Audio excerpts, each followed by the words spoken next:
the flames. Yeah, I'm a believer. Born for more than a thing. I'm a believer. I'm a believer.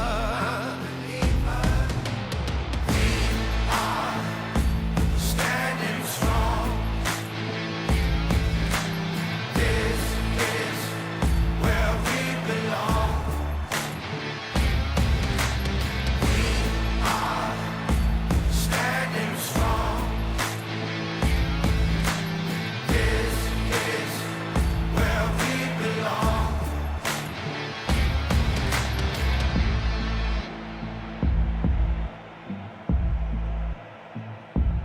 We are believers.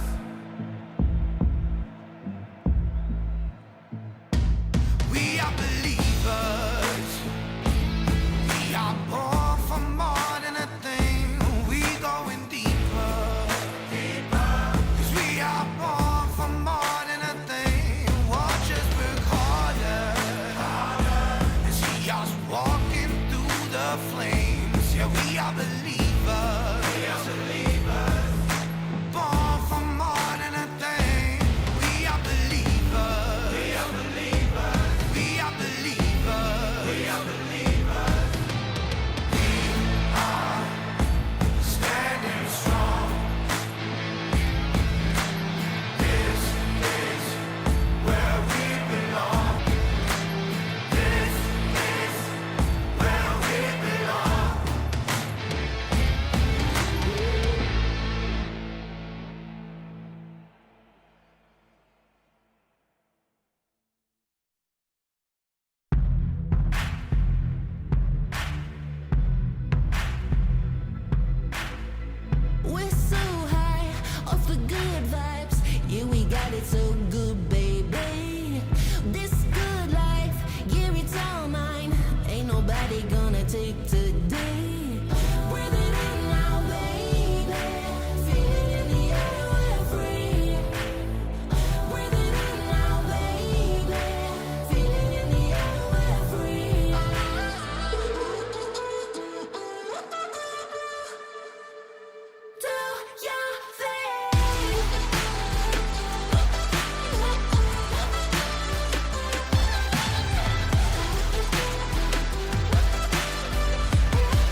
ahead of this. You don't know the half of it. I got dreams of looking up, high as I can get. But nothing feels like how it feels to know these things I don't know yet. The weight of everything, and everything's just thread. Sometimes I'm trapped inside and I don't know what I'm gonna do. But to take on the world is the only thing that we know how to do. I've got dreams of finding out what all of this is for. It's you and me. And everywhere we go, it leads to an open door.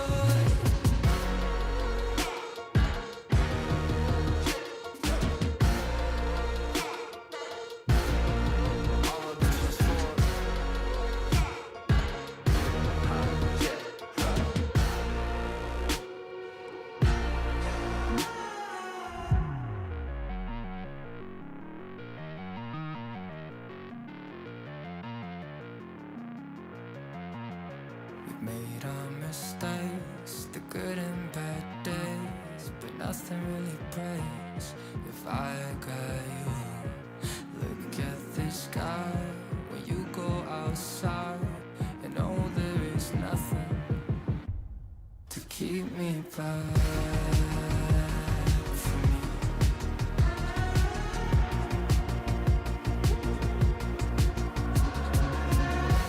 I got dreams of finding out what all of this is for.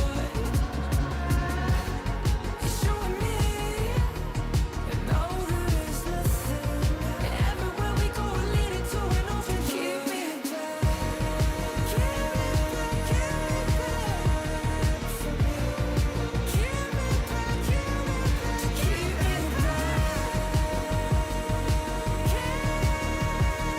from you. To keep me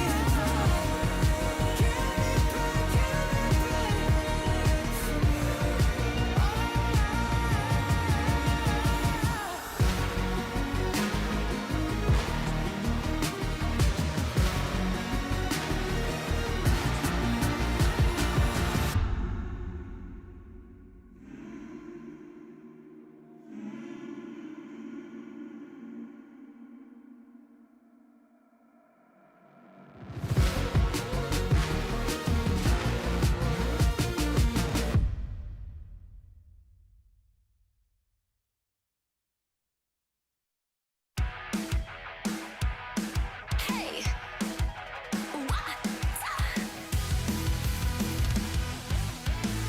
Hey, look up at the sky, it's just a starting line. Waltzing through the storm, feel the vibe align. Radiant rebels in the silent fray. In the pulse of dawn, we embrace the day. We find harmony in mayhem, finding our own beat. Eyes ablaze, we're laser focused. Dancing through the storm, we become the light. Against all odds, we'll stand and play in this never-ending fray. Eyes alive in the pulse of dawn, we find our beat.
it's just a starting line. Hey, look up at the sky, it's just a starting line. Radiant rebels in the silent fray. In the pulse of dawn, we embrace the day.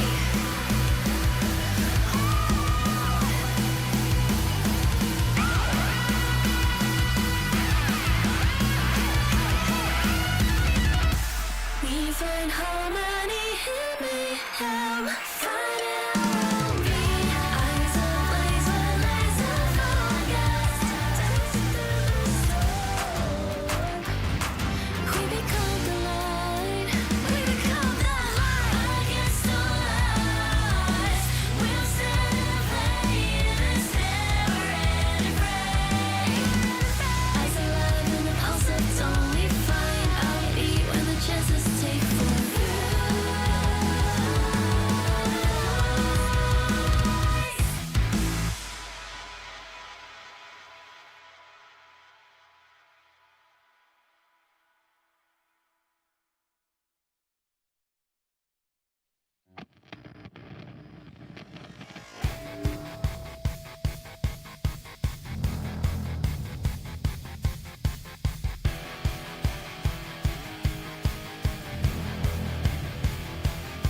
She's such a misfit, always ready to brawl. It's like her business, roughing up your friends. The law, there is no difference.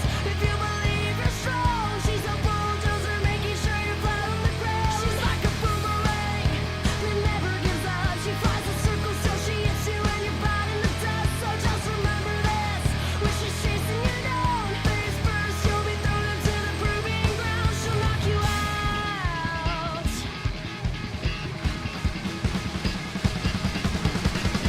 Have you ever really wanted to be a total rebel, flipping tables on the enemy?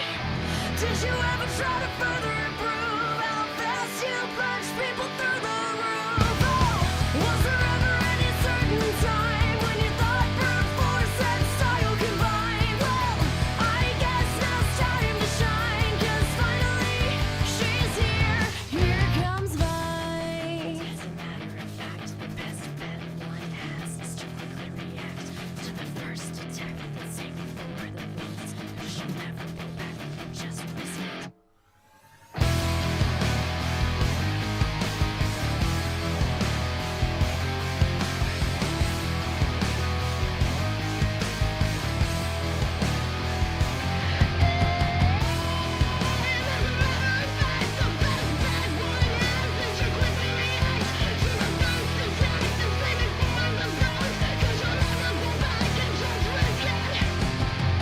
Have you ever really wanted to be a total rebel, flipping tables on the enemy? Did you ever try to further improve how fast you punch people through the roof? Oh, was there ever any certain time when you thought brute force and style combined? Well, I guess now's time to shine, 'cause finally she's here. Here comes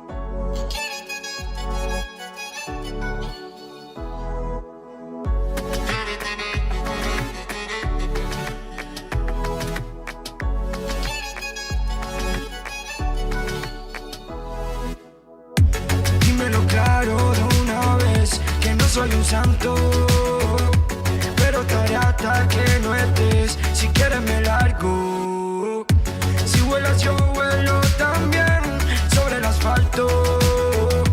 Más vale mala que buena en conocer, por eso aquí te guardo. Un egoísta, te busco la noche, si no estás pues parto la pista en busca de otra para llenar el cuarto.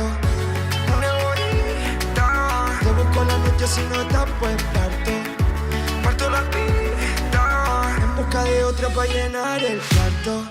Yo quiero tenerte, tenerte, tenerte por mí.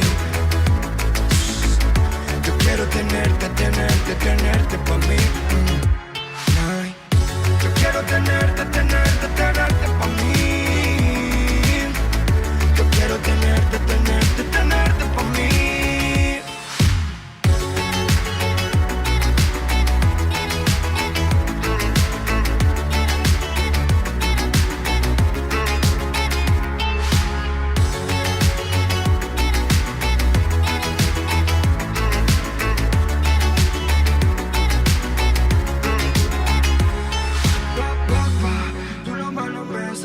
Si me ves solito no ataca, como si me saca. Sé que mi cara me delata, yo te visualizo con la tata.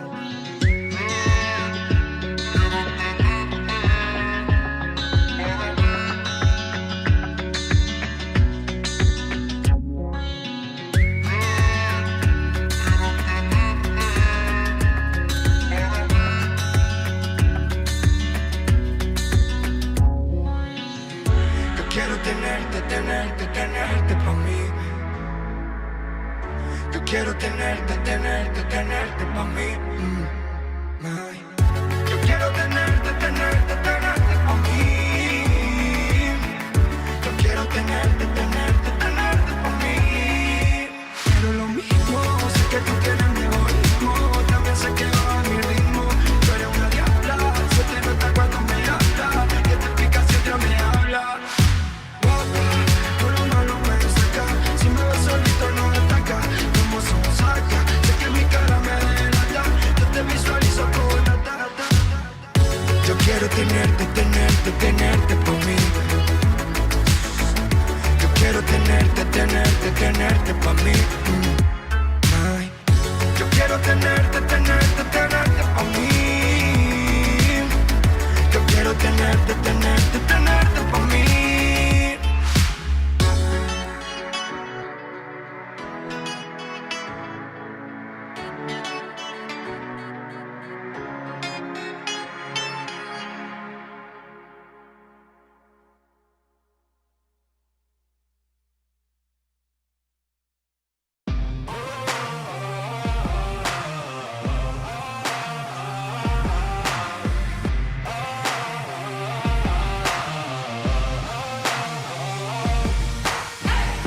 Forget the past, so you gotta learn from it. Heavy on the passion, let it burn, run it. All the way you can outrun me.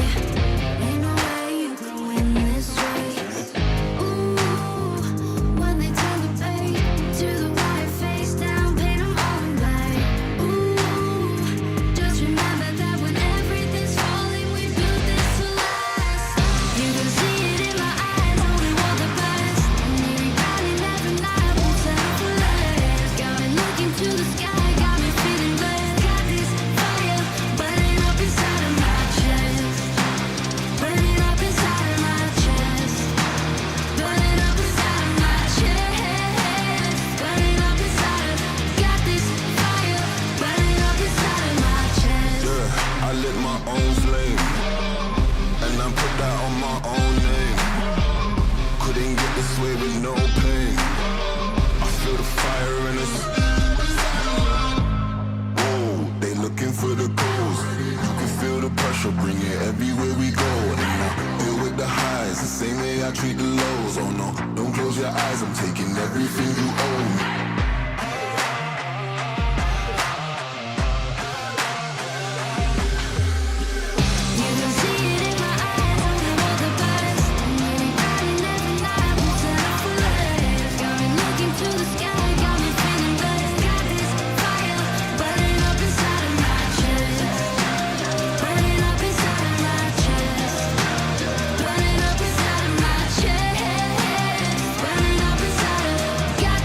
Fire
I just want to tell you it's alright, while I'm smiling through the tears in my eyes. Cause when I'm broken, I still want you to be fine. I think we're both just attached to the friction. If you need me, I'll be pacing through my mind, and I can be the one to get you through the night. I lose the battle every time you pick a fight. So afraid to combat this addiction. You're so bad for me, I can't stand to be without you for another moment. This is agony. It's like gravity, you're pushing down on me when I'm around you, but without you don't know where I'd be. Out of sight, lost in time. One more night, you and I.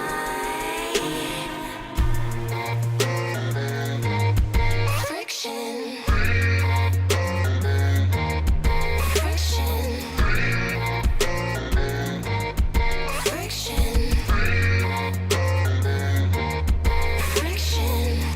Where we are, I can't quite figure out. I wanna take all of the blame from you now. No matter what, I've gotta fix it somehow. You only know how to play it like the victim. You're so bad for me, I can't stand to be without you for another moment. This is agony. It's like gravity, you're pushing down on me when I'm around you, but without you don't know where I'd be. Out of sight, lost in time. One more night, you and I. Friction. Friction. Friction. Friction.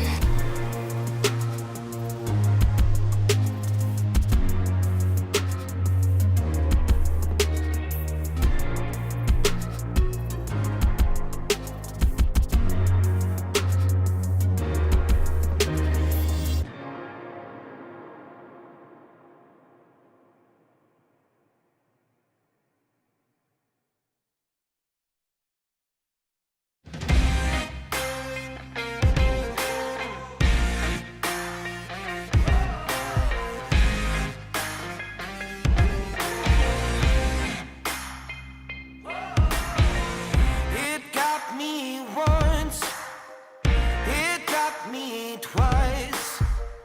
Worked myself to the bone, left over in the dirt. Hard times not for you but me. Darker days as plain as it can be, but I'm over it. Now I'm breaking free. Hit the ground for the longest time. Now I'm the one who's broken down, but you can beat me up to the ground. But when I'm going strong, wait till I get you gone. Now I'm the one who's broken down, but you can beat me up to the ground. But when I'm going strong, wait till I get you gone. You got me wrong, not ever right. Help me chain up for good, both day and night. Hard times not for you but me.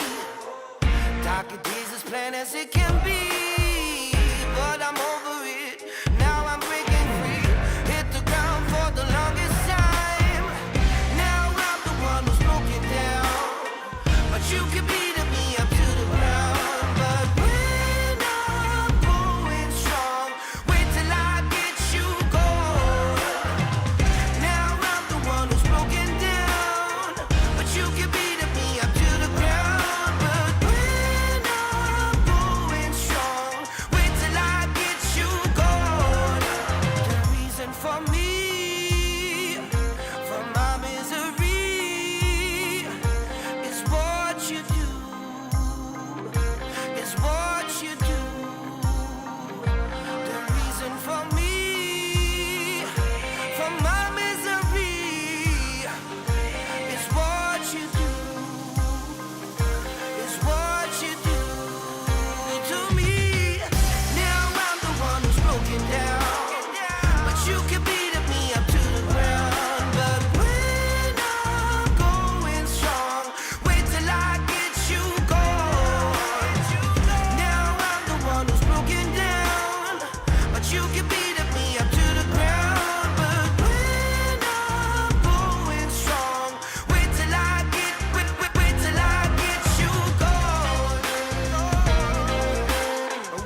Wanna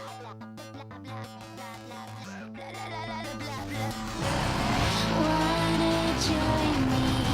Come and play, but I might shoot you in your face. Bombs and bullets will do the trick. What we need here is a little bit of panic. Do you ever wanna catch me? Right now I'm feeling ignored.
yourself. Remember, darling, don't look for me. I'm just a story you've been told. So let's pretend a little longer. 'Cause when we're gone, everything goes on. You were staring at the window, and I said, I wanna take you to the sea. And when I'm better, we'll do everything. I gotta stop making promises I can't keep. But if I was gone tomorrow, won't the waves crash on? Is it selfish that I'm happy as we pass the setting sun? Someday I'll be overcast, but you won't have to cry. 'Cause we'll do the grieving while I'm by your side. I said, don't try to make yourself remember. Darling, don't look for me. I'm just a story you've been told. So let's pretend a little longer. 'Cause when we're gone, everything goes on.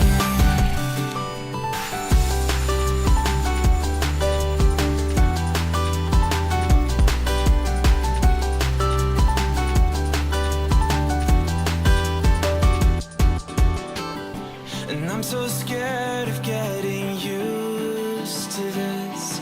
All the vines that keep you tethered in your room. Well, someday both of us are leaving here, but for now I'll just bring this sea to you. Will you meet me in the daylight like we did before? Then I felt you on my shoulder, and you weren't suffering anymore. You said, I'm sorry that you worried, but don't apologize. I told you to forget me, but you stayed by my side when I said, don't try to make yourself remember. Darling, don't look for me. I'm just a story you've been told. So let's pretend a little longer. And when we're gone, everything goes on.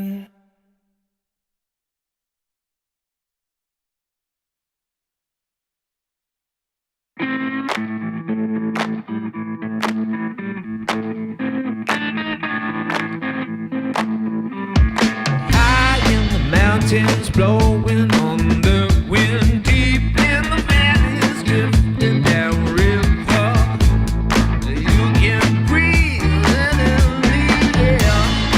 You can taste it in the water, out in the fields, spinning in the cotton, up on the railroad, trucking on the rusty rails. You can breathe it in the air.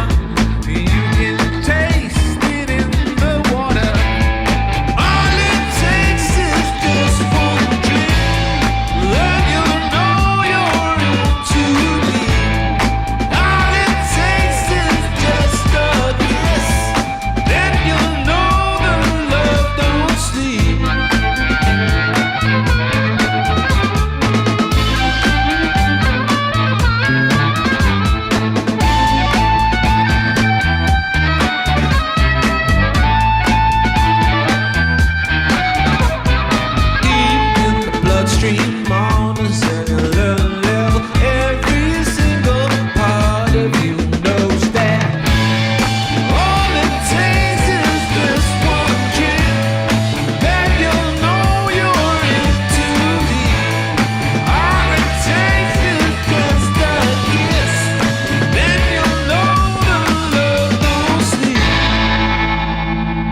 shapes I used to take.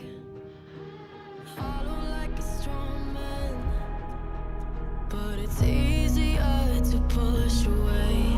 'Cause it could all end here with a strange daylight caught in our eyes, and my shadow is stretching out through all the things I left behind.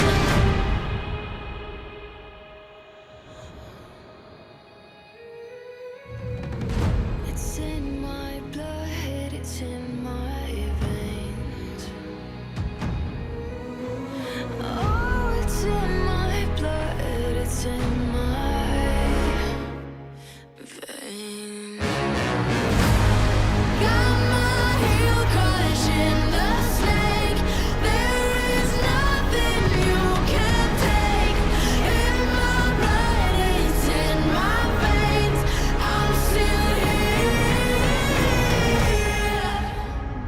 Maybe it's a far stretch that I won't come undone, but I will brave the cold edge to finish up what I've begun. 'Cause it could all end here with the strange daylight caught in our eyes, and my shadow stretching out.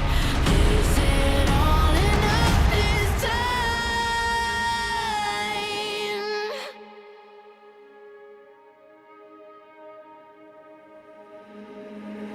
I'm still here. All my reasons cut like knives, keep replaying in my mind. All the times I've had to fight, I'm still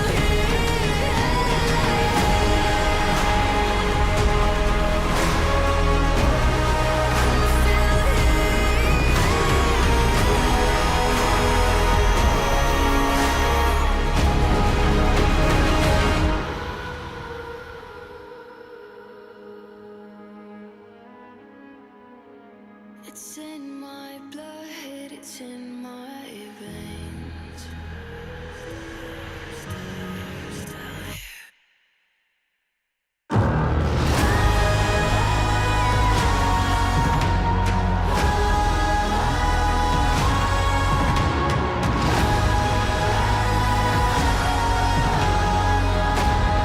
I'm still got my heel crushing the snake. There is nothing you can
wolf is at your door. Can you hear him roar? Maybe I'm the monster.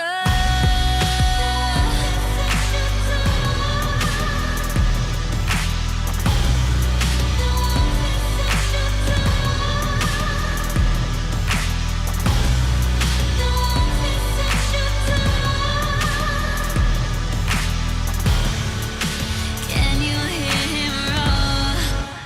Maybe I'm the monster.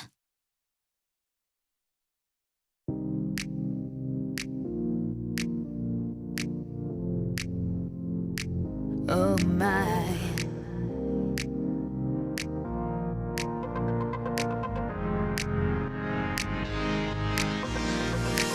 I've been all night waiting for you to come home. I've been all night waiting for you to come home.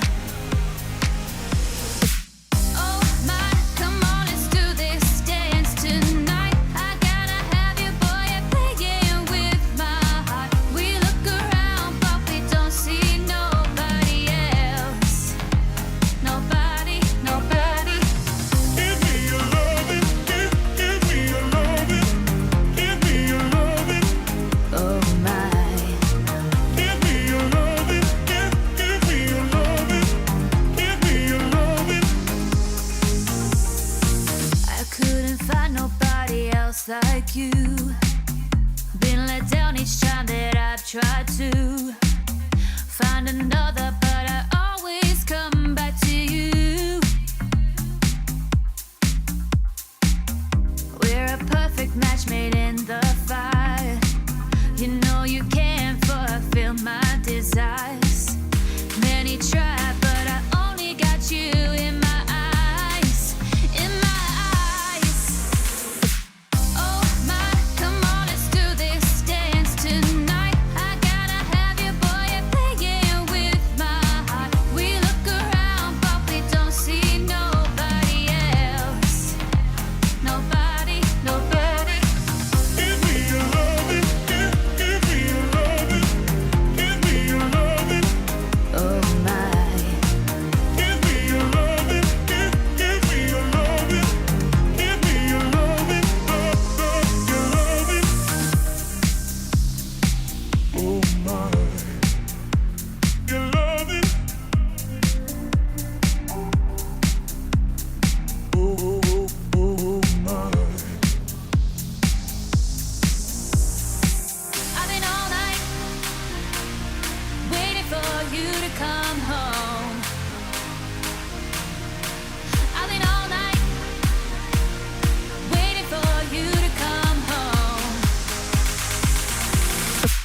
Oh my, come on, let's do this dance tonight. I gotta have you, boy, you're playing with my heart. We look around, but we don't see nobody else. Nobody. Nobody. Give me your loving, give me your loving, give me your loving, Oh my.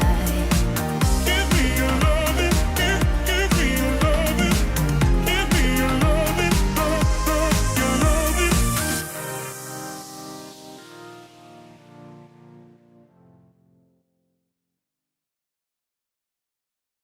To face your death, cause you play a roulette with each step I progress, no less. Go ahead and place your bets, cause we know where we at, we know we top tier. Cause all the hate that you bring, we know it stops here. I'm taking off like a rocket here and stopping here. It's strange how they cannot see the future, but see profit here. Wait up, we gon' always win. Promise that that's not a promise, yeah, that is a threat. You know that I promise to bring the team commas. When the whole team win, that's when you flex. Win, and I'ma do it again. Watch me win, then watch me do it again.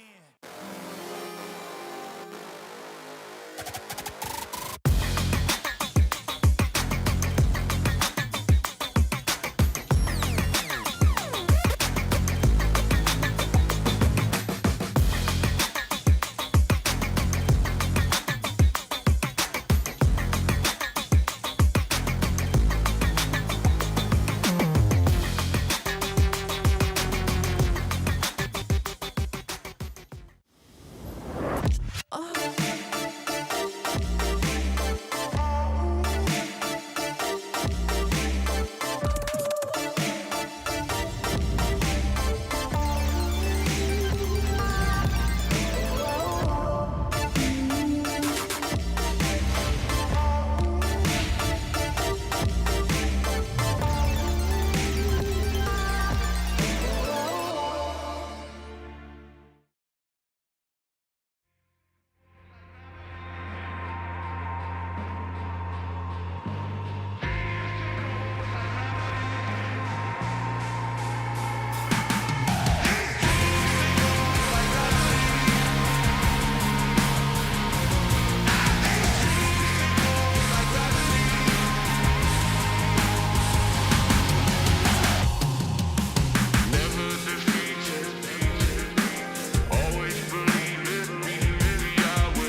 final chapter unfolds, the anomaly will challenge those prepared to fight, tested, proven, and destined for greatness. This is where stories end and new legends begin. 와, 절반의 피가 그냥 한 방 차이라 공격기. Both Victor ulting at the same time, crowd control and access to the full backline. 开不出来了，我们恭喜关少爷！ Over 3 days of intense battles, tacticians will evolve beyond the corruption, facing trials that test their wit, will, and courage. The Alawi is up and the Jinx gets to 这一 cast. 局在刚刚那一波最关键的6杠1的战斗当中，他获胜了。 Rising as a Ken Baron and experimenting with Shiver, sending up smoke as a rebel or unleashing the Blood Hunter. Warwick can come in for those executions. This should be a done deal. The final ascension brings the best together, where everything is possible. Greed will forge those who join the fight, and only one can rise victorious. Witness their final act.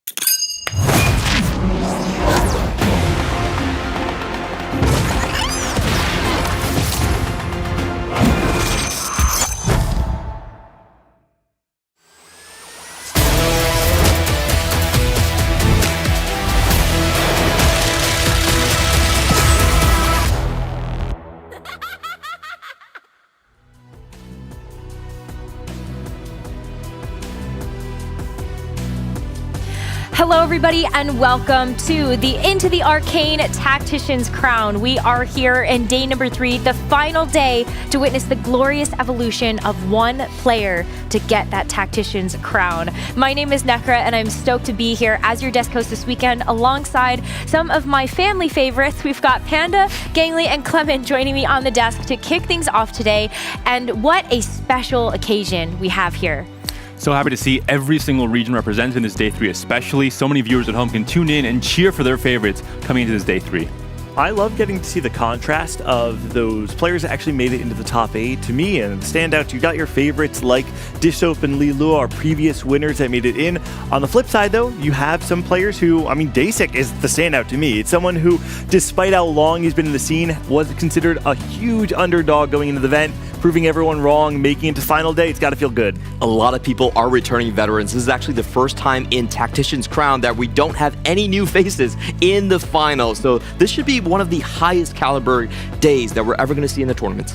So wild to think about just how much experience this final lobby has and how hard they had to work in order to get here. Let's take a look back on some of the highlights from our day 2 of competition. Yeah, board 3-star 3 cost is definitely a way that he could cap and maybe get more than Lucas. We didn't see how close the fight was between the two, so certainly that 3-star can make the difference. The Smeech is half HP. All of our damage dealers are very healthy. Last chance is proc. Yeah, it should be proc here. He will fall if the Ambessa can live. If she's still got the Edge of Night, she does not. Close. Oh my goodness. Oh, but she does get the win. That is best case scenario, I think. The Elise was alive forever. Killing the rest of the Visionaries, but like that Singed is melting. We'll see if the Corki takes it down, and Morgana is just trying to get it a bit more. Blast cast from the Heimer nearly takes out the Renata. But both, once again, great positioning for Getustar, making sure that the units without items are on the left, so the rest of their units are protected. 1 HP is real, still alive, just to finish off the Echo there. Smeech, full HP, trying to comeback kill started, Twitch, but he walks away from the Corki. And Jedusor will take him down. Life still to be activated. Experian at 54 points means that even with the first place finish out of contention for the final lobby.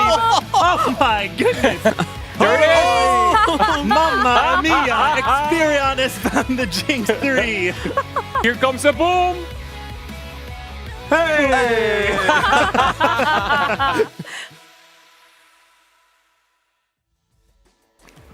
My pick'ems are doomed, guys. My pick'ems are so doomed. Mine, 2 3-star 5 costs in that final game. Oh, mine are giga doomed for so many other reasons as well. And can I just say, in the hype of the moment, I think everybody missed the Mamma Mia joke that I was setting up all weekend long. And it just fell on flat ears. So thanks for nothing, guys. We just ignored it, Gangly. Oh, it was a direct decision. That actually makes way more sense. Yeah, but day 2 was awesome. And I think what really stood out to me is the fact that despite how many months of competition we've had and how much high caliber competition we've had, we're still seeing new things in terms of our comps and just how players are playing. Yeah, it's a really open field, and in terms of our compositions that you've been mentioned, there isn't really those big standouts yet. We have seen reroll comps do slightly better than the macro compositions, but all of these players, at least 8 comps played for each of them going into the finals. But let's take a look at our overall standings, because we started the weekend with 40 competitors, and after 2 days of competition, we now only have 8 remaining. And so let's look back at just, the unfortunate players we lost along the way. 2 big favorites here as well, Tidal and Double, 2 previous champions not making it past that first cut in day 2. I remember during that game when Double went 7th, we all thought he was safe on the cusp of making into that next cutoff. But I remember when we saw the next phase, we saw why. It was because there were 6 players all tied at 35 points, and Double was the one player that got eliminated. There's really some crazy tiebreakers all over the place, and I think as we go on, particularly a 4-way tiebreak higher up into the ladder between those 8th and 10th places. On this page too, it was, especially with the Americas, I think, taking a look at like Wei-Jin Iverson, that was a player that came in with a lot of high prospects for this weekend. And even looking at APAC, Clement, I feel like that was another region that stocks were very high on them heading into the weekend, but unfortunately falling short, 24th place onwards. I still remember the days when we had 5 in the final 8. It's not going to be a repeat, but I'm glad that some regions can step up and play with us. And here's, 3 of the French players that are prepping with Jedus, who are one of our finalists, all so close to making with Lekoko, Experian and Tardman just barely in the door. And Pressman as well, we have to mention, with that tiebreaker with Liluo. Yeah, I mean, for Pressman, just barely on the outside, lost the tiebreaker there, but I mean, still a fantastic run for the first time he's ever made it into the set championship. But this is our top 8. This is what we're playing for today. We've got 8 star players, and you called it out, Clement, before. None of these players are newcomers, and we see that veteranship actually paying off, right? Being able to be experienced on the international stage means that you're performing more like yourself, and we know that when these players are making the fewest amount of mistakes, that's really all it takes to make it to the top 8. Overall, EMEA, the best performing region, and we break it down more than Brazil. That actually might be the second best one. We have to give them their own region back, I think. Yeah.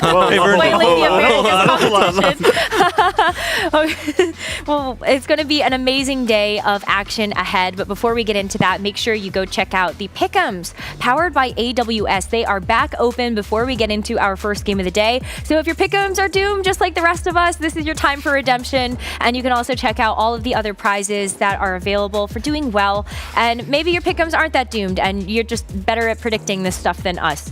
But if you need some help actually getting those predictions together for maybe which player you think might be able to win it all, well, here's some strategic help that we can give you from our tactical breakdown presented by HyperX. And that's where we're going to have Clement and Panda tell us a little bit more about what to expect for this checkmate day.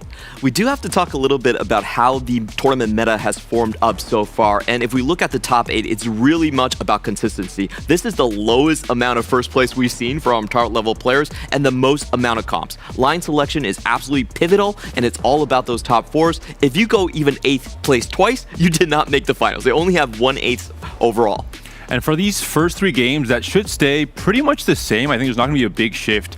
After those 3 games, we introduce what is called the check and the checkmate potential. And after players have to start either denying checks by going first themselves or playing that more 1st or 8th place style, playing into things like Canberra and going for those bigger risks to try and win it all.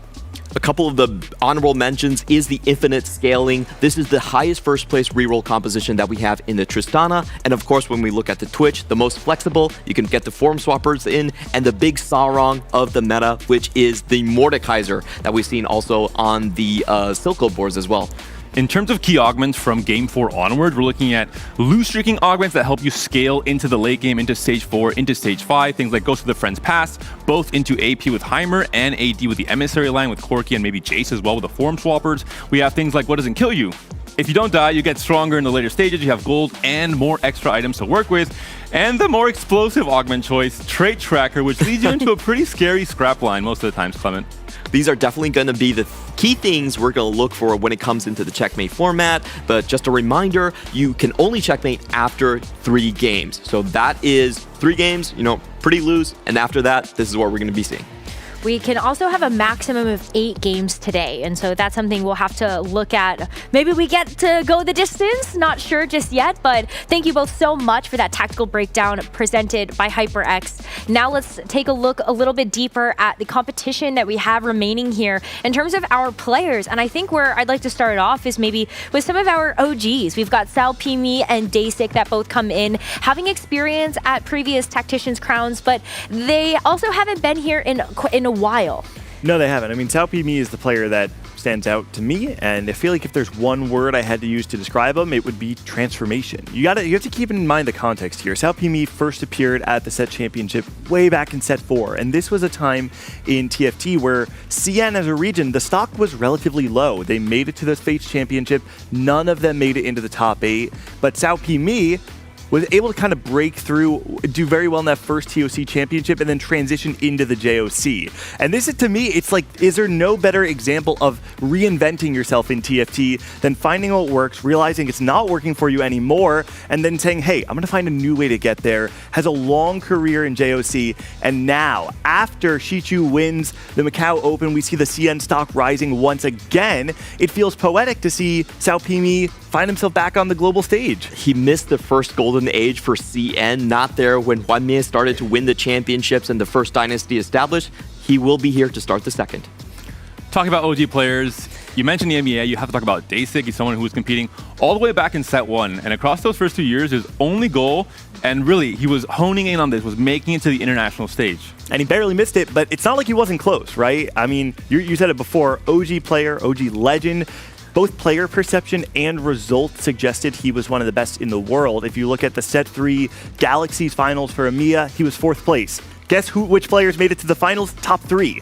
He was so close, but it took years before we actually see him cross that threshold into the set championship.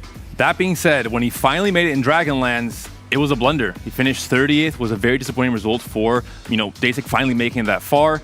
Completely evolved as a player, has completely reinvented himself, and in my opinion, across these first 2 days, has really silenced the doubters in terms of how well he's performed, leading the pack in points coming into day 3. And I love that he's now a part of this High Rollers team that is also kind of at the forefront of the meta development that we see in EMEA versus the other giant team, the Gentle Mates, that I feel like has really put EMEA on the map. But not too far behind Dasik, we do have Dish Soap from the Americas that comes in as one of the previous Tacticians Crown winners alongside Lee Lowell. And I think what's been amazing about Dish Soap is that he was sort of our king without a crown in the Americas. That player that everyone looked at and said, well, he's due at some point. He's literally the best player that we have in the Americas, but where's that win? And then it came, though, right? Set 10, he finally gets this victory, and it feels like a canon event in the story of Dish Soap, because once he finds that win, everything changes. And look what he's done since then. 4 consecutive set championships. He is the first player in the history of the game to have ever gotten that accolade 4 consecutive times, a set championship title as well. He's won a Tactician's crown, and he is now one of 2 players who can contend with title after today for 2 Tacticians crowns. And he hadn't stopped winning. Like, he's actually won other regional events in the Americas, and so it isn't just the Tactician's crown, and he's still looked at as one of the best players in the world that people are taking tech from. I know I've learned a lot from him from TFT Academy, so thank you very much, Dish Soap. Another champion I would like to talk about is Lilo. He has a chance to catch up to title in those champion counts so far, and he is the master of the Arcane. This is his favorite set. We talked about the narrative. I do want to touch on his playstyle, is that he is known as the least TOC of the TOC players. He doesn't have a lot of those top first placements, instead likes to play what is known as tempo and HP preservation. That's always the biggest question with these players. Can they turn it up in the checkmate format? As we did see in Macau, he ended up as the runner-up. Very close, but not quite good enough. He did do it once before, though, right? I mean, we can't say that he's incapable of winning the checkmate format, because he did do it in set 6. That is very true. And I think when you look at the Macau Open, I think it's so easy to be able to draw parallels maybe about the success that players found so early on in the set and and how they've also translated that to success now. Jedusor and Ironbog, two other players that did really well at the Macau Open. Jedusor already broke out as this young, rising French talent back in Remix Rumble, finished 15th, which is pretty good for a debut, but Macau really cemented him with a 4th place finish, an incredibly strong field of players in this set as well. Coming into this event, I think he's continuing to rise, continuing to scale, and continue to gain more and more stock as one of the future of EMEA when it comes to TFT at this highest level. And he's one of my favorite players to watch, I think. Like, you look at the player cam and you just see so much expression. We've seen the highs, we've seen the lows. I cannot forget the maybe disdain of losing to the Crab for Crab Rave yesterday. I don't blame him. Yeah, I don't either. But it's still really fun to be able to see how much he cares about the game as well. If you're going to talk about Jedusor as fast rising stock, we got to talk about Ironbog. I mean, there is no other player in TFT right now that has risen as fast as him since coming up. I feel like all eyes have been glued to watch this rising star from APAC. He's only been competing since set 11, so the youngest competitor actually in the field here at our finals. And I do want to talk a little bit about his playstyle. He is known as a out-capper. He loves to watch Setsuko. We're in the same study group, so all you Setsi fans out there, if you want to find someone to cheer for, this is your option. He plays all the forecasts, really flex, and tries to go level 10 in a lot of these cases where we've seen him win out. And it's been amazing to see Ironbog's success because as a 2-time back-to-back APAC Golden Spatula winner, I think that's amazing. Just making history as one of the best players in APAC, and now gets a chance to prove it once again on the international stage. But you talk about rising stars, we have to also talk about the rising stocks of Brazil, just as a region coming through to represent Americas at this Tactician's Crown. And Bio, also one of those players that comes in as maybe more recent, but truly one of the greats of Americas now. It's so funny when you look at Bio's career, because I feel like it was so quiet until it wasn't. And then once it wasn't, it was extremely loud, right? 3 out of the last 4 Tactician's Crowns he's qualified for. He's had top half finishes at every other one. This is the first time we're actually seeing him in the top 8. This is a good feeling because Bio is one of those 1st or 8th style players. He's really good at he's really willing to play into the lines that require high roll to come at another time. It's that Brazilian magic, and to me, it makes it all the more exciting to see him here in the top 8. 10 lonely long sets before Brazil finally makes it back into the final, and they get us a double showing this time around. With Lucas also deserving a big mention as a veteran player. 4th TAC crown, hasn't got his due so far in the Americas, but this is his chance to finally prove that, hey, this consistency is not for naught. He's attended every single event after the merger. Little fun fact, every Brazilian who has made a final lobby is named Lucas. I love it. If you're a Brazilian competitor, what are you doing? Immediately change your name for set 14, lock in, and you can make it as well. That's tech. True. Slooper getting 3rd. First name is Lucas. Yep.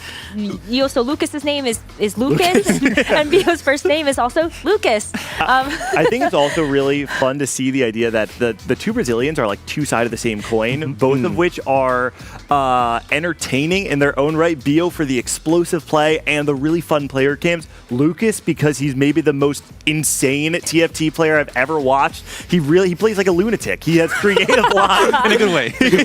He's got creative line. Yeah, in a good way. In a good kind of lunatic. Really creative play, and he's willing to play the game the way he wants to play it. He says, if I'm not going to succeed playing like me, I'm not going to succeed at all. I do want to highlight the point you made, Clement, of both players making it. Both players breaking the curse at the same time and sharing the spotlight, the reward for their consistency and their play, I think is fantastic. And this is the 3rd chance I think that they've been able to get to. Maybe 3rd time's the charm here, as both of them in their previous appearances at the Tactician's Crown just barely missed out on that final lobby. 13th, 14th, 15th, 15th. And now they actually get the chance to see if they can go further than that and win the whole thing. If I had to put... if I had to hedge my bets on one of them, you got to do your pick'ems. This is perfect. You got to do your pick'ems right now. And give me your final predictions before we go in. I'm just saying, I think Bio is looking really good, but my final prediction, I got to go Dish Dope. Highest win rate across set 13 as a whole. He's got to be my favorite. I'm going to go with Iron Bob because I think his story is just too wonderful. These last 4 months, double Golden Spatula wins, a great showing in Macau. If he can rise as fast as he is, we're going to the moon. I have to go with Jedusor. I think he's scaling as a player, maybe scaling in game. Goes to the Friends Pass with 3 players yesterday being eliminated at top 16. And I think he's got what it takes. It's his time to shine. That is so dumb. Do they get baguettes? What's better, that or the Brazilian last street cash out that we've got that's going really here? good. That was a good bit. Okay, good bit. Well, I'm hearing regional bias here from all three of you, and I'm going to join the train, but I'm also hedging my bets because I'm going to say Brazil is going to take this one. It's either going to be Lucas or Bio. That's what my heart tells me, and hopefully the Brazilian magic is going to be there. But let us get into our first game of our grand final of the Into the Arcane Tactician's Crown. Everybody so focused and so ready to go. Let's do this, guys. I can feel the tension just from watching at these players. They know the show is on. We see a lot of them with their heads bowed. You know, they're doing their rituals right here. They're trying to get themselves in the best condition. And Salpimi, who said he's a very goofy person, already laying back. Oh, it's loading into the game. Encounter is not going to be Mbessa, maybe. We don't see any Wandering Trainer. No, it's Jace. It's going to be Jace, Artifact, and that means rerolls are completely opened up. How is it that Losher has affected our broadcast into the future? All right, this is always a really fun moment to see who actually pops their anvils first and puts their foot down on that Nocturne line. So getting a drop double 3 cost is really interesting because some of these units can utilize artifacts really, really well. I mean, if you're playing something like the Ezreal, getting an early gold collector, for instance, can give you so much tempo in the early game.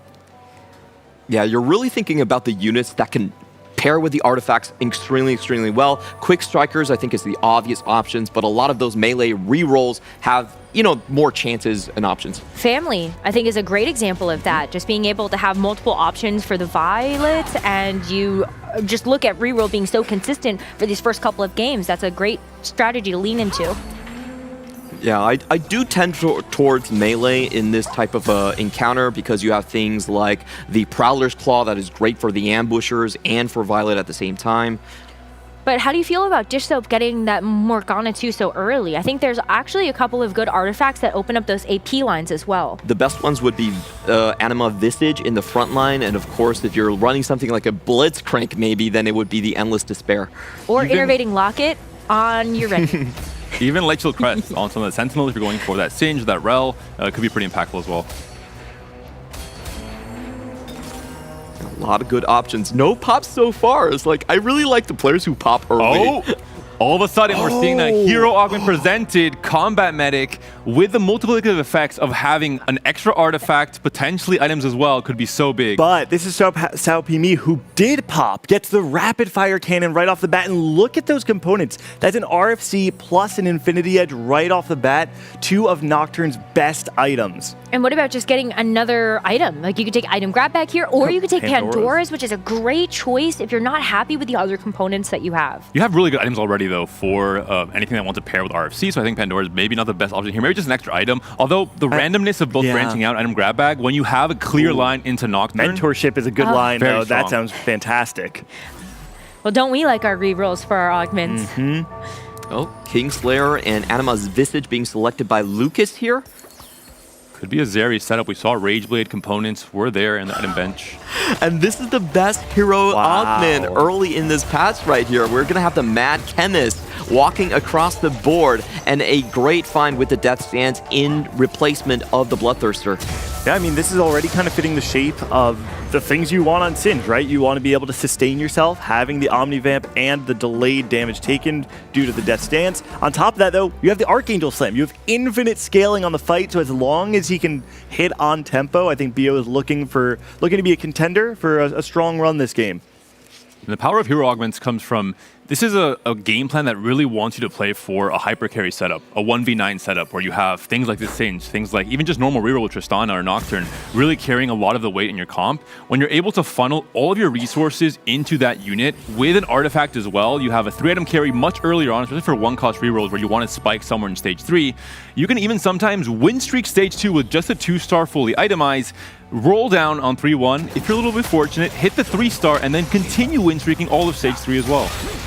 The Sorcerer setup here for Dasik as you've got that Manazane going onto the Swain with that Shojin. You're also holding on to a pair of Zyras, so looking good. I love the pickup here of risky moves from Dasik, sacrifices 20 HP early. This is very strong when you have the opportunity to 5-streak because you're able to leverage your gold a little bit more. It doesn't bother you to level to 6 on 3-1 because you'll make up so much gold on stage 3 when all of that comes in. Having Manazane and Spear of Shojin on a Swain drop from the orb means that Dasik's already set up to very, very easily contest for a 5-streak. But look at this. Dish Soap actually has 5 copies of the Morgana, has the open tier to be able to go for something like a blue buff, and that does look like maybe is going to contest Bio. Dish Soap sending a clear message. Don't talk to me or my daughters ever again. Well, Dissoap does have the Blighting Jewel, which is great with sustained damage, but honestly, if you look at the statistics, the tanks are a little bit better, and you really need Brutal Claws to make this anomaly work, as the tickdowns do reduce the magic resist of the units as well. I will say I really like the pickup of the component buffet for Dish Soap. Playing the Morgana line, you really want to have specific items depending on your setup, and so being able to ensure that you get a blue buff is going to be very, very powerful for Dish Soap. 3 Quick Striker players, and this is exactly what we expect when it comes to those artifact augments. Of course, there will be a lot of transitions, likely from Lilo and Ironbog that don't necessarily have the strongest +1 range item. But Sal P. Miu is actually one of the players in this lobby that had the most Quick Striker games played over the last 2 days. So I feel like you have to know at some level that might be coming from him, right? And we're going to see later on with Check especially coming into play in Game 4, there's going to be obviously tactical griefing, holding units, trying to stop players from reaching that checkmate. It could already be the case here where players transition stage 2 and 3, contesting these Quick Striker units and then push out of them in stage 4 while making it so that the full Quick Striker player is going to have a much harder time hitting those 3 stars early in stage 4. We have seen a lot of these tactical, like you said, like sort of griefing. Playing defense. You want to hold them down early to make sure that this comp doesn't run away. Because with the rapid fire cannon, it's so easy for Automata to just completely dominate stage 3. Like you said, though, David, it is way higher value to do that once you already have some points in the pocket, right? Right now, you got to care about yourself. You got to play as selfishly as possible. I expect everybody to be playing their line just for their own placements for this game before we move into defense as being a very important trait later on in the day. Really good loss from Jedusor. He's trying to go for the 5-loss streak. Has a completed Gwinsu Rage Blade, doesn't slam that. And if you see the combo right here, he's 1 piece away from the best Trenchcoat combo with the Sterex and the Edge of Night. Look at his HP for a potential 5 loss too. 82 HP for loss is fantastic. And on the other side, the only person contesting a 100 streak is Dasik, sitting at the bottom, 80 HP still because of the risky moves. It's one of the rare situations in TFT where you see someone at the bottom of the HP standings with maybe a 5-win streak after this last fight. Oh, does have to go through Lucas though with those double Loruses. And the 2-star Zeri. I actually think that Lucas has this. This is a very high tempo situation from Dasik with both Ionic Spark and the Sunfire Slams to really try and win streak all of stage 2. Manazane, one of the generic, I think the best artifact in the game outside of rerolls, and it's also so flexible. Dasik is someone who likes playing creatively, likes playing into a lot of open comps in stage 4, especially. He's not locked in by picking Manazane here. That's true, because you could go to the Sorcerer route, which you do have online, but you could also look at maybe going Black Rose. You could go Dominators with the setup as well. Good Silco item. Even Visionaries as well. If you opt into playing around something like the Malzahar late game, if you feel you can get there, you have enough tempo, it's certainly another line that's open. All right, Jedusor is doing a bit of a roll down now to try to get some upgrades for his family reroll. Kind of a couple of copies off of, I think, having some big stabilization points, but you're going to get a lot, maybe hopefully more money here too on this round. Key note is Jedusor, despite the popularity of Family as one of the best reroll lines in the current meta, has not played a single game across the first 2 games. Or 2 days. He did play a lot at EMEA Regional, so he's definitely comfortable on the comp. I think every competitor should be at this point in time. We're in the last day of the set, really. But he will have to especially tailor at 3-1, make sure he has the option for the Family +1 open at 3-2.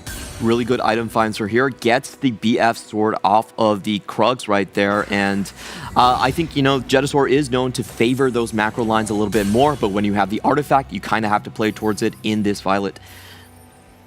feels like a really strong setup. To be honest, for Jetasaur, this feels like you're perfectly on tempo for where you want to be at 3-1. He has the primary conditions that allow you to cap out as high as possible with the Sterex and Edge of Night, as you were calling out before. To me, this actually feels like one of the instances in which Family can fight for a top 2. Ooh. Tough position for Bio. Roll down to the mathematically correct 33, 34. Only 6 copies of Singe, so still 3 off of having that major spike. We'll take out that TF first, though. So that's 3 items on the board from Ironbog, and does look like Bio is going to take this one. I always wonder when you're playing the hero augments, because you can get so few reps into these games, it's way harder to judge the general board strength as compared to the lines that you're playing every game. I think when it comes to these one-cost hero augments, I really like at the beginning of stage 3, you've got 3 completed items is like a great spot to be in, and having a 2-star and a couple of good copies means that you're not too far off from having the tempo of being able to push levels once you do finish out your 3-star. But this stage is where Bio has to get that online, otherwise things would start to look a little grim. The only problem, I think, is for a player as confident and as flexible as Bio, you are entirely locked into playing into this line, obviously. The moment you don't hit, which can happen in maybe 10% of the games, you just really hit very, very late, your game is essentially over late into stage 3. You already know how far behind you are in tempo. But he's good at opting into the variants, and if it works out, then that's an easy top 4 for Bio. I think the critical thing for me here is to see which players are pivoting off of that quick striker line, and it does look like Lilo with his War for the Undercity is going to be going into a different direction.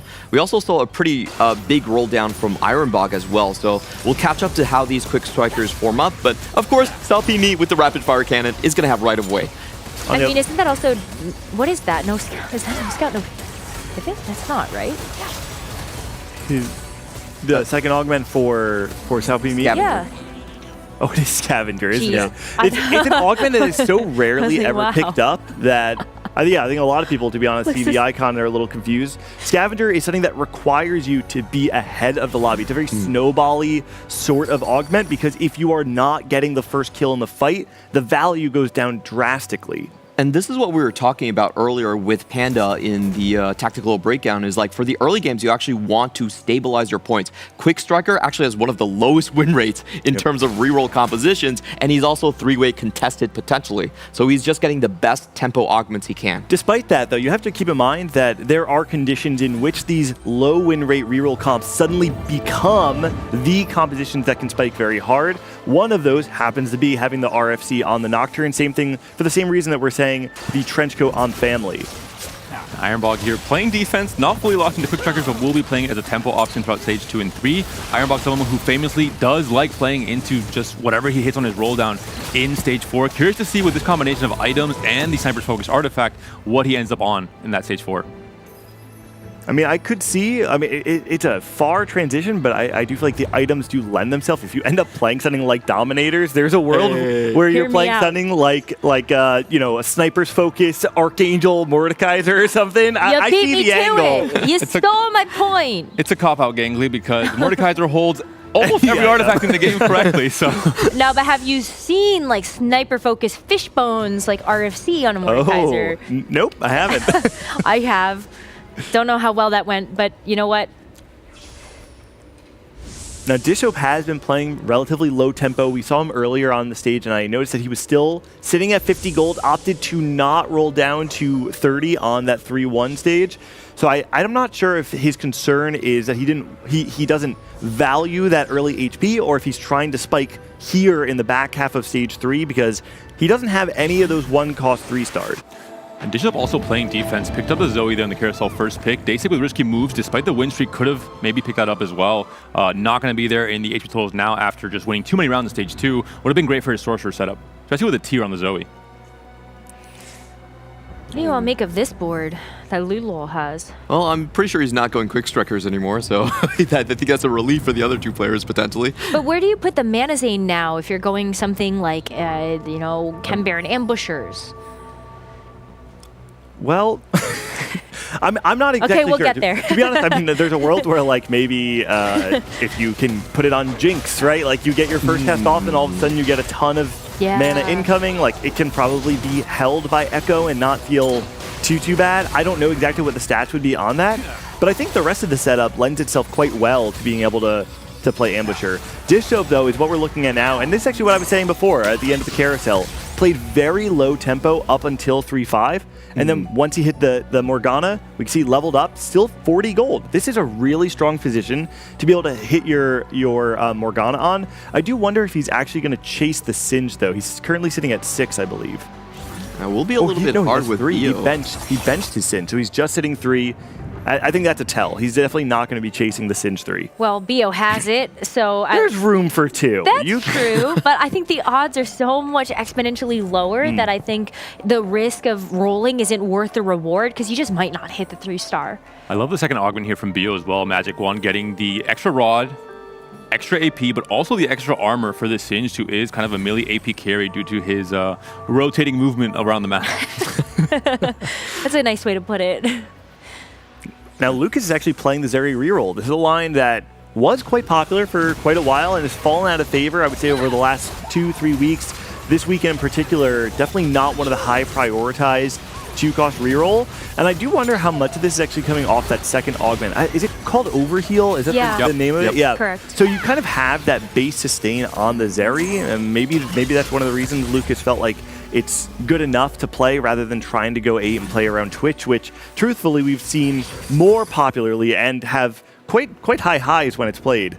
I wonder how much gold Lucas has got with this Kingslayer, because I feel like he's actually very ahead of tempo here. It's one of the most interesting augments to look at, and recently buffed to be incredibly strong. Again, Jedusaur here, a great second augment pickup. Overall, gold augments really lean heavily into these melee comps. There's so many great augments like Unleash the Beast, so many Omnivamp augments as well.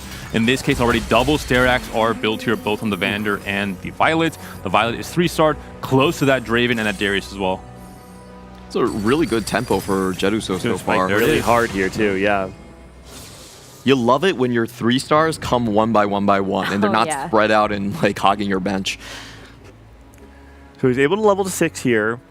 Adds another Darius. Once he gets to level 7, that's when you can get that Spike of the 4 Pit Fighter, which is kind of your next big rung on your climb. You can kind of think of it as hit your 3-stars is level 1. Level 2 is get 4 Pit Fighter in. 6 Pit Fighter, though, is where it really turns on. And with this setup, Jedu does have the potential for a win out if he can hit that highest cap.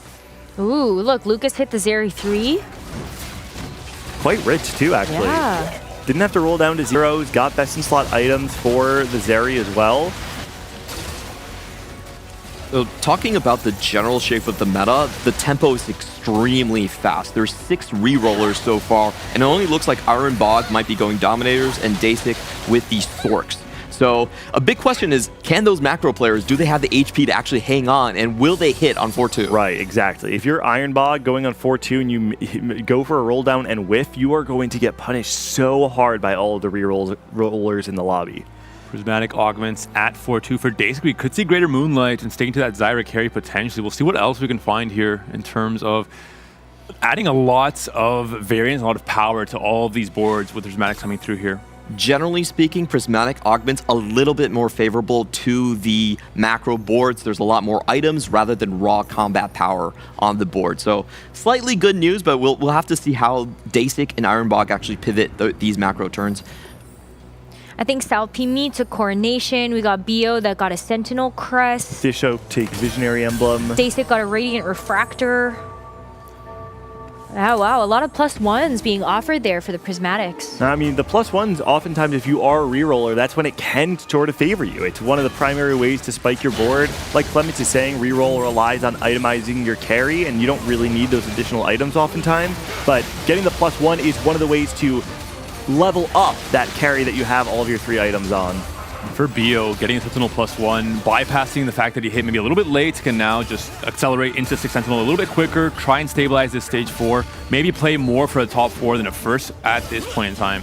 This is what we were talking about. Dasik rolled very, very deep on 4-2, and he has to keep his options alive both ways, splitting his gold into the Dominator lines and the Garen plus the Sork line. So he needs to hit one way or the other, or it's going to be very uncomfortable.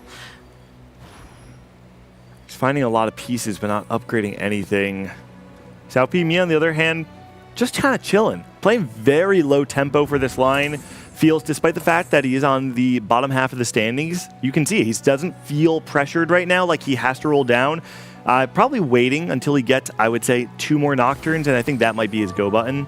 And the coordination was kind of perfect here because he's angling more towards the 2 cost than the 3 cost with TF. You don't need to go 7 to get better shot odds. You want to stay on 6 and have more gold to do so. So coordination gives him the 7 spike for 4 quick strikers, but allows him to stay on these shot odds and hold this gold for a little bit longer to try and guarantee he hits these 3-stars soon. I love this scavenger play. It's such a rare augment, but look at that Mbessa. 2 stolen items already. Going for more. Does get the snipe. Yeah, I do wonder how well the scavenger augment is going to hold up later on in the game. Not well, but I like seeing it. Yeah. Oh, actually, Dasik is able to hold on here. 1 more cast. So close. Wow. The Garen held on for so long with a Radiant Sunfire. Oh, big fine for Dish Soap if you can get that. The Malzahar being offered. Maybe second pick. So with Dominators going for Dasik, it does mean Ironbach has to go for the Rebels. That's where our macro players are going to end up. I think Dish Finding the Jinx there is huge, though. Ironbach gets the Jinx. Also does have that the Sniper's focus. I mean, it has some itemization for it, actually. I'm not exactly sure what components he has waiting on the wings. Does he already have an Ionic Spark Slam? He does. So he's clearly picking this up for the Jinx itself, not for the component. I do feel like South Me's got to feel a little bit of pressure now, right? I feel like this might be the time to roll after losing that last one. Yeah. Talking about pressure, Lilo also rolling down heavily right now. 8 loss streak. He does have War for the Undercity, so still can level up a little bit more. And Jedusor, what a great way to cap out for this reroll tempo line. Going for the Change of Fate, having over 60 HP, big win streak. He hit all of his 1 cost early on, and he gets rewarded with this Prismatic. The Mel. Oh, that's such a nice unit to have, especially just as an extra layer of protection in some of these fights. This is one of the scary matchups for Zeri. You don't have a way to burst down the Smeech like Tristana can. It's going to be more, slowly creeping in that damage, and the Smeech has so much time to do whatever he wants to Smeech all over this board. And the Zeri, we're seeing it a stun from Elise, stopping most of that damage coming in this tracks, but still, is there going to be enough from Silco here is a big question with the Mana Zane. Yeah, I mean, Lilu's kind of opting into the more traditional, the vintage Chembaron line, having itemization for Smeech as this sort of secondary carry, but playing the Silco too. He's going to hit 445 stacks, but only 13 HP. I think he might need to just take whatever the cash out is here. He needed a better loss there, but the lure has held on for so long. Oh, it's War for the Undercity. Yeah, I would prefer him to go further. He was actually criticized very heavily at Macau for cashing out too early and missing out that 17 HP, first place. I think you just have to, actually. The difference in strength between the 400 and the 500 cash out is so significant, especially because you have to win out.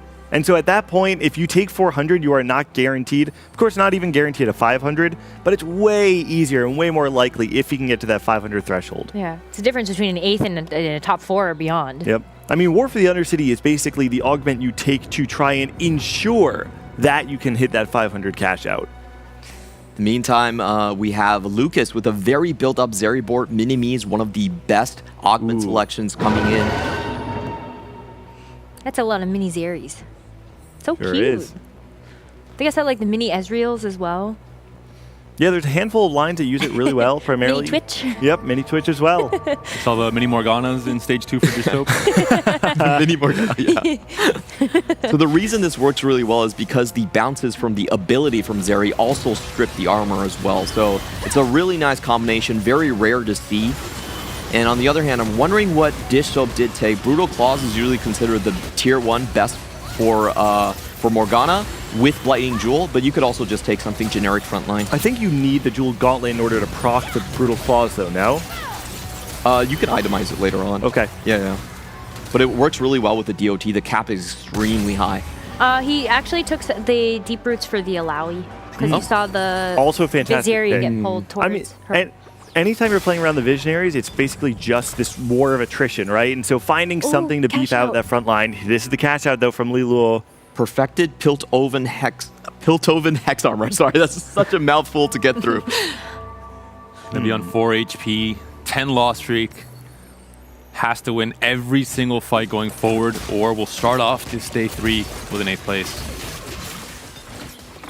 Yeah, I How do we don't feel about this cash out? Definitely doesn't feel like the strongest one, but he's only one off from the Rennie. If he gets that, then it's the best. And actually, scratch that, it's pretty good. It's pretty good. I didn't see the 7 Rennies. Yeah. So the idea there is if you hit the Rennie, which of these items are you actually... The perfected item is the best one for Rennie. So you can just buy time for the for energy absorption to scale up. Okay. Very nice. Should be an item swap. He's got more than enough removers to figure it out. Yep. Double Ken Baron items. Still has a Flesh Ripper for the Savika. And... Okay, perfect. Actually, he's going to have enough items to be able to put... Oh, I was going to say maybe 3 items on the Savika. And he does have it. Double Titan plus Flesh Ripper on the Savika. The Elite on the Smeech almost takes him down, but Smeech is able to heal. Does finally get taken down. Can the Elite clear this? Just too much tankiness from the Rennie. Now Lilo is the Grim Reaper in this lobby. All the players who were not able to preserve HP in stage 4, players like Ironbach, for example, once they face a player like that has a 500 cash out like this, they could be in big trouble as well. I'm pretty sure Ironbog didn't lose 45 HP in 1 round, so I'm very curious to see what happened there. But has still taken a lot of hits and would be the next player eliminated. There are only 5 HP left. Bio's also going to be on a loss streak as well, sitting at 22 HP. I don't know if this Singed Augment has been worth it so far. I think there is some counterplay to the Singed as well. If I think we all were able to see Dish Soap's learning videos. He mentioned as well that Singed is going to target usually the corners. If you're able to place most of your carries in the middle area, Singed has a much harder time reaching them, takes a little bit too long, and in burstier, faster fights in stage 5 and 6, he just doesn't do enough. Can this Jinx from Ironbog actually take out the Zeri in 1 shot? With the Sniper's focus, it's a lot of damage, and he gets the 1.5 second stun as well. This Jinx 2 as well. Keep in mind there's a lot of damage. The problem is if you don't kill this Zeri right away, she's going to be able to heal up. And with that damage threat, Zoe 2 is not found to still just a Zoe 1. It's going to be a close one. Zeri starting on the Jinx. Can Jinx cast fast enough? Oh, Ezreal has to try to take down the final Bastion, but you've got this Anima Visage, so it's healing up in the face of this Ezreal. Just disastrous for Ironbog. Not able to find the Zoe 2. Actually, it looks like he had the Alawi on the bench as well. Was it also an Alawi 1? Ironbog just barely missing the core units needed to win that fight. And the swap of the items from the Loris to the Leona 3, once that was hit, you have the Overheal, you have the Bulky Buddies, you have the Anima Visage on 6 Sentinel. So much extra HP for that armor. So hard to deal with. The other 6 Sentinel player we have is going to be Bio, now also up on the chopping block as Leloy is going to start mowing players down.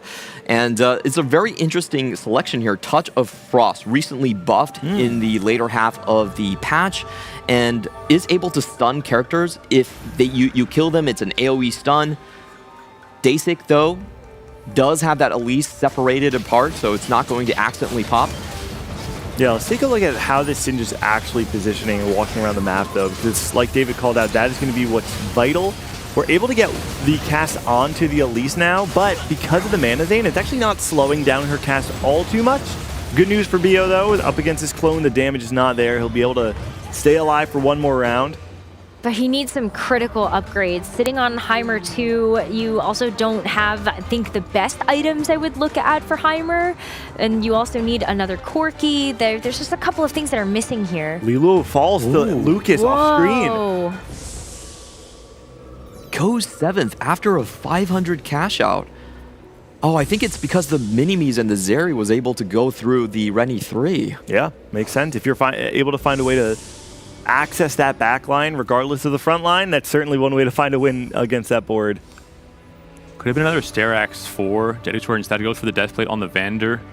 Potentially looking for a Vander, so not sure if he was trying to hold those on the bench or not, or just that last item for the Draven instead. Dasik found a Mordekaiser pair as well. I don't know if that was Mord 2.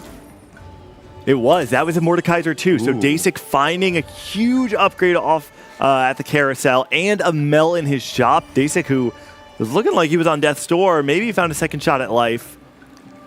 This board looks good enough to me. Mordekaiser with an interesting AD build. has played Slam just for any little bit the of power. rest are amazing, though. He's fine. I mean, sometimes we actually do see Edge of Night on Mordekaiser, so it's not entirely unheard of to see an AD item. He's going to hit really fast. Get damage in. You get damage in. Exactly. Oh, there's a Mel in the back line of Day6 board. Mordekaiser right into the back line there. Able to get very, very close to all that backline access. The Draven down to half HP. The Vander holding on, but it's going to look like a pretty big win here with the last Elise cast from Day6. Able to survive here, and Jedus are now taking down to 1 HP. Oh, on the other side, though, Bio just fighting for this life in the first game. Needs to actually try to get this. And the Zeri, he can't get that backline access. Heimer didn't even get all of the rockets out from that last cast. You have to wonder if that cast fully comes through. Is it enough damage to take out that Zeri? But Bio will fall. Jedu has secured a top 5 playing Family, which is actually kind of interesting because it's the top 5 secured in a position where Family can cap out quite high. And we're still kind of seeing it live in those middle placements. He still has a lot of gold, though. That's 50 right there. And so can he actually level up and maybe find another pit fighter to add in?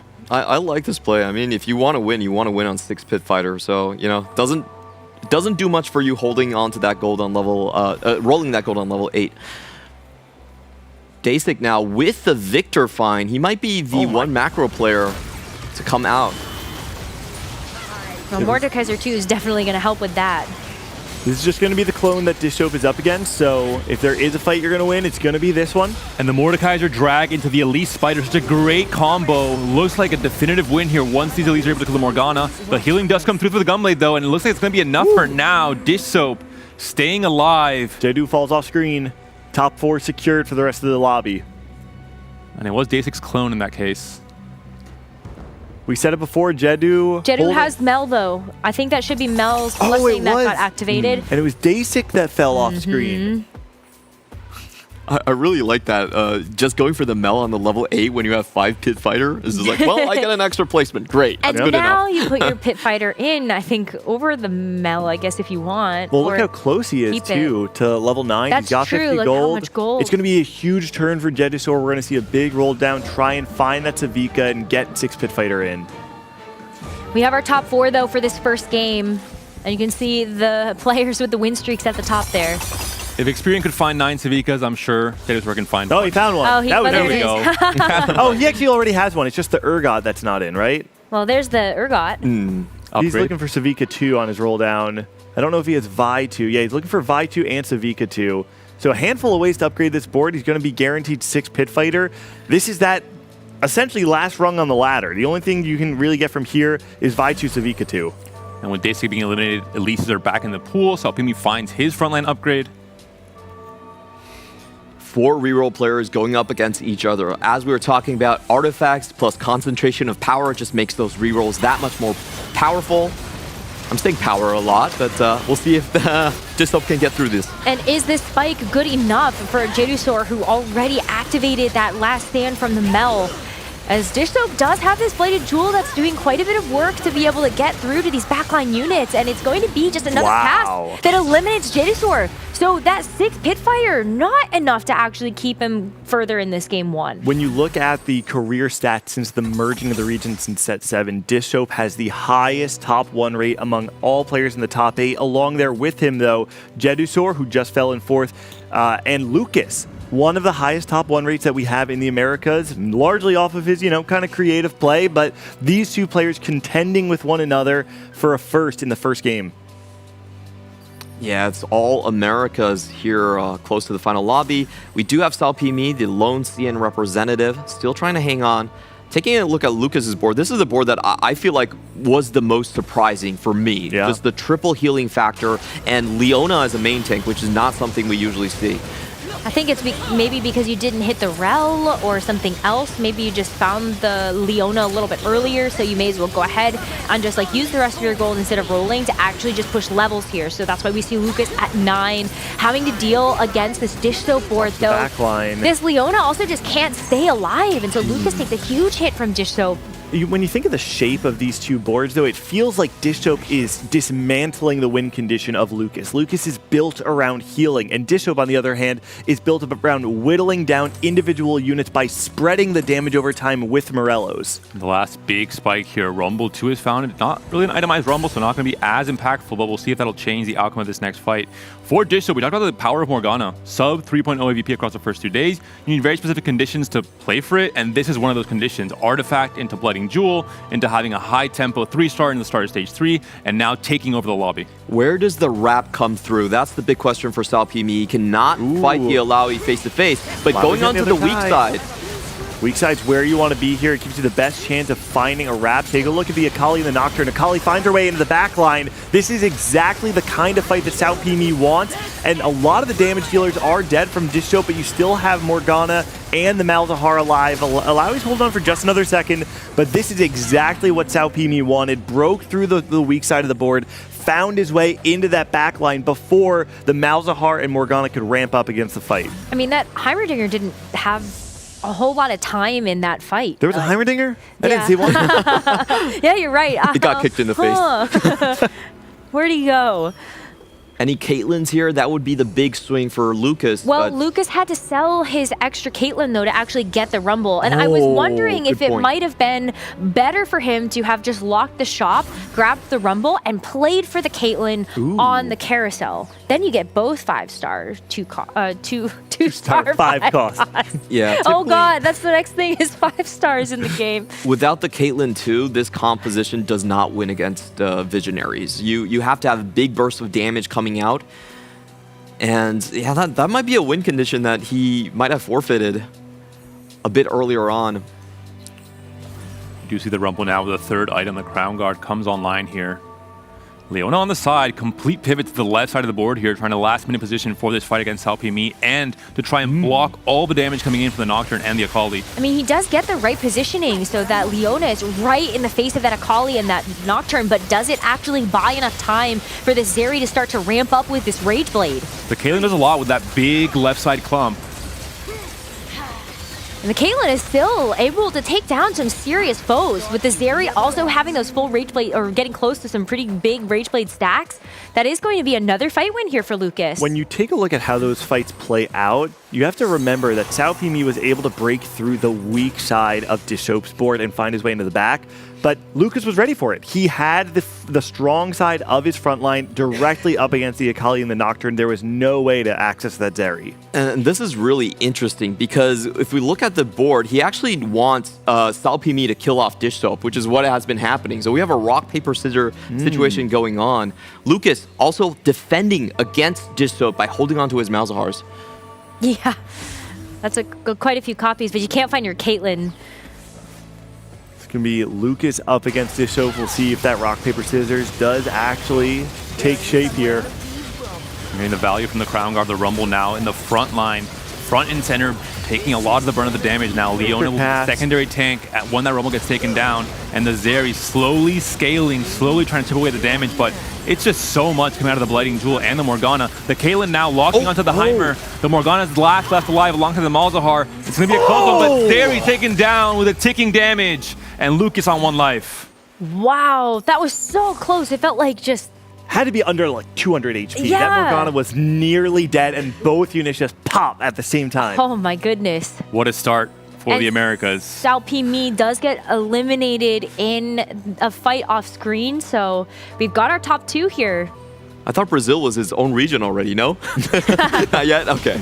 But huge upgrades available for Dishsoap. I think his board definitely is the one that has more potential to get some big finds here. He's only 1 off the Rumble and 2 off the Malzahar. Those are the key. Caitlyn, we could see Caitlyn 2 potentially from Lucas. Oh no. Could be equally impactful. We'll see the Saul and the Malzahar as late as possible to not have them back in the unit pool for Dishsoap's roll down.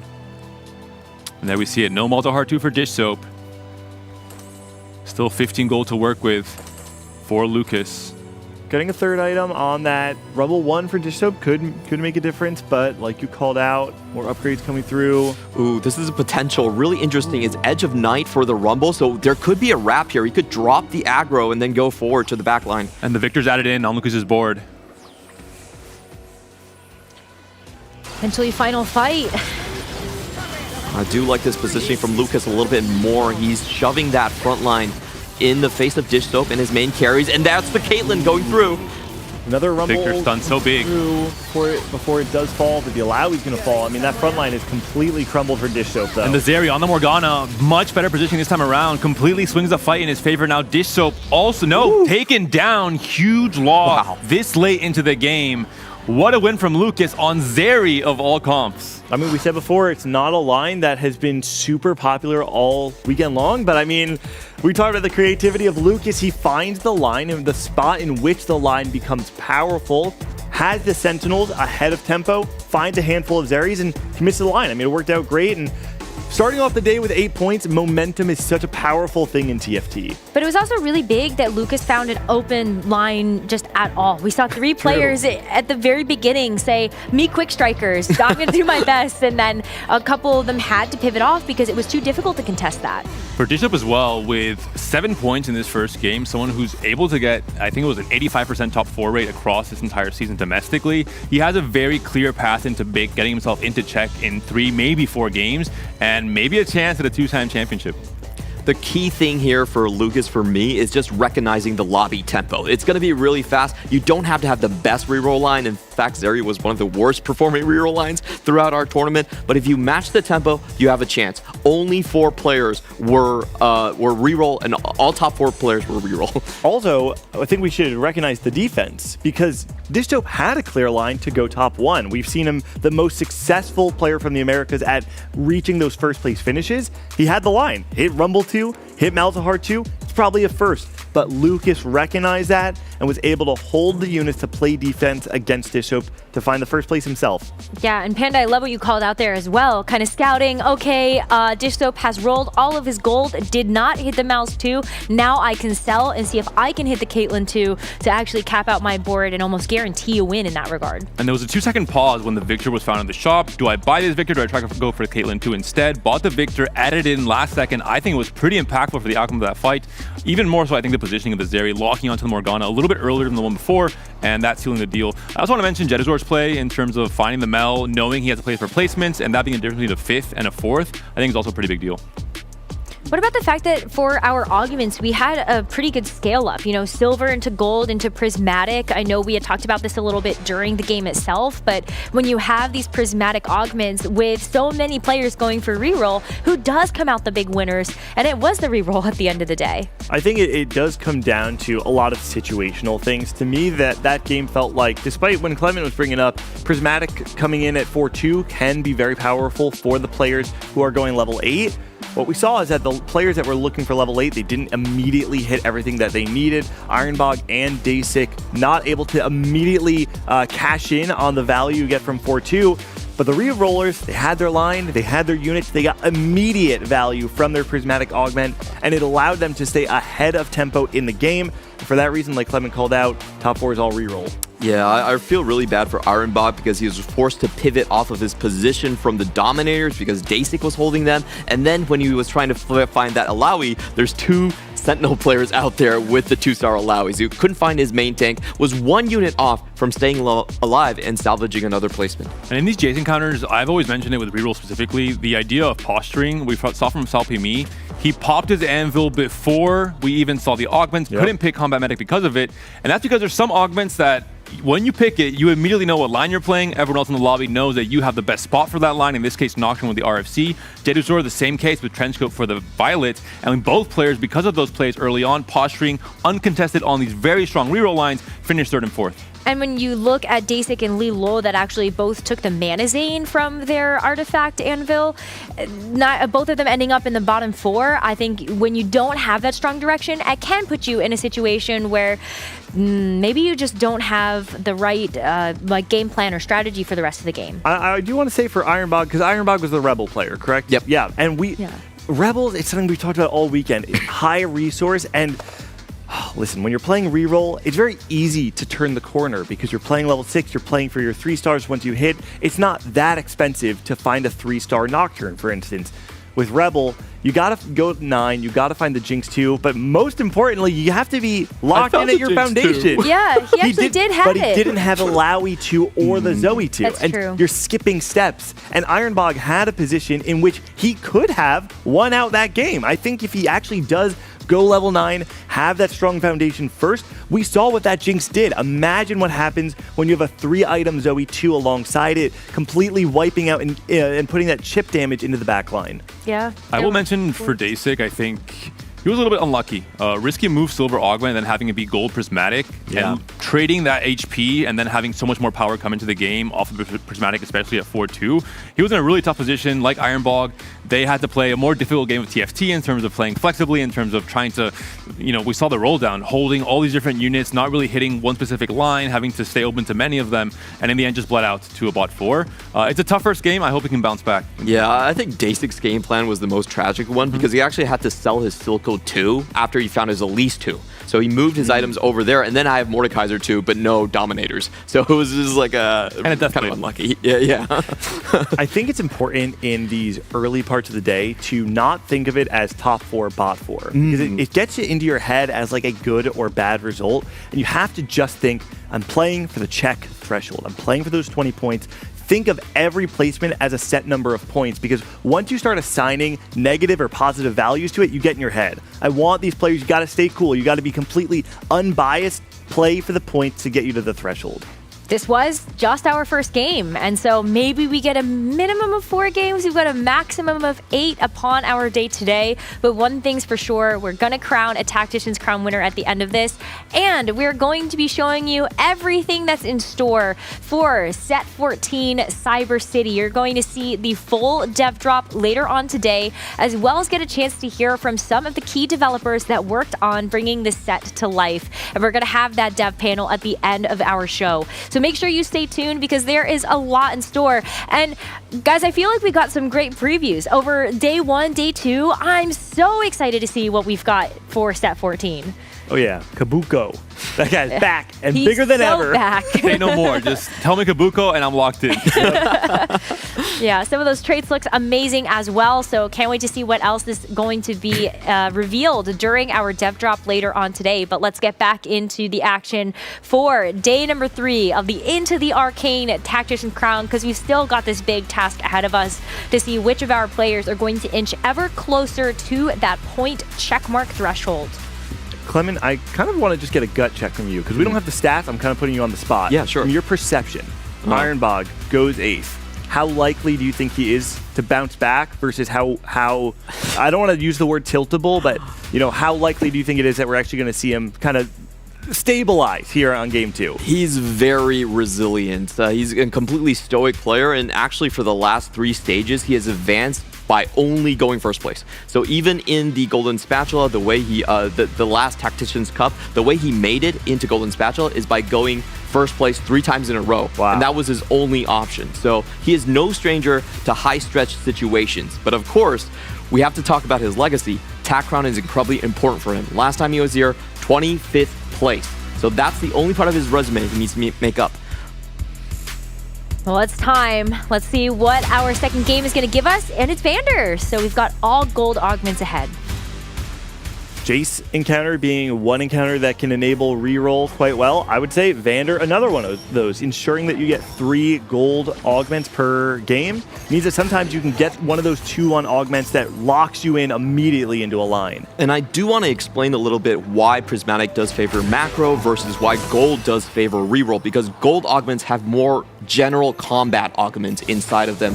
That gives you better concentration of power, while Prismatic augments, a lot of them are item-giving augments, which allow you to spread your power around.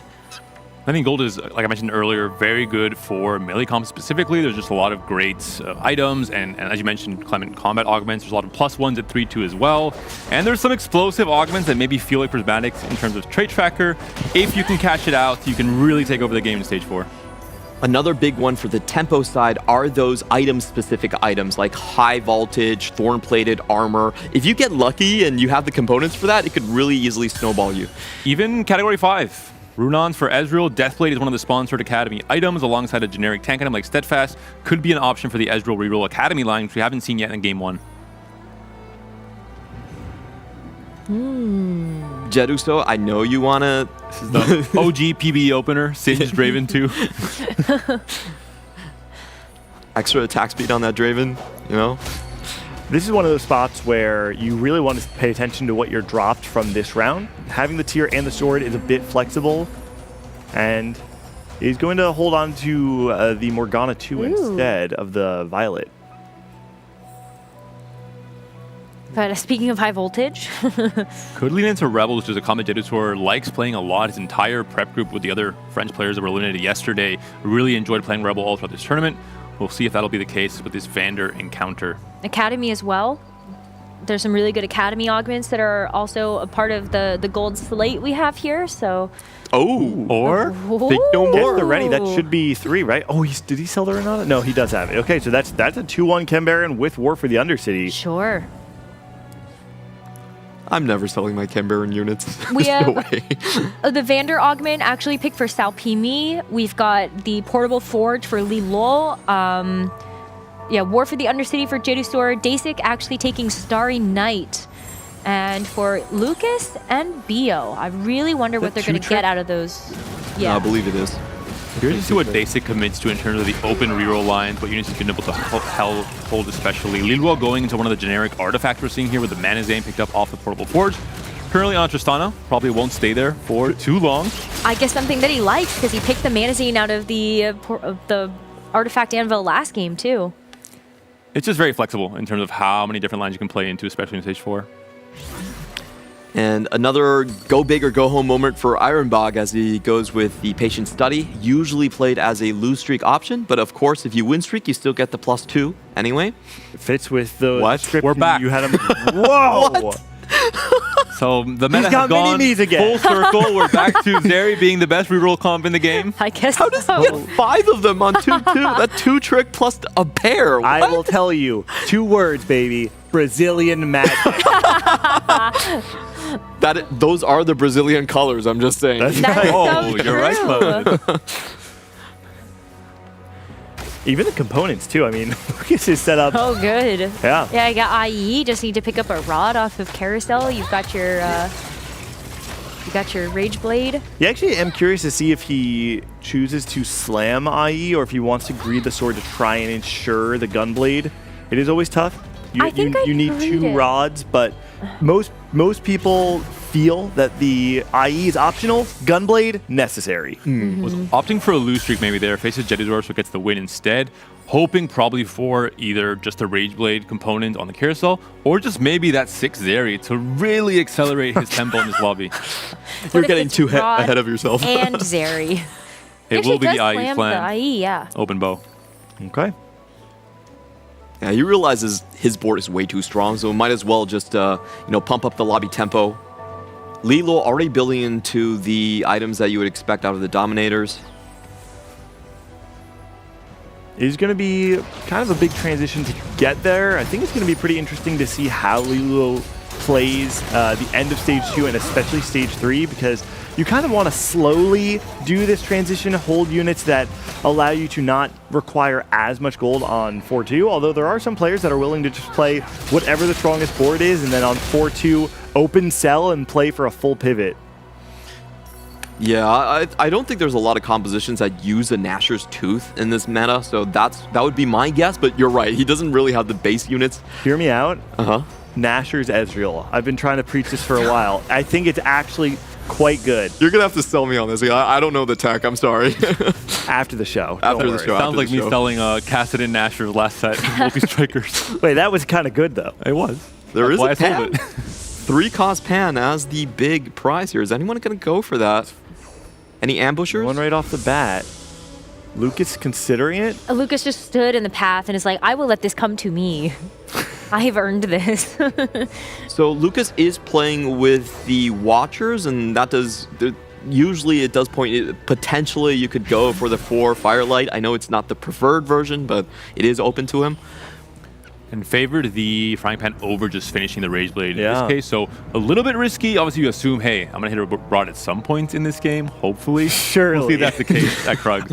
I'm not going to lie. I think that's a very risky move from Lucas. Having the opportunity to finish out the Rage Blade and then just play tempo for the rest of the stage instead for a higher cap. Two defenders versus Jeduthor. Usually just one, but two players trying to open for it here. Both Dasik and Salpimi trying to stop the Chem Baron player from continuing the loss streak. Instead, it'll be Lucas benefiting from this. So what happened to Salpimi's board? Salpimi is going to be playing up against Lilo, so actually looks like maybe Jeduthor is safe. One more round for Jeduthor. It's pretty likely he faces one of these two players. Yeah, in the next round, absolutely. Oh, and we have our 100 players. Distop running into Bio and breaking his streak. Bio also going for the 2-trick. We're gonna have to take a look at what those 2 stars are. I think he got Vladimir, if I had to guess. Ooh, Salvage Bin coming in for Disho. Pretty interesting. This is one of the most fun augments to watch when you're watching pro play because it is so skill expressive. The optimization. When players are able to do these huge transitions, and I think most importantly, keep track in their head of what the components are because they're still going to a path that may be completely undiscovered when they go to their 4-2 roll down. Yeah, are we seeing the Nandede special? We saw this exact setup yesterday. Patient study into Quick Strikers. Hopefully no open for it in stage 3 onto Jeduthor. Yeah. Please don't mention that. Please don't mention that. I had high hopes for Nandota, unfortunately. Bio obviously losing to Jistop is going to go on to the most likely Sork lines. That's completely open. Ironbach with a pretty big find here on just a free Twisted Fate. One of the easier ways to stabilize this quick striker board. Ooh, Jewel Gauntlet for the Morgana, hopefully. Ooh. You know, I do wonder, Twisted Fate 2, don't get me wrong, it's fantastic, super powerful. On stage 3 in particular, I feel that the melee upgraded units have more impact because they burst through the front line so much faster. How much do you actually need to dig as Ironbot to stabilize on just a TF2? If they get 3-star, then yes. But if they're all 2-stars, then usually TF is the better stabilization point to itemize. Okay. Will depend on the component drops here at Krugs as well to see if you can get a 2 or 3 item TF early on in stage 3. One thing to note, Jeduthor, unfortunately, his streak was broken, faced off against Salpimi. That's going to mean going to have to reset that Chem Baron loss streak in stage 3. Oof. Huge hit. It's expected. In a day like this, I think one of the key things is a tactical griefing, is stopping Chem Baron players from having those crazy loss streaks, is not allowing a single player to just take complete control of the lobby like we saw happen quite often yesterday in day 2. I mean, it even happened, I feel like, to Lilo, like just taking the War for the Undercity so late and even getting that 7th in that last game. I feel like taking Chem Baron is going to be quite difficult today.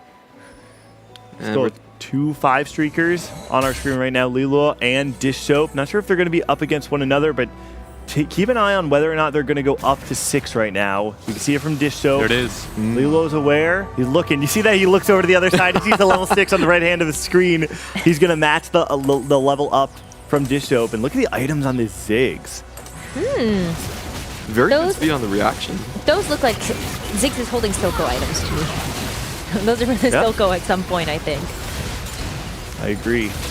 We did see a singular game of Ziggs reroll across the first 2 days of this tournament. Not sure that'll be the case this time around, but it was played at least once yesterday. Do you have the stats with them? I don't know who the player was. I just saw it and I just chuckled to myself. And it does look like Distop is going to be taking away that Nash or Ezreal angle away. I'm just kidding. Oh, man. He doesn't know the tech. Of course, we are on the Vander encounter, so triple gold across the board here. Wondering if we have anything for the +1s in these compositions. Bulky Buddy's always a favorite in these Dominator comps, but also Slammin'. Bio has a chance for Blazing Soul. I think that was a pickup there, bottom left. So playing Salvage Bin. I was thinking, is he going to take Slammin', get the additional component, instead going to take the support cache? And Dasik seems like he's locking into Tristana potentially. Picks up a gold collector off all that shimmers with the Starry Night. So now we know what reroll comp he's going for. One of the comps we talked about, top of show, and we saw yesterday across both days really, very strong if you're able to scale with Tristana, if you're able to find a strong enough front line. And he does have good items for it, but I wonder how good it is to lock into this now. No stack to Tristana. Right? Some Like, players it's actually fun. believe this a lot. Even Chaos, for instance, was selling me on this idea that if you can just stabilize stage 3, it's actually good enough.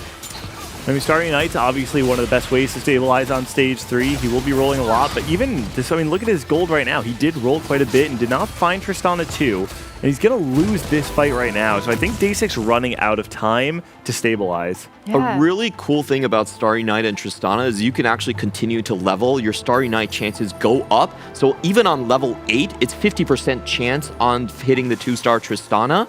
And that means you're not actually losing that much value by playing tempo with this line that does need to get stacks. And because it is a snowballing comp where you have to find the 2-star and the power right away, it is one of those comps like we saw earlier in the set with Camille and Amateur where you have to roll down to 10. Now And that we're seeing one's a very dilemmified. big goal. I knew you were going to bring it up. I knew you were going to bring it up. I believed in Brazilian magic. I think this is Brazilian sorcery at this point. I'm not really sure where he's going. Oh, I think, oh wait. It's probably Twitch, right? He had a 5 Zeri start. Oh, he did. I forgot that was had the him. 2 triggers. Poor Zeri wins him last game and then nope, just thrown away into Thank the you for your bin. services, ma'am. I will say one of the big problems with the sniper line, with Twitch in particular, is the front line. And this is one of the solutions that we saw once that Twitch buff came through on the 4 snipers especially. Hear me out. Is he still playing Zeri? He's just going back for her. I do not think so. That would be something. I can't imagine that is goal deficient in terms of playstyle. If he was holding the Zeris, I imagine a couple missed, actually, interest intervals. Nerd. He's believing in magic. I'm sorry. I've been befuddled by Lucas this entire time, but he's here. Let's see what he does. Big find here is the Echoes. I wonder if Dish Soap is going to go into the scrap. Usually when salvage, you kind of consider that as a position. He took support cash. So I'd also like to see what he got. Him as well as Jadusor. Oh, Jadusor got Locket. It looks like on the Singh, so just really trying to scale into, a lot of power once he gets this cash out. Once he has his Smeech online, we'll have some extra survivability on that Smeech, which he can get himself into trouble a few times. And it was Gem for Dish Soap, I think, right? Yeah, That's there what it is. Okay, yeah. Hello, Mort. Double win streaker. Ooh. Holy, you're right. Surely they have to face each other now, Dish Soap right? and Lilo's yet to fight each other even once this game. Is this the world champion special? Like, you just don't have to play each other? Yeah. Okay, Dish Soap leveling up 7. Even look at his gold. Has to go down to 22. Normally, you see players leveling up to 7 on 3-5. They especially still when don't they hit still each have other. 30 gold. But yeah, Dish Soap wants to maintain the streak, and it looks like he's going to up against BO's board. Blazing Soul, playing around some Visionaries in the back line. Yeah, but I don't know if I like those visionary items either. And really good tempo play from Dish Soap, just slamming every item he gets. We saw right away as he got those components through, just immediately making the best items possible. Picks up the gem here as well to get immediate power in stage 3. I think Bio is holding on to 4 Zigs. Am I being mistaken? Those do look like 4 Zigs. They're unleashing the secret tech on this day 3. They're Zeri reroll holding and it closer to Ziggs the heart. reroll. Exactly. Lilo and Dish Soap have to face each other at some point, right? 2 stages, no meeting. Let's take a look at who's going to win out. It does look like Lilo with the better backline, Mana Zane, and upgraded unit. Also with the Vi pair. Yeah, I mean, I think Dish Soap probably has the edge on the front line. Some more upgrades. He's got 4 units there, and early allow he can be really powerful, but there's so much damage on the side of Lilo. No, they still don't face each other. 2 full stages, and both players will be able to dodge each other. Dish Soap going up against Stasic, who has rolled to just 10, though. And already has a Leona 3. But doesn't have a Tristana 2. He is sitting on Tristana 1 in that back But it's Leona 3 and it's Rel 3. There's actually 2 big 3-stars on Day 6 board, Gem's gonna which give is you some- buying quite a bit of time here. But when you do have this extra execute coming through from the Tristana, but the shields! Oh my What a goodness. big deal for the Renata to be able to throw over. Even with Dish Soap not having the upgraded Ezreal, the gem is giving him so much bonus damage that the front line holding up is enough. He's actually able to ramp up faster than the Tristana player because Day 6 on Tristana 1. That is a great point. And basically, we mentioned he's a player who really, I think, evolved, has matured as a player, has a much better mental. But after the first game, now looking at this position in the second game, you really have to have a lot of resilience to stay focused, stay locked in. Hopefully, you're going to hit Tristana soon, have Starry Night, maybe catch up later on in stage 4, and still be able to play a high-tempo game. He has rolled a lot of gold, and in this position, there's no Temple Tristana to be played. I wonder how many stacks he actually has. I wouldn't be surprised if it's less than, 5 stacks. Well, you were also saying, Clement, too, right? No, it was Alan that said this, I think, yesterday. When even looking at those Tristana items, you've got the Rage Blade as well as the Gold Collector, and it's actually suboptimal because it's not always the bowling balls that are actually going to get that final KO. But I like the Gold Collector and Rage Blade combo personally. I think it just gives you extra chances to actually get the KO with the bowling ball if it lines up right. I haven't looked at the stats, but it's definitely possible that Shojin could be better in that setup. Let's take a look at they finally meet each other. Let's go! Woo! It only took stage 4. Doesn't look like either player's made some marginal upgrade to their board. So this is about the same board that we saw on stage 3. Front line's going to hold up for Disho for a little bit. It's going to fall for Lilo. Great targeting here. Ooh, look at the Ezreal. Disho, you can see the little stand up in his chair. Like he's relieved. He was able to snap the win streak of Lulo. Puts him in a great position. I will say, day 1, game 1, Disho had an insane win streak into stage 4, and despite that, with the Rebel game finish in a 5th place position, we'll see if he can really utilize this HP buffer to, at this point, almost guarantee a top 4. Has 7 points already after that first game. Bio is rolling now. As we see Disho doing the same just to get that Ezreal 2. He's going for the teaming up. And Bio here, the full pivot into the Emissary line, has thankfully found both of the 4 costs already with the Garen and the Mbessa. They're not happy about the Tristanas here. Yeah, I mean, Bio doesn't have the Tristana on the board yet, though. This is Moonlight coming through, right, for Bio? Yeah, yeah. Okay, there it is. This does make stabilizing on 8 so much cheaper. You don't need to worry about hitting something like the LeBlanc or a Zoe 2. Instead, it's going to be guaranteed power from the Zyra 3. Yeah, does just have a Wayward Mundo on the board right now. But this is not looking like a particularly good roll down from Bio. It's kind of forcing his way to stabilize, but he would really like that Garen pair to be upgraded. On the other hand, Salpimi not doing so hot with his gloves off Vander copies. They must have gone to the bar. They were in the encounter, so he's rolled a lot of gold and still 3 copies away.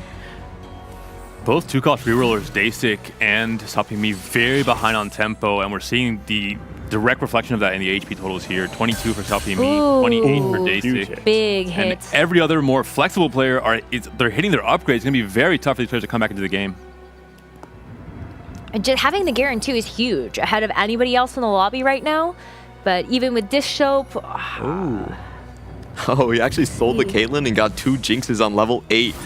Well, he got something from... That's Duo Q, Big right? upgrade. Yeah, it is Duo Q, yeah. So I don't know what... So he got the Caitlyn from Duo Q? Is that what that was? Yeah, he got Caitlyn Savika, but sells both of them. But he got his own Duo Q, you know? Yeah, that's right. And difference to that day 1 game, he found the Jinxes on 8, had Alawi 2 already, so very different level 8 roll down here for Disho on the Rebel line. Beautiful stuff. On the other hand, Lucas is going to go into the Artillerist and might win on 1 HP. Wait, and so Lucas picked up that early frying pan. He didn't use it yet. Does he, right? Does he have the setup to play 6 Artillerists this game? Because he took the Artillerist +1 on his 4-2 augment. This is something we saw Bio do. It was kind of an Urgot 3 setup, but in the Golden Spatula. But 6 Artillerist is a huge win condition when you're playing around this line. We saw it from Lococo yesterday as well with the Anomaly on Tristana calling card, able to pretty much get a free extra +1 Artillerist. There's a lot of Sork players here, at least 2 Sork players and a LeBlanc coming through. It's going to be Lucas saving the lobby. Not there for Ironbog and the other Sork player. Lucas does actually have both Artillerists in, so with that, he's currently sitting at, what is that, 1, 2, 3, 4, 5, 6. That is 6 Artillerists, correct? On his board. So Lucas, once he upgrades everything on his board, is going to be a powerhouse.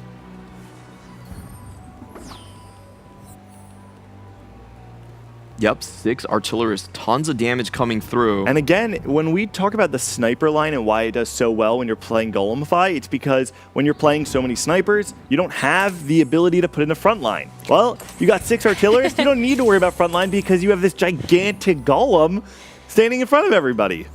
Finally, the Vander 3 has been hit by Salpimi, but is it too little too late? 5 loss streak, 11 HP. There was a Chem Baron player in Jedis War as well who maybe is going to get very strong somewhere in this stage 4 or 5. Doesn't look like there's good single target damage from Ironbog. That Zoe still on 1 star. Got some disruption no elite though, stun. with the Jace. Oh, and the Jace nearly takes Vander away for a while. Oh, one more. Oh, barely misses that cast though. One more cast from the Jace maybe would have made a difference. At least would have killed a few more units. Ironbog gonna take a hit there. Is on Jace pair. Keep that in mind. Lots of pairs on Ironbog's bench.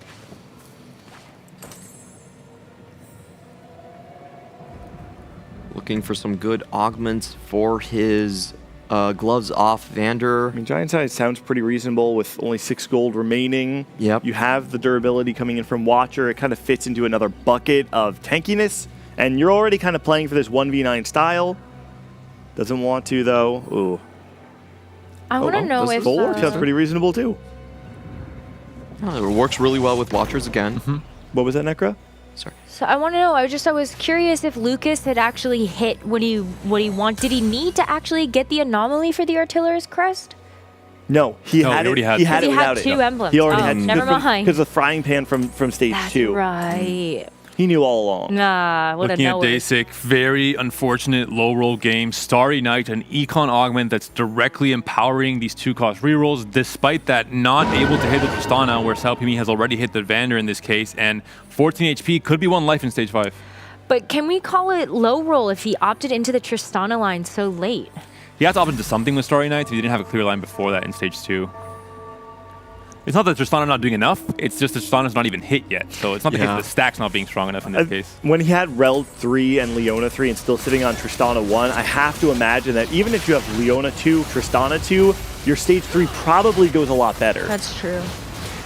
Both sides using Share Your Energy at this point. I'm taking a look at the Elise, which is the big hero of the new it's a patch. big loss here. Oh, the bounces from Zoe taking Dasic to 1. Ironbog able to win that fight, but looking at his bench, I mean, he needs to find these upgrades, and if he cannot, I cannot imagine the stage 5 goes well for him. And no gold to work with for most of these players, so you can see the desperation. I think it's a big tell that Dishhope is still 100 HP, and he has been adding so much extra pressure to this lobby, forcing everyone to spend all of their gold. I don't want to jinx it, but can the perfect player get the perfect game? Ooh. You just jinxed it, Necro. Well, no, he jinxed it because he has a jinx. She specifically said she didn't want to jinx it, which is supposed to counteract. Is that how that Yeah, works? exactly. I'm pretty sure. And you have to cross your fingers and your toes and knock on wood. Right? Okay. I'm going through all the motions right now. EMEA in trouble here. Jedis were also down to 1 life, just 10 HP to work with, moving to stage 5. Take a look at his cash outs. It looks like because of the early grief on stage 2, no perfected items. At only 10 HP, that can be really scary, especially even if you can survive for right now. Not having a perfected item makes it way harder to actually win out, which means 1 bad matchup and you are gone. Disto is not going for the perfect game. He's still sitting on 60 gold. He has his eyes on the prize. Oh, Tristana 3 found. Finally. Is it too little too late, though? That's the big question. It's just 1 HP for Dasic here. Has to win every single fight now. And because of the way Tristana works, if you haven't been winning before this, if you've been losing so much, you haven't been scaling her stacks, and that means you're going to be much weaker than you would be on average coming into this stage 5. And you're facing off against Dish, so facing the Grim Reaper in this lobby, but he hasn't upgraded his board just yet. Exactly. He's sacking right now, and I will say it is a massive upgrade coming in for Dasic. He not only does find the Tristana 3, but he also is able to get 3 items on the Leona and the Rel. Oh, that Tristana actually gets taken out. Wow.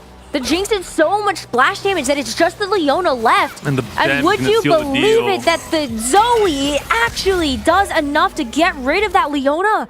And Dasic is out. It is a nothing wasted on the Jinx there, so she's still doing a lot with the anomaly despite no upgrade. And a tragic game from Dasic. I think maybe you can consider that the scaling and the Tristana coming in too late was not ideal, but hitting so late with Starry Night is definitely below average there. No, I think that's one of the games you do have to chalk up at least some degree to variance. And what I want to see more so than him playing better is really just that he plays not worse coming out of that game, because that can be a really frustrating experience. Playing a game where so many of the factors were outside of your control, we need to see Dasik bounce back next game. 10 HP against a clone, not too bad for Jedusor in his position.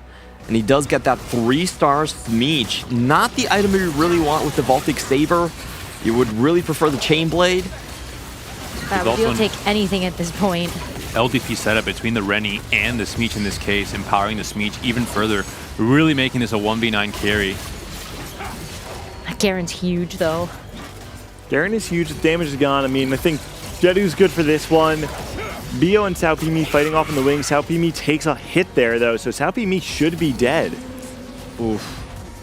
Sao Pimi with the Vander game, too. I feel like that was also another one of our players that hit their carry really late with the Vander 3, so... I do want to mention a bit of low rolling across the board here. Lilo took malicious monetization and is on 1-star Silco. Oh, man. Oh, boy. On the flip side, I think Disho playing into the high roll, but had a really, really great tempo game plan from stage 2 and 3, rewarded by finding those extra jinxes. And I assume he's gone 9 at 5-2. I mean, I assume he's had a pretty big roll down, considering he's on just 3 gold now. And we'll see if he maybe does, as you mentioned, Necro, go for that perfect game with how strong he's been able to get. Here we go. Disop up against Jedusor. Still Jinx 2, and Zoe 2 in this case. So maybe a little bit unfortunate in the end here on level 9. I mean, the Smeech at least doesn't actually get stunned too badly, and it's able to make its way through the front line to the other side and onto the Jinx as well. Okay, we did jinx it. This probably isn't going to be that perfect. Don't say we. You can anti-jinx it. Carousel coming up. True. He is last pick, though.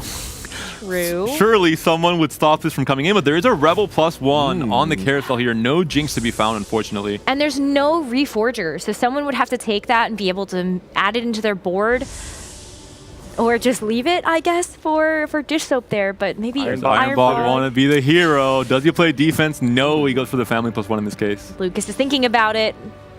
Oh, Lucas does take the Elise. And technically actually does have a spot to be able to use that Rebel emblem. When you do have the Ezreal as well as the Alawi on your board, that's one way that you can activate the Rebel synergy without being able to do it naturally.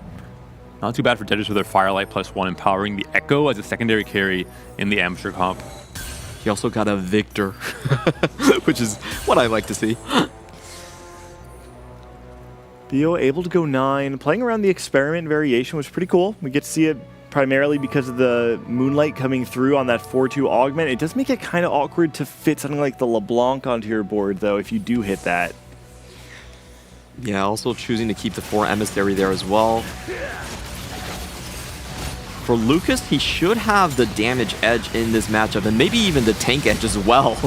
Oh, I mean, the Golem is just too big. This is one of those fights where you really want to be able to just bypass that Golem instead and try and get onto the back line. For instance, I think playing something like the Ambushers will probably have a bit of an easier time, especially when Echo, for instance, can just hop into the back line, even though Smeech might be stuck on the Golem. Unfortunate elimination here as well. In both of the games in this day 3, it's been Lucas eliminating Bio in stage 5. So another time where the Brazilians face off and Bio ends up losing. 3 players below 10 HP at this point. It's just Dish Soap calling their names one by one and eliminating them off their list. We still haven't seen other boards that are strong enough to go up against Dish at this point. Form Swapper for Ironbog. We know this has a high cap, but critically, he's missing those 2-star Form Swappers. I wonder if Bishop should have maybe not rolled as deep in this stage 5 with the HP he had to maybe mitigate the low rolls of not hitting the Jinx or the Zoe. We'll see have another gold injection coming in, but Ironbog on his last life, Jedusor as well, both are fighting to stay alive, to go into stage 6. The Smeech trying his absolute best to chew through his board, but so many different units. The Elite Burst comes through, and that looks like it might just be it. The Echo cleared in the end. The after images surely can take down the Hex Crystal. What a win from Jedusor. Just barely getting that win there. Nope, that was a clone. That was a clone, but Jedusor is going to fall as well. And so now we're at our top 3, Dishop, Lucas, and Lilo, who's only at 3 HP. You can see Dishop He's got the HP. He can kind of chill for a little bit. He's going to potentially hit another interest threshold here. Have another item. Maybe start itemizing things like the Echo as well. And but is it going to be Lucas and Dish Soap that go first and second again, back to back? Could be. I mean, Lucas on the 4-win streak, looking very strong. I will say, when I look at the high end of Dish Soap and Lucas, the thing that stands out to me is how much backline access Dish Soap actually has. With both the Zoe and the Jinx, once those are both upgraded, oh, Jinx too. He should be able to have a way to kill those artillerists despite the Golem being in front of them. Jinx 2 is going to be the way to do that for sure. Jace 2, though, for Lilo on the bottom side. And a really cool thing here for Lucas is he actually does have the Hodge onto the Corki, so there's a potential chance he can survive the initial burst. Oh, he's switched out the ammunition, though. Finds a QSS. Oh! Wow, I like that too. Put the Hodge onto the Ezreal as well. It just gives you even more of that backline presence. We'll see how the fight turns out in the end. It's going to be very hard to deal with that Jinx damage coming through with nothing wasted specifically.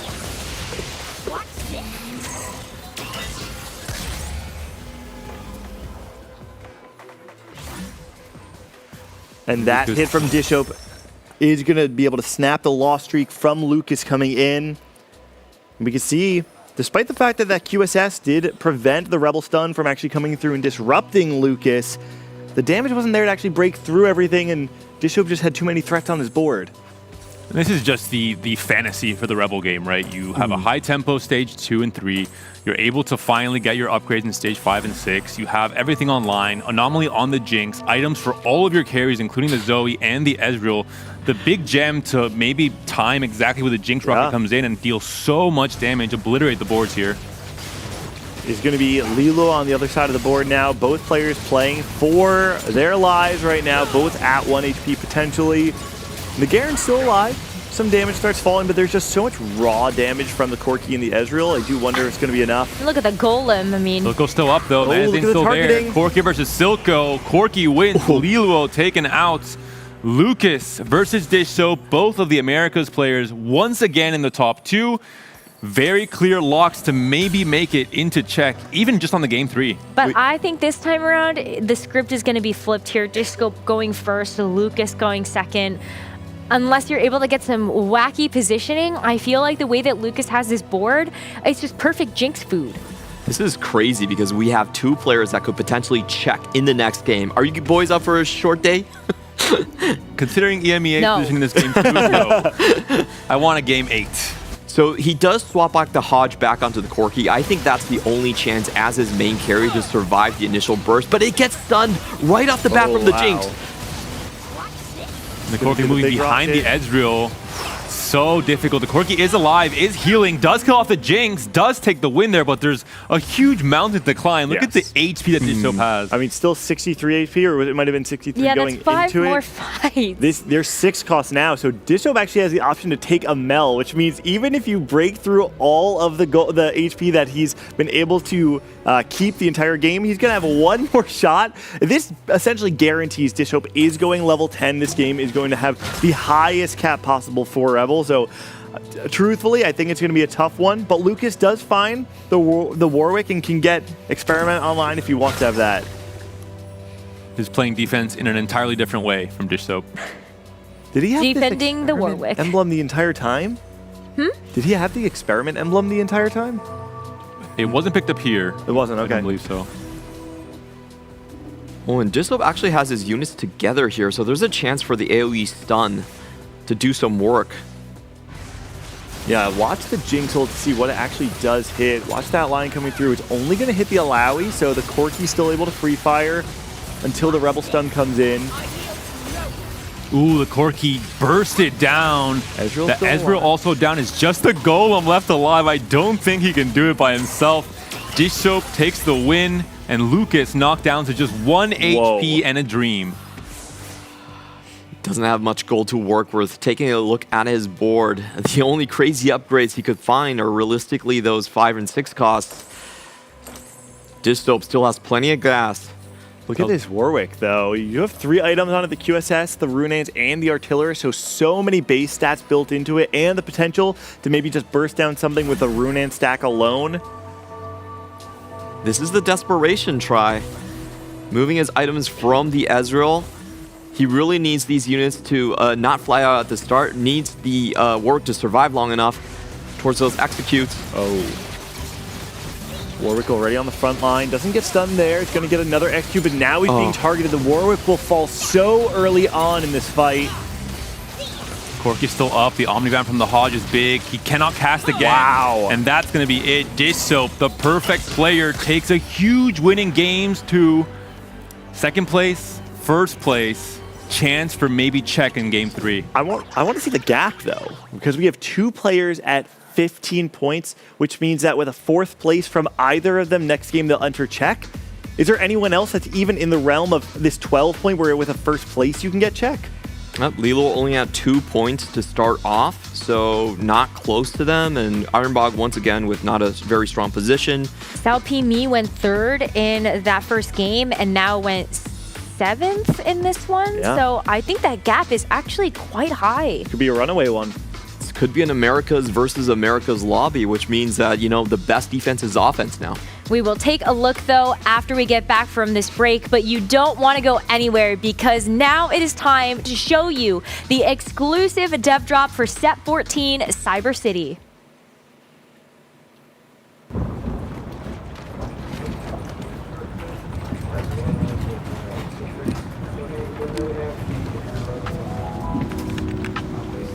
Mort, you have to give my set pitch another look. Rammus Rampage again? Of course not. I'm talking about Pool Party Set pumps you up.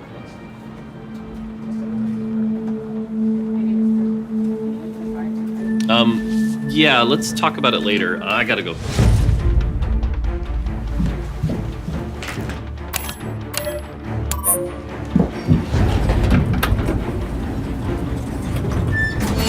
So every game, you'll work out with the set, and he makes you bigger. But you'll also be tasked with various exercises, get supplement tips, and be informed about the benefits of saunas and cold plunges.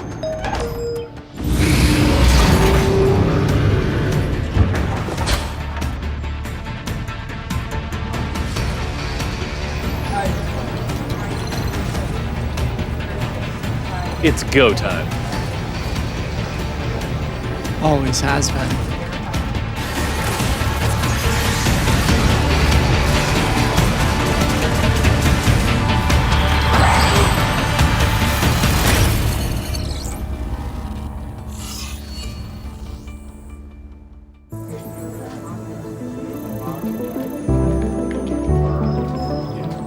Hey Tacticians, I'm Liv, the lead of our next set, Cyber City. Cyber City is crawling with different factions, each vying for power, territory, and infamy. If you want a piece of the pie, you'll have to build your crew, expand your turf, and hack your way to the top of this neon metropolis. Are you willing to do whatever it takes? Before you answer that, I'll introduce you to some of the citizens of Cyber City so you know who you're dealing with.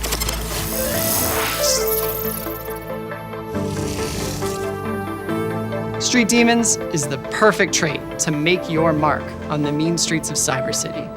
Activating Street Demons will tag hexes on your board, powering up the champions that stand inside. You can place any unit in a painted hex, but Street Demons will gain double the stats. There are even signature hexes that grant even more power and provide a touch of artistic flair. With units like 4-cost Brand drop-in paint bombs and 5-cost Samira spraying bullets, these could be the last colors your opponents ever see. Samira's other trait, Amp, upgrades the abilities of Amp units in unique ways. For Samira, each Amp breakpoint increases the number of bullets she shoots. Other examples include making Nidalee's chain lightning attacks chain to more enemies, or letting Yuumi cast faster. While we're on Yuumi, I should mention that the Animal Squad is staking out their turf in Cyber City.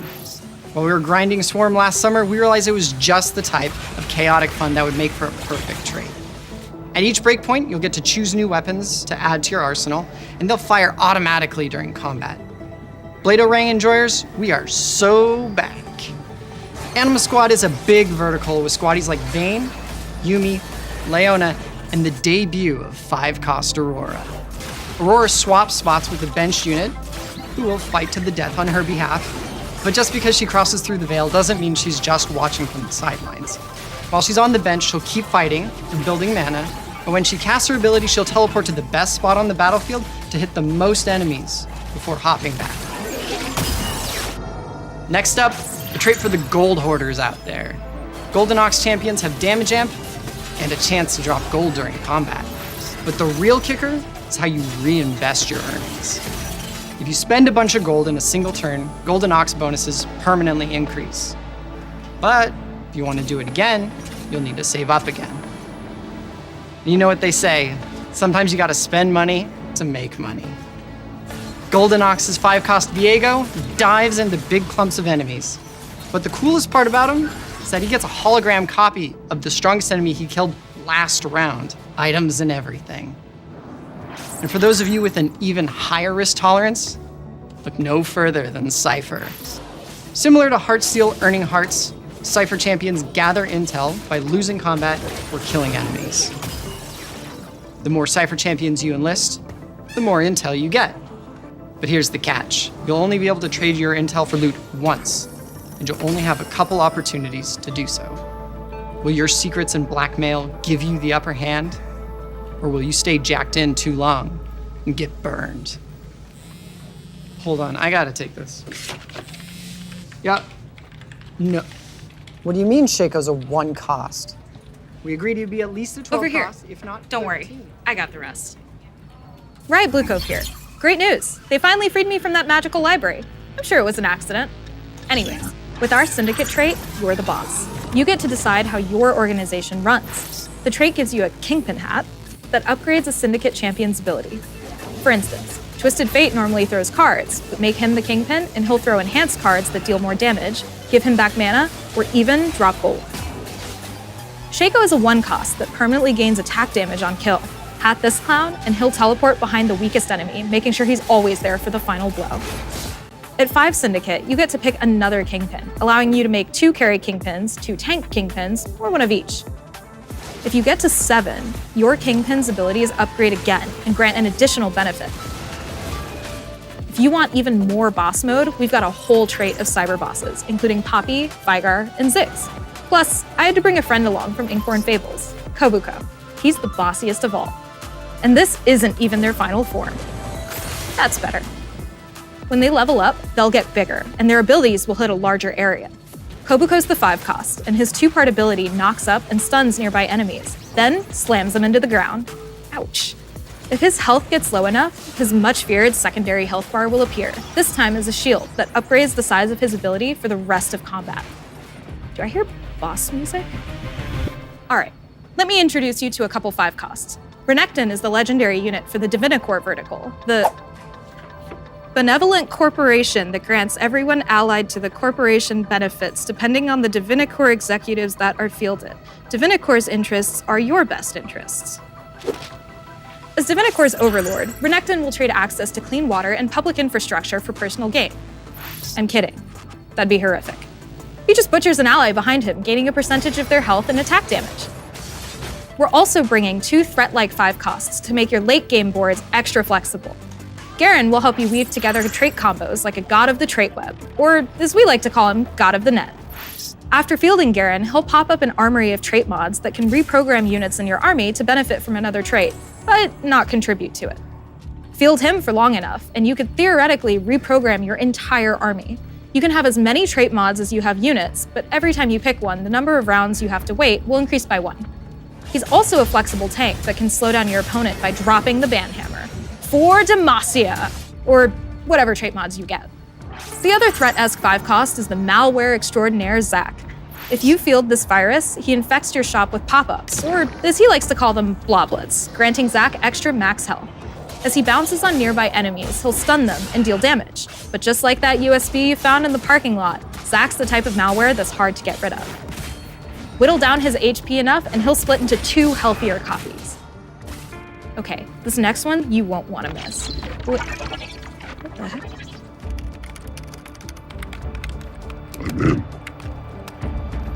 Oh, hey folks. I'm Matt, the designer behind Hex, the set mechanic for Cyber City.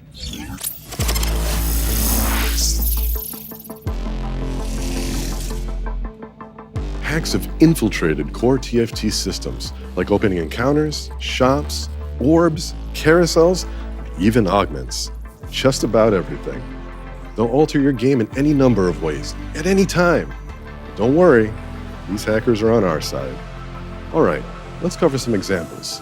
One of my favorites is an augment hack that presents you with a choice. One stronger augment or two weaker ones. Is a strong augment powerful enough to pass on the synergy the lesser augments can provide? You'll just have to make that decision for yourself. Another augment hack could permanently alter one of your slots to grant one specific type of augment, whether that be item-focused, econ, trait-linked, chaotic, or my favorite, black market augments. These are augments from past sets that have been vaulted, things like Cursed Crown, Everything Must Go, and even Think Fast. As I mentioned earlier, opening encounters can be hacked too.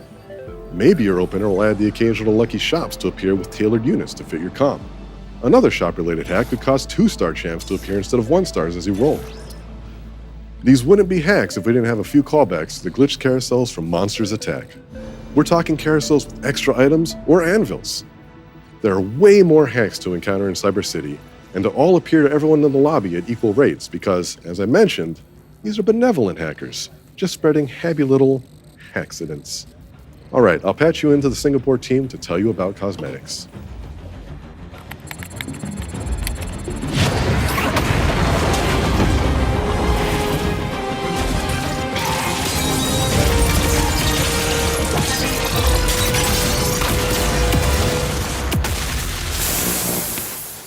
Wow, how do we follow that? She just shot that poor river sprite through a building.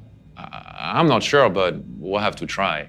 Hi everyone, Tommy and I are back with a snapshot of the cosmetics coming with Cyber City's release patch, and a little bit beyond.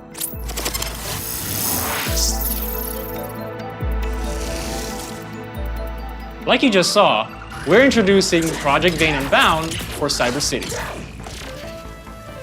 She'll release alongside our most futuristic arena yet, Project Edgefall, which will take you on an endless elevator ride from the tip-tops of skyscrapers to the depths of Cyber City. And if perma descent is not your direction of choice, you can always click this interactable to stop your drop and lock in for a roll down. Sometimes, you just gotta lock in. And nobody knows that better than Chibi Forecast Jan, who is currently live in the Convergence. And she didn't spend 5 years studying journalism for you to go A. We're adding Chibi Forecast Jana with our release patch to brighten up your balls with a high chance of high rolls. So let those low rolls be lost in time, like tears in rain. After that, just one patch into Cyber City, we'll be adding the set's Prestige Chibi Tactician. All I can say now is that it's going to be Yone, and it will be inspired by both the Dawnbringer and Nightbringer thematic. All right, before we pass it up to the Double Up team for an exciting update, we want to share one more thing that's been swirling in our minds.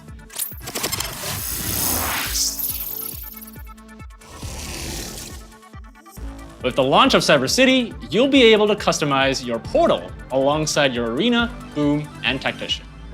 We'll have deeply thematic portals like this project-inspired one, or this one that's certain to blow you away. We'll also have some that are more subtle. Portals are a form of personalization we've worked on for a long time. I mean, they're what our tacticians use to travel throughout the Convergence, right? We'll have more information on which are being released and how they'll be obtained closer to the set's launch. All right, shall we play a game of Double Up?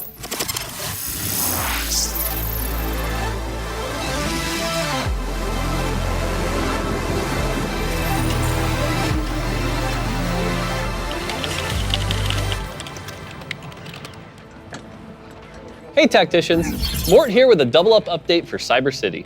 I've got Christy Lee, who's leading the charge for UX on Double Up, here to join me. Happy to be back, and even happier to announce that Double Up is officially graduating from Workshop and entering a new and improved era as an evergreen mode in TFT.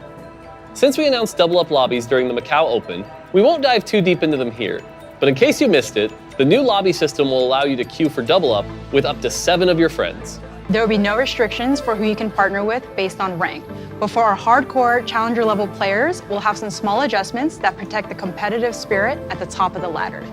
But let's discuss the changes we're making on the gameplay side, starting with the Teamwork Cannon, which is powered entirely by friendship. The Teamwork Cannon is replacing the Rune of Allegiance to be Double Up's new way to send champions to your teammate. And now, you'll be able to trade items too. Which you can do at any time in planning or combat.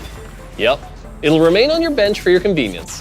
Once you send something, it'll go on cooldown for a few combat rounds.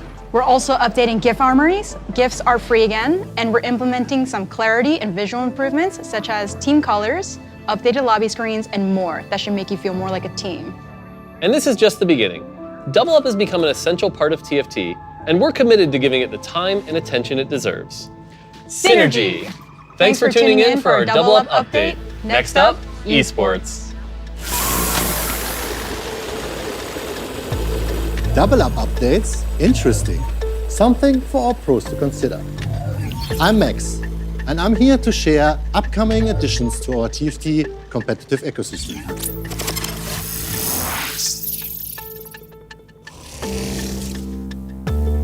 Starting with the next set 15. Word on the street, it's some sort of fighting tournament. TFT Esports will introduce a new tier of competition. This tournament series will be the arena for the best of the absolute best in TFT Esports within their region. We are still hammering out the details, but the idea is that the top players of each region will get a spot to compete in their respective tournament series. This will be an additional independent level of competition, which will run in parallel to our beloved Tactician Cups, and both will directly qualify players for their regional Golden Spatulars. Performing well at the Golden Spatula will earn you a spot in the tournament series for the next set. This means that TFT top players can focus their efforts, hone their skills even more, and feel rewarded for being at the top of their game. Players will be able to qualify for the first tournament roster through their performance across Cyber City competitive season. We really hope this change will create a more stable pro scene, a better tournament experience for players, a better fan experience, and more exciting high-stakes play. Can't wait to see what you think. More information on the tournament format and details will be shared in the coming months. We've come a long way since the start of TFT Esports, and we want to make sure we keep developing our ecosystem in line with the growing range of skill levels we see. But the core promise of TFT Esports remains. Anyone, from anywhere, can come out of the woodwork and reach for the crown or belt.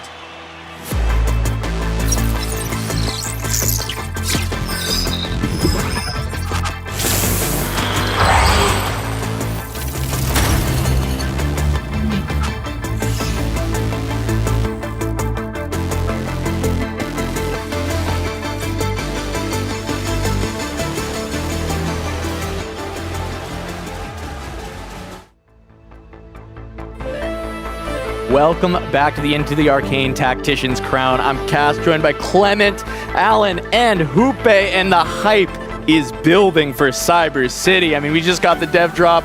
What are you guys most excited for as we're getting into it? I love the synergy of Ox and Viego, Gold Generation, obviously trying to ramp up the hologram or the additional unit that Viego can make.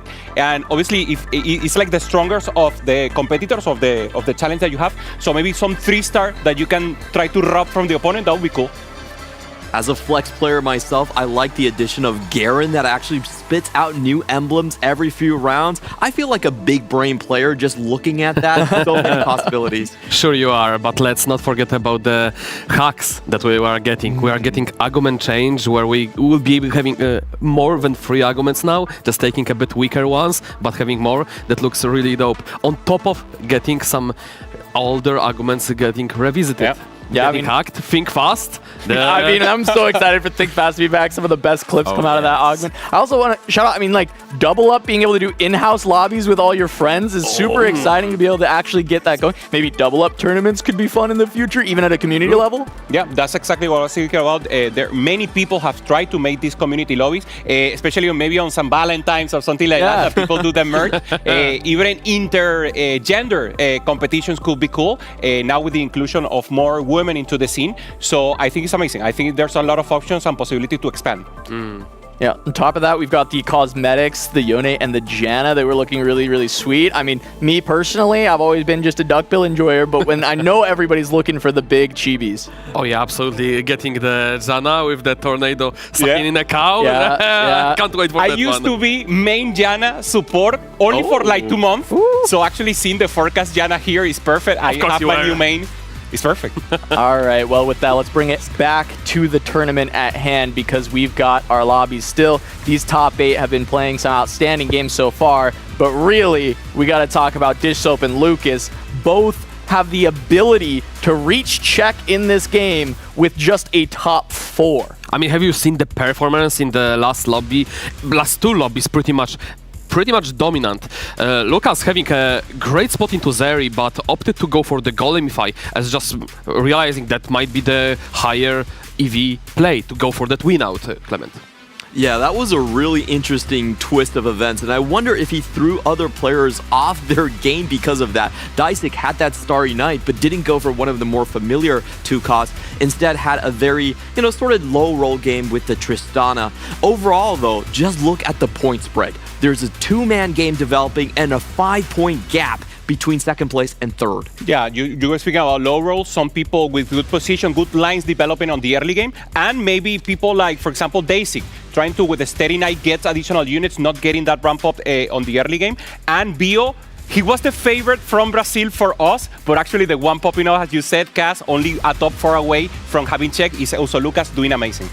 I mean, on the one side, we have low roll.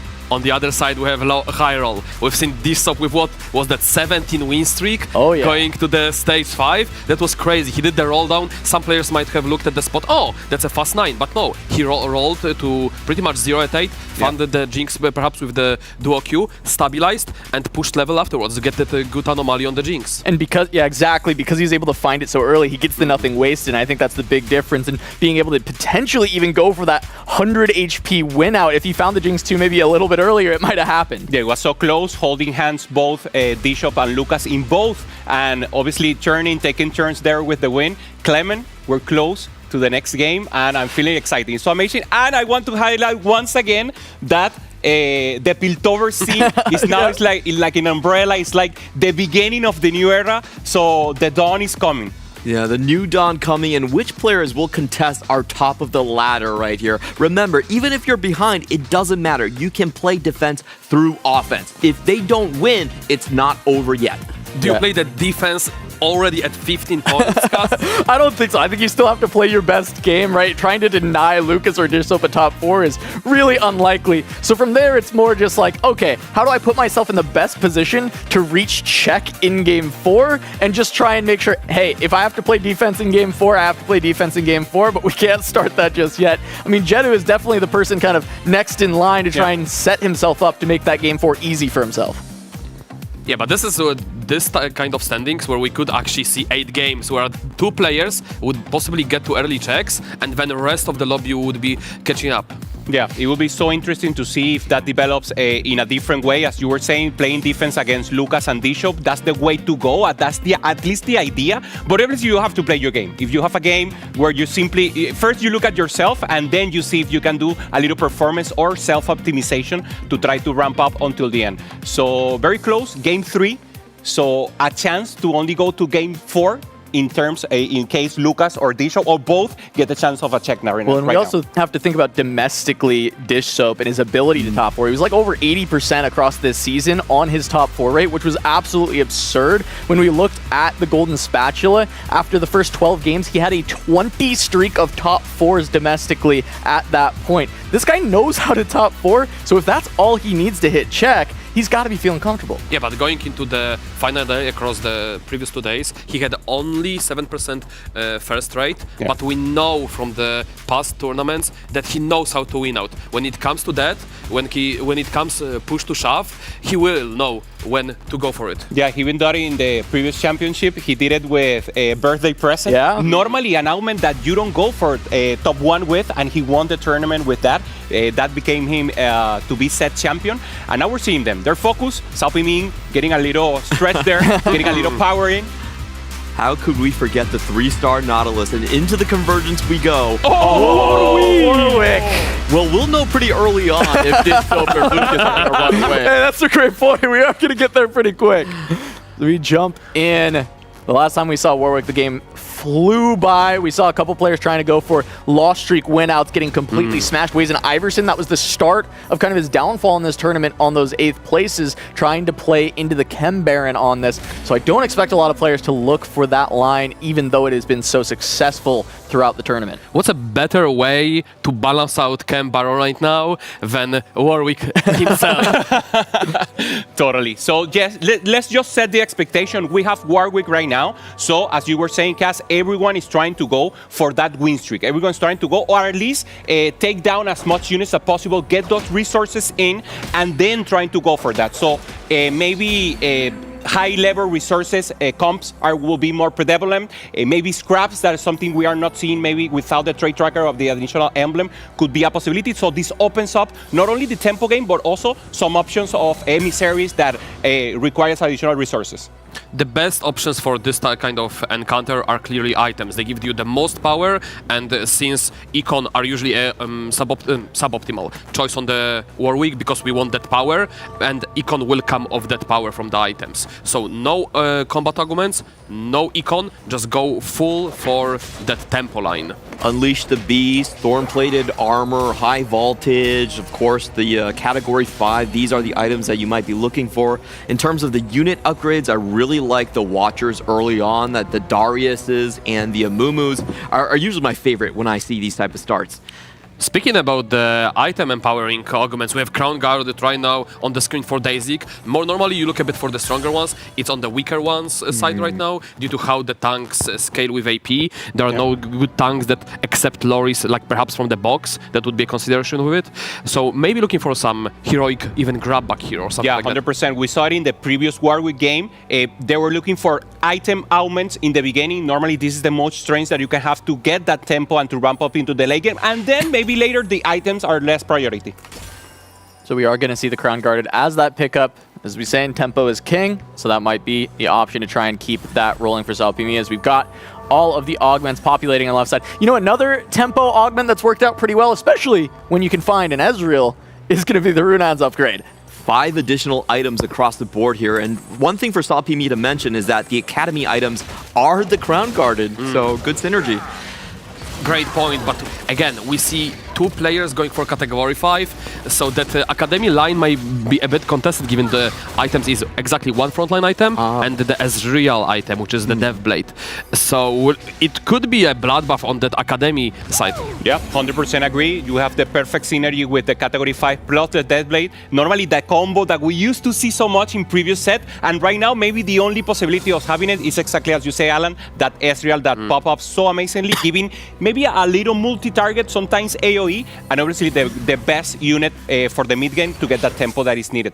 I'm really excited to see what those 2 portable forges will offer the players here. In Bio, as we have the Anima Visage being selected, and it looks like he's going to go for a second try on the Sorks. While normally that is amazing opener, Anima Visage on the Amumu, but remember, this is a lobby with 2 players with category 5. They will just go past that Amumu, kill your back lane, and the Mummy will be left alone crying. Yeah, and we're either seeing, you know, item augments or just other ways to find tempo built different. This is another option when you're trying to just play extremely high tempo. I even saw Worth the Wait picked up, and we found out it's a Darius for Daysix. So if you're going to ask for tempo on a Worth the Wait, Darius is a pretty reasonable one to find. That's a pretty solid outcome indeed. However, we see on the Lucas finding the best possible artifact to play Smith reroll. Lucas might be looking into quite a strong top 4 if there is no defense. You were saying that this is the Chem Baron balance encounter. So going early, he is going to give over a lot of gold to the other players. Ironbog with build different. This is one of his favorite augment because it accentuates that go level 8, play as many 4 costs as you possibly can sort of style. Yeah, it's very important to recognize once again the portal where you have Warwick. So anyone who is in 10 health right now, that's not only health, that's additional items, that's additional resources, and the ones in the bottom could only get worse. So everyone wants to avoid that bottom placement and start wrapping up as soon as possible. really goes pretty crazy in the later phases of the game. You can drop things like components, 5-cost units to round out your board. So it definitely is a win streak encounter for sure. That is very oddly looking Ezreal for me. Yeah, it looks a little strange. I agree, Alan. I'm not sure what's going on with that one. Maybe it's even walking forward and autoing in melee. So this is something that actually played a lot in the JOC.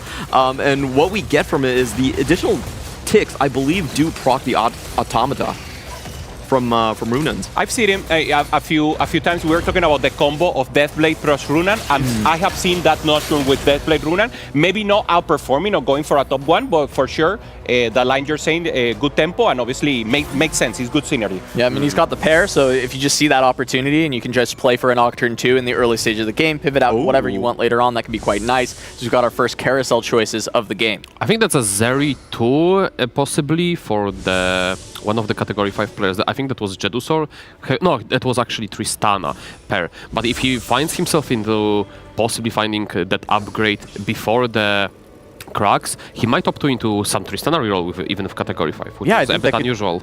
It's a little unusual, but I could see it working, especially in the Warwick, right? Where you're just trying to be strong early. You find the early Tristana, it's already a snowballing comp. So now you get to snowball with not only the stacks, but also additional gold.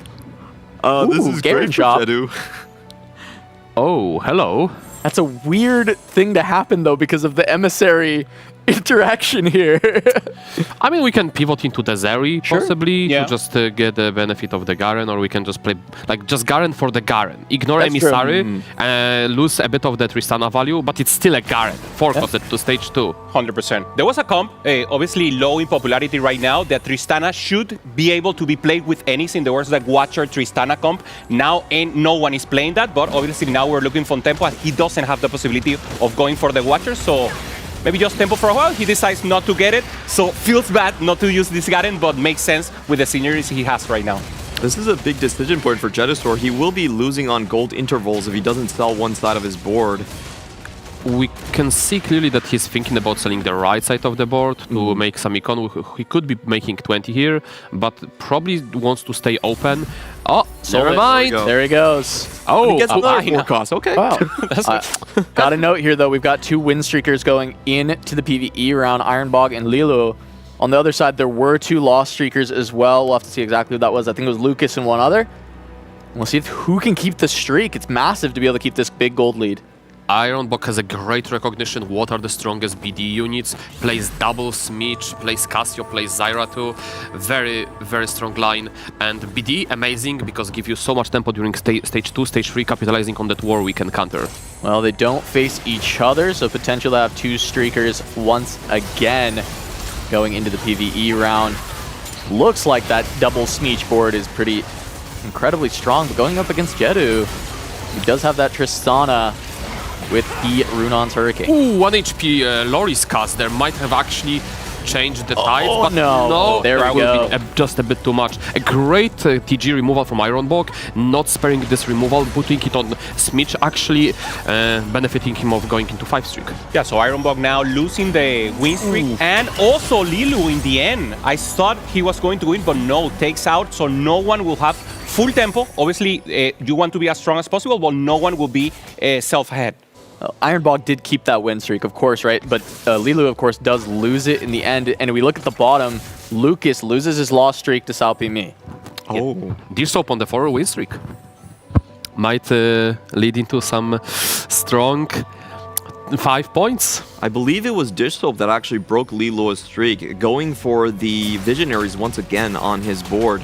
Picked up a tier in the carousel and was able to take the win over Lilu, breaking his streak. Yep, with the Renata too. So very strong 2-trick opening.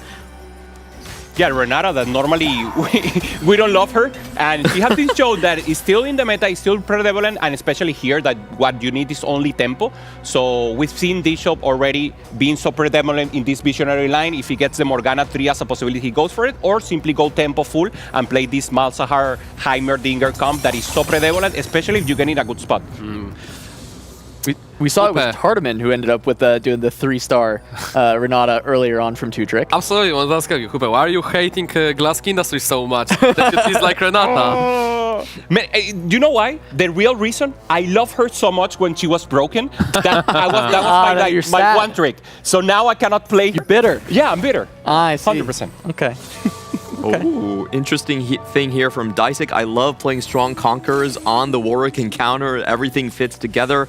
These items are definitely not going to be Darius items, but he just wants to continue the win streak. And as we've seen, you know, sometimes if you hit the 65, you get a good forecast on your board that can pivot you very far forward. Look at the Smitch items, 3 items Smitch already at stage 3, being able to pretty much kill a whole board, just leaving the Darius alive, and capitalizing pretty much on Warwick without having to win. Because again, Smitch is amazing at killing all those weak units, and while maintaining a loss streak, a great strategy from the Lucas. Yeah, the Prowlers just doubles up on that as well, just giving so much damage. As you said earlier, it is the best in slot for Smitch out of those artifacts. As we do have Prismatics as our second augment choice. We'll see how much that can affect the people who are already winning if they can continue that tempo. This opts is a calculated enhancement. If he chooses to go into that Visionary line, it's definitely a premium choice. On the other hand, he sees also Visionary Crown, passes on it. So will it be actually calculated enhancement? It does look like it. Probably is. I can't see. He locked it in. He locked it in. Artillery's +1 from Jedusor. We already saw that line performing, getting a little more damage into the Tristana and funneling the additional synergies to get as much as possible power. Saw a double down from Lucas on just making this the most stacked Smeech possible, getting a Radiant Refractor, upgrading what I believe was going to be the Titan's Resolve. We'll see, the Bloodthirster was still a choice. When you don't have Hodge, there is some resemblance to go for BT, but then you can just opt for Anomaly that provides you a bit more Omnivamp, where the Radiant Titan could be an option, but that's the problem. We are playing on Warwick, so you might actually look for a bit earlier approach. Yep, ends up going for the Bloodthirster in the end, trying to get that power right now instead of finding power later. I do want to point out Lucas actually just started on his Ken Baron streak, so this is a very, very late stage coming in from him. I mean, sometimes you just look for that 100 cash out, a small Nico, Smitch. That is a lot of value. That's like 20 gold EV in terms of getting that final 2 Smitches when you need it. But you gotta get lucky. Sometimes it is. I mean, if there is time to be lucky, isn't it just the finals of the Tactician crown? Absolutely. You're gonna have to be good and lucky to end up being the one to win in the end. Lucas definitely open up both outs of being good and lucky here. Salpimin finding the 4 quick striker here early and Besa for him. So still no Akali 2 and gets the Nocturne right now. So trying to look for as much tempo play here. Level 6, low goal. So he rolled and actually didn't hit much. Only that Ambessa is what's helping him, but he actually needs to find quickly the Akali he didn't. Yeah, he already has the Rebel 3 in place. To not have the Akali 2 is a huge miss for this roll down.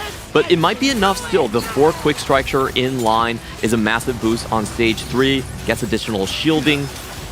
This Crown Guard Akali line we have seen a couple times, but you know, generally hasn't been the highest cap of boards. It's a low roll in disguise because we are still hitting 2 best possible forecast on level 6, which is not very likely. True. Yeah. And also those units, like look how expensive his bench, how expensive his board. He might not have rolled that deep. There was not much radius on the cracks. Sagaran once again here. Twitch, no one going for that line. Lucas might be going for Smith, chooses to go for that sweet glove, which ambushers love so much. Taking stock of some of the other augments that were picked up, Jedu committing towards that Tristana, going for an Artillerist +1. We've seen 6 Artillerists really pop off in the past, and you can try and ensure it with Calling Card later on with the Anomaly, and we'll see if Jedu can actually find that. I believe we've just seen on the Iron Box sponging, and with BD, that might be quite a powerful combination. Again, BD loves the more items you have, the happier the board is. And it might actually pop off, unlike the BD throughout the whole tournament so far. Your power is so spread out across your entire board. Almost all of your units are going to be 4 cost at the end, so you just want them to be fully stacked. Looks like a great composition for Ironbog. Very early Echo for the Lucas while having pretty much beast items. He is not sitting on any dead components so far. Just missing 1 final item for Echo. Has a solid Smitch items. So just hit units and he looks like an amazing spot to win out the whole lobby. Yeah. Not the normal spot we see for Kembar. Normally, they're more scared about losing. Obviously, in this tempo line with the Warwick, they just need to win. And here, ideally, perfect loss. So it's perfect for Lucas and just trying to get that 100 cash out that you were mentioning. I mean, it's great that he's able to get the streak here, but I also like that Lucas is kind of slamming with Reckless Abandon. I don't think Lucas actually cares too much if he ends up losing some rounds, or winning some rounds, I mean, right? Like, I think it's completely okay. Yes, if he gets the loss streak like this on perfect losses, that's best case scenario, but either way, playing a little bit more tempo-oriented, making sure he's getting the kills. We've just seen the worst possible cash out, which is obviously a safe Shimmer. Wait for that at least one smidge, like bare minimum. Yep. Now we're seeing there the Super Tristana triple Hurricane with it category 5. So much AoE damage here. So the possibility of ramping out, as you were saying, Alan, getting access to the backline. We're seeing there, hitting the Seri. Seri 1 with a defensive item there with the augments. So it should not be enough. So we're bypassing the tank here, Clement. Good finds from Daystic here as he does hit one of those 4 costs in the same line that he wanted to go into anyway, which is the Twitch Flex line, one of the highest win-out options of the weekend. And, you know, whenever you have a Conqueror role like this, it's always quite nice. Get the extra gold, especially you're getting rewarded doubly by Warwick. Daystic barely winning the fight. There was a Nami cast flying through, but just didn't resolve because Nami simply died. Yeah, going up against Bio Daystic there. Bio already with 4 emissaries, only looking for the Ambessa, and he will have the Zork emissary that we know is so strong as a predominant line, so that will be the option here. Probably rolling on for 2 just to be sure, but with the additional resources that we know they already have, maybe for 1 makes more sense than trying to catch up on the units. And Jedu being able to find this 1% Rumble on 7, pairs it up with the Sentinel, and you can start upgrading it right away. If it makes the board in the end, which there's really not much reason it can't, it's so strong to find it early. While looking at the Diso board, having already that blue buff, having Shojin has a setup for pretty much 2 carry items, getting the JG, getting Guardbreaker, so we have Beast Heimer items, while already having Heimer, and we're gonna have a roll down. Sitting on 2 Heimers, Reni 2, Nunu 2, just getting 1 more Heimer, and we can go 9.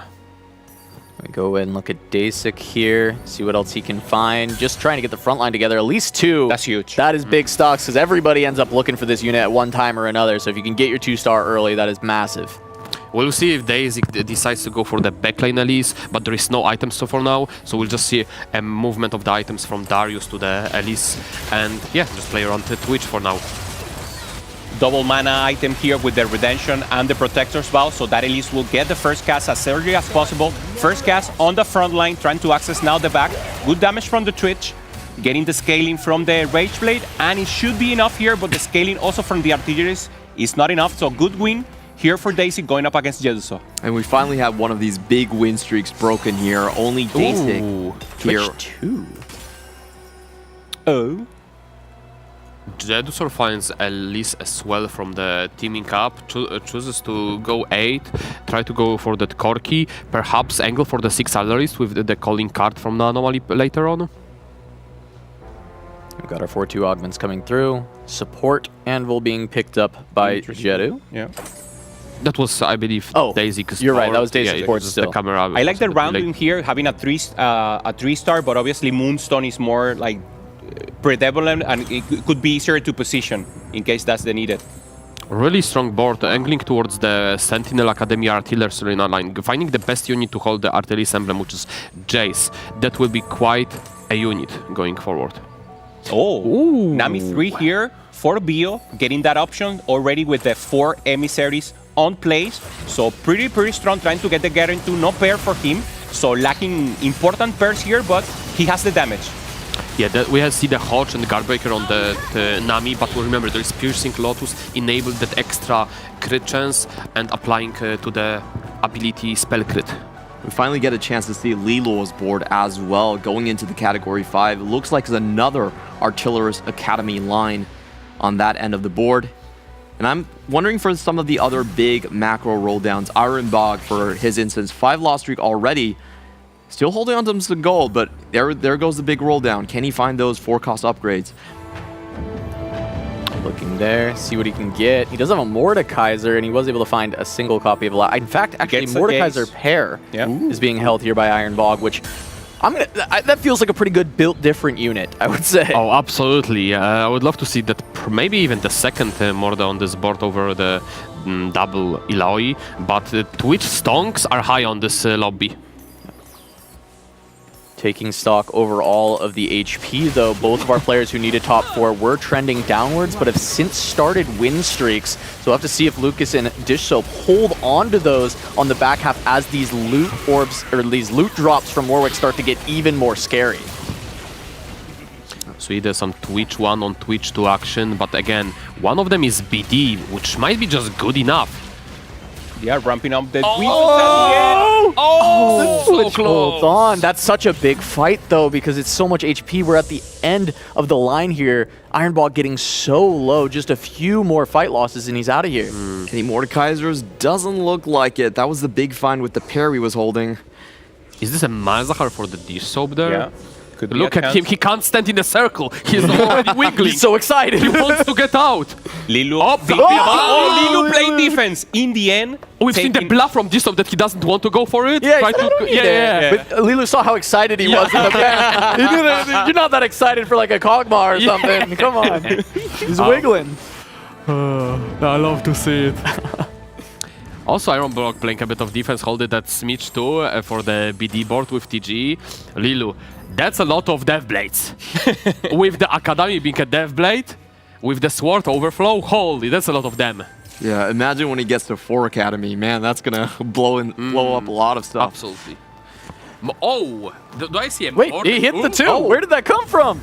Oh, don't worry about it, buddy. I won't. We're not gonna talk about it. But that is insane for this BD board. If he can actually get it up to the 3 items as well, it's gonna be huge. The sponging still, of course, helping to just make it at least a 2-item Mordekaiser to start out. Absolutely, sponging putting some work right now. And look at this Mordekaiser, and it's gone. He's gone. It's dead immediately, actually. That is the unfortunate positioning there with the Akali being directly on the Mordekaiser to start out with that fight. And Salpimi, even though he's been struggling in this lobby down to 24, he does have this Akali online at this point. Quick Striker +1 enables pretty much the 4 Sentinel, the full board on level 7, which is amazing. And then you have a final cap option with some sort of 6 cost, especially Warwick Quick Striker. Now it's interesting because we'll see an anomaly probably on that Mordekaiser too. That's what makes more sense here. Whoa! So, skip Eagle Eye, that's maybe an option. Yeah, exactly what I thought. The Eagle Eye was amazing pick up there. Yeah, and then the other one I'm looking out for maybe is Jetasaur being able to pick up the calling card and actually get that 6th Artillerist online. Yeah, that's probably the biggest highlight now of Anomalies, if he'll get that 6th Artillerist and get out of the Academy line. Hive Mind selected for Ironbox, so go big or go home, something he hopes to scale more into, while Dish Soap looks very well on his way to securing that check already. Did find the Fortified for the Renata, but it's only 2-item Renata. We don't know if that Fortified will even get to proc twice, so a bit on the lower end value. Yeah, it was on 5 copies, so possible to hit the 3-star, but I know the unit is still contested in this lobby as well, so it's kind of hard to bank on that as you're going through the rest of the game. Yeah, now we're looking at Jetasaur. He's pretty strong, the best now in HP. Share your energy, so now with the possibility also to ramping up the rest of the comp. Looking strong, playing the way he should, and now with a plan maybe of going Eloy 2 if possible. It's a little contested, and then trying to reach the level 9. Yeah, I would say not being able to get the 6 Artillerist, but still share your energy being such a powerful anomaly is still probably worthwhile and makes this board quite good.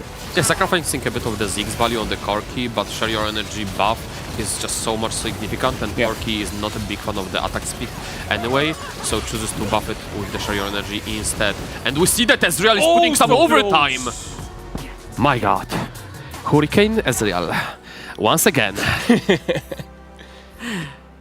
Just a ridiculous unit overall. Just a small note on why it's so good is that when Ezreal casts, both of his ability procs actually use the Hurricane. So with double Hurricane, you get 4 shots out every single cast. Usually units don't use Hurricane in their spell cast. Ezreal does.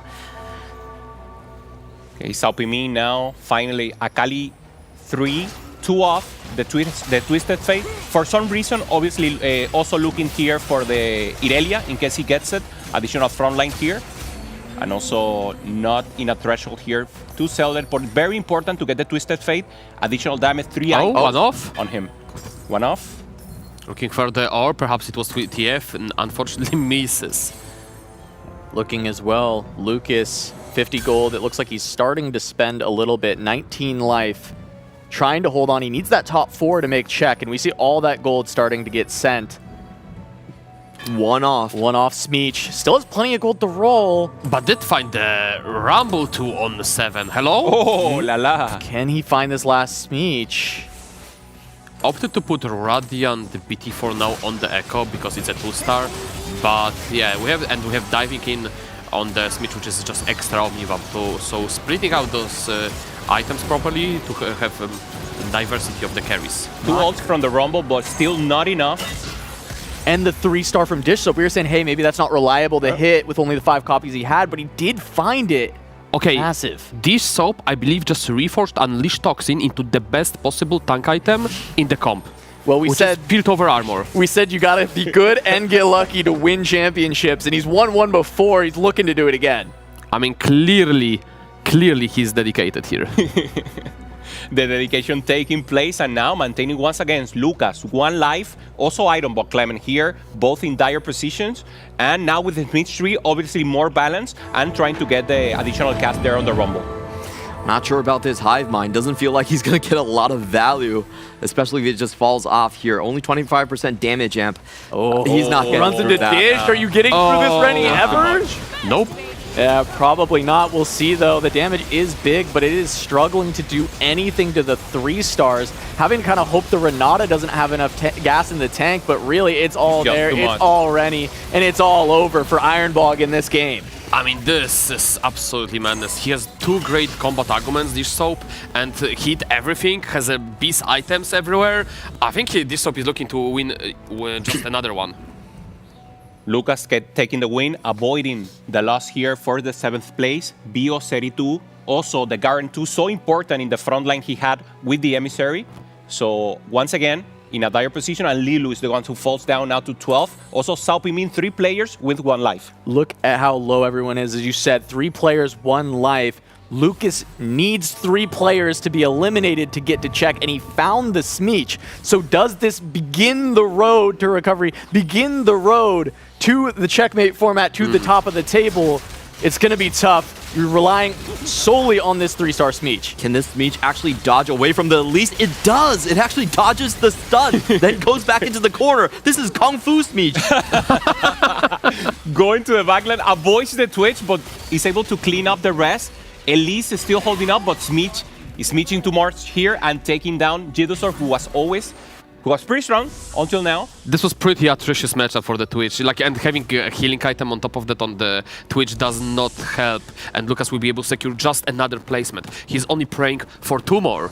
Yeah, I mean, it almost doesn't matter unless he gets that top 4, because outside of that, in that next game, he basically just has to go like 8th or 7th, and he sneaks into check anyway. So really, it's kind of do or die getting this top 4. Make sure that Dish Soap isn't the only one on check, and you can try and vie for that 4-game win. We have to check out Lilo's board here. He is the one that is holding the fort down for more games to continue.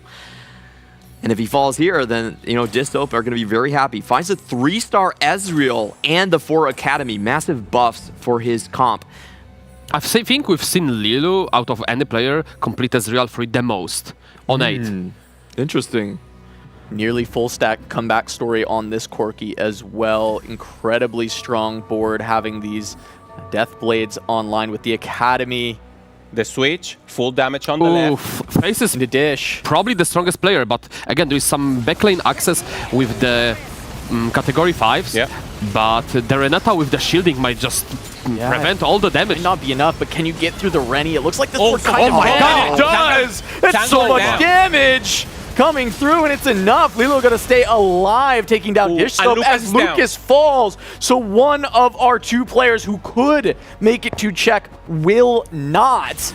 And it may just lock up Dish's spot. However, it's not quite there because Jedu and Lilo both have relatively powerful boards, and they could potentially hold out long enough. Jedu's board does look like it's falling off a Dr. little. Mundo. Mundo 3. Oh. Hello. And look at the Twitch, he's 2 off. I mean... Basic, where'd this come from? Well, nobody buys Mundo, so I can see this one happening.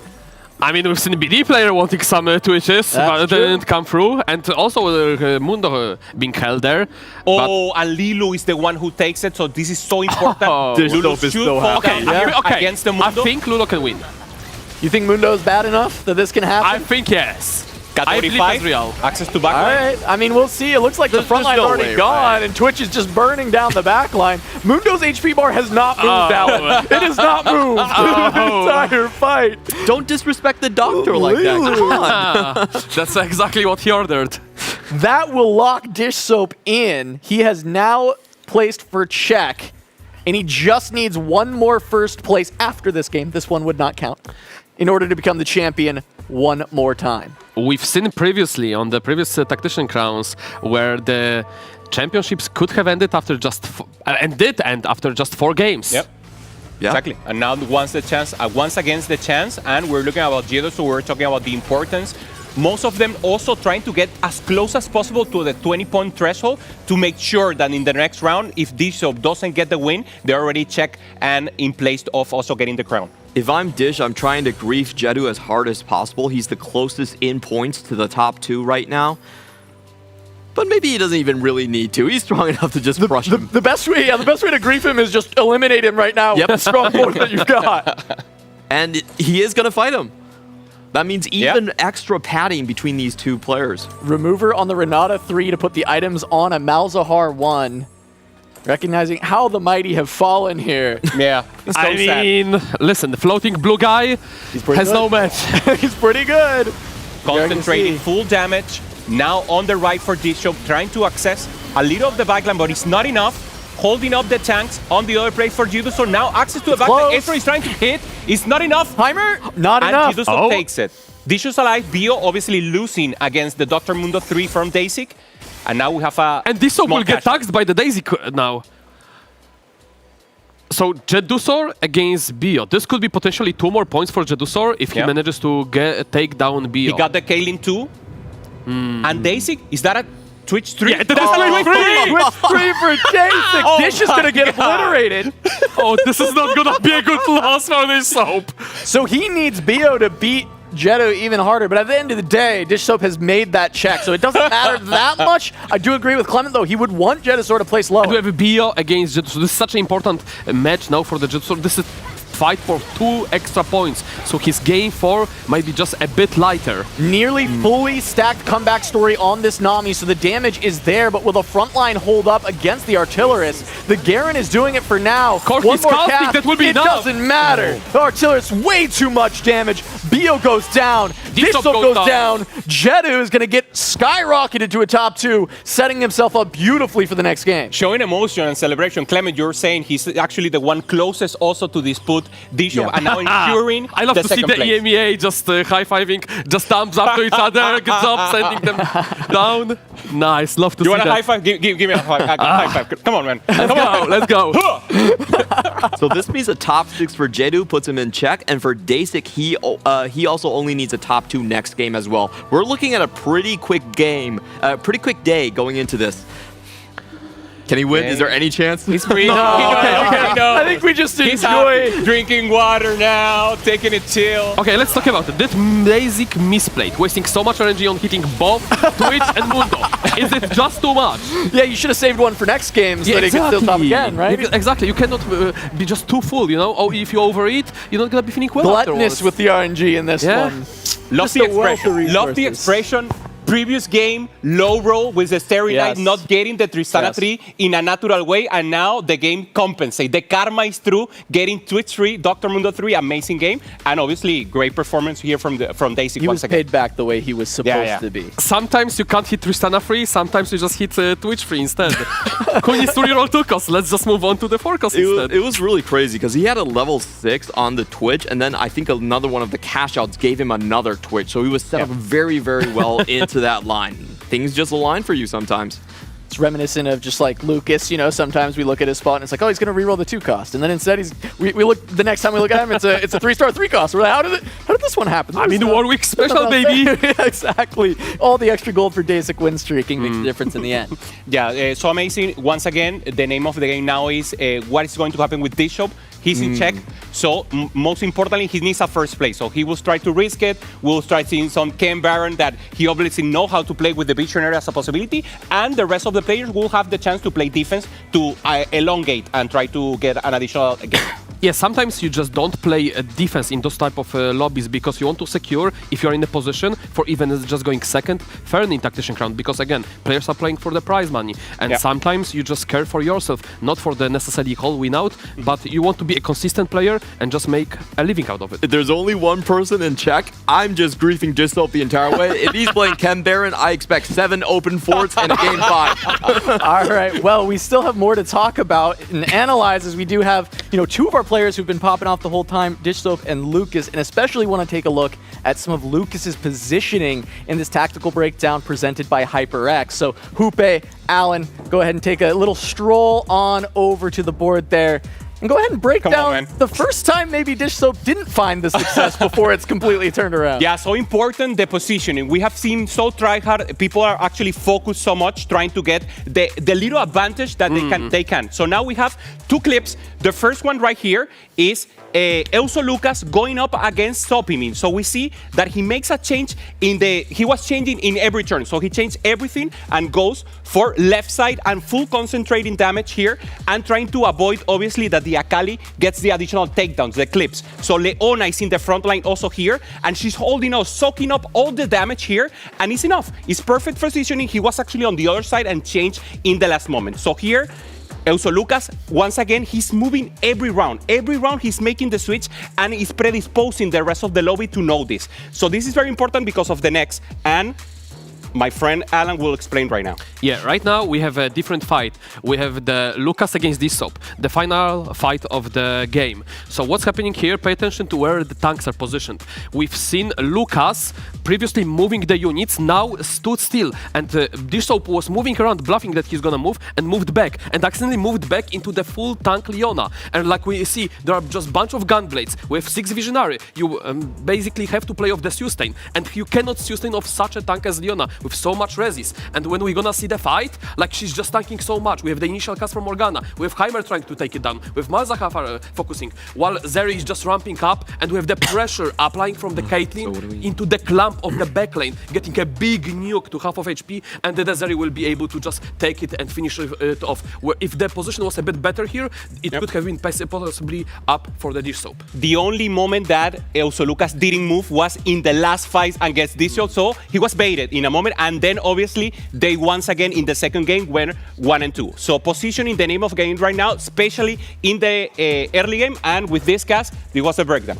All right, thank you so much for that tactical breakdown presented by HyperX, Hoope, and Alan. We've seen those 2 players dominating the whole time. Hoope, we were talking backstage, and I was saying the last time I saw Dissoap playing like that was when he won the set championship. So we're going to take a look at the standings. He is the only player on Czech. Lucas, not far behind. Same with Jetasaur after that big game. Each of them respectively just needing a 7th and a 6th. But Dissoap is the only one who can end our tournament right here, right now in Game 4. Generally speaking, we haven't seen a lot of people being able to pull off a Game 4 win. I believe the only ones to do it have been Title and Hwanmie.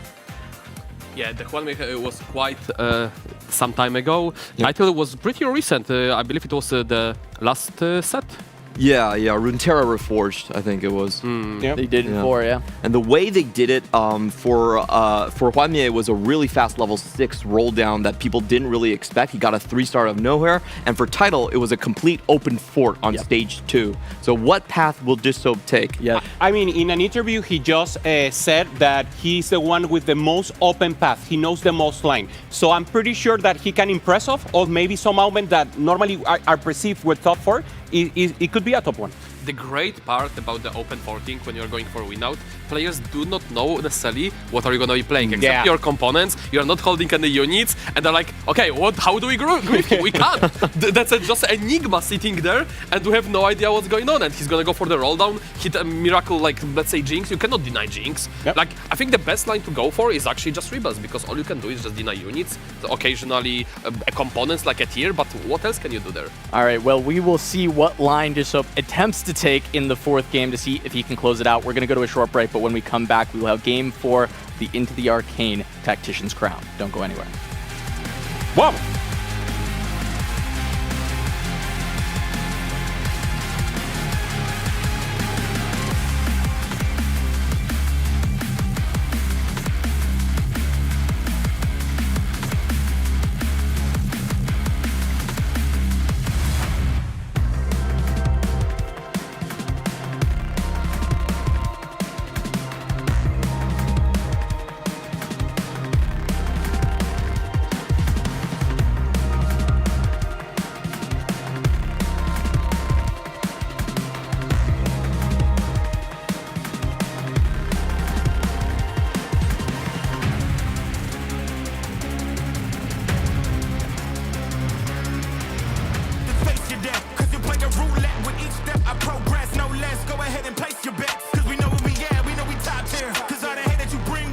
kamikaze. I'm taking off like a rocketeer and stopping here. It's strange how they cannot see the future, but see profit here. Wait up, we gon' always win. Promise that that's not a promise, yeah, that is a threat. You know that I promise to bring the team commas. When the whole team win, that's when you flex. Win, and I'ma do it again.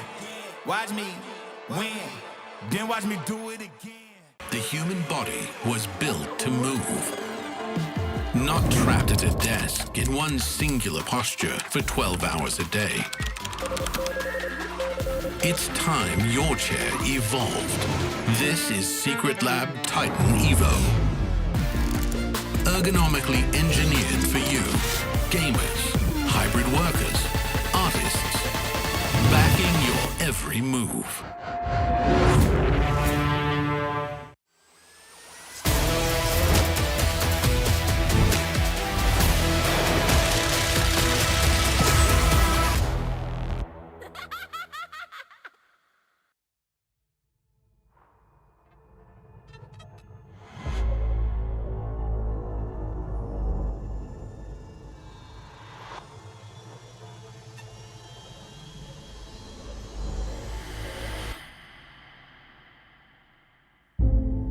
Storm is coming, it's rising up. The storm is coming. Did you get enough of me? Of us? The storm is rising up.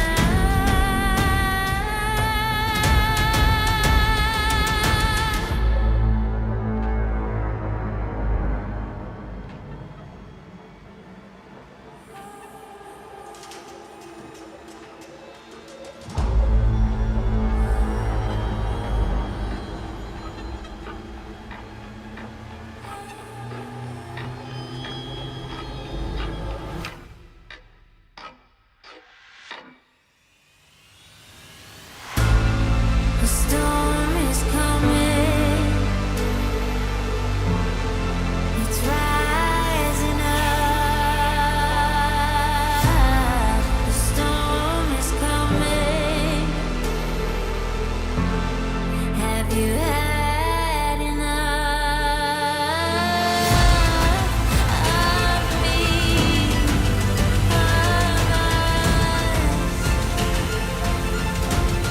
The storm is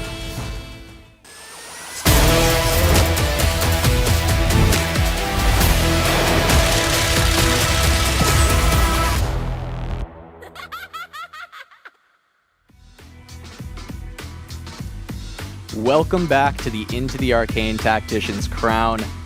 Dish Soap is just one first away from taking down his second Tactician's Crown, and we gotta talk about it. How are the other 7 players going to stop him, and what lines could he take to close it out right now in 4? Yeah, for default is Ken Baron, obviously trying to go for those cash out, either the 500 if you have something like War for the Undercity, or simply smitching and trying to go for the small cash out, the 300.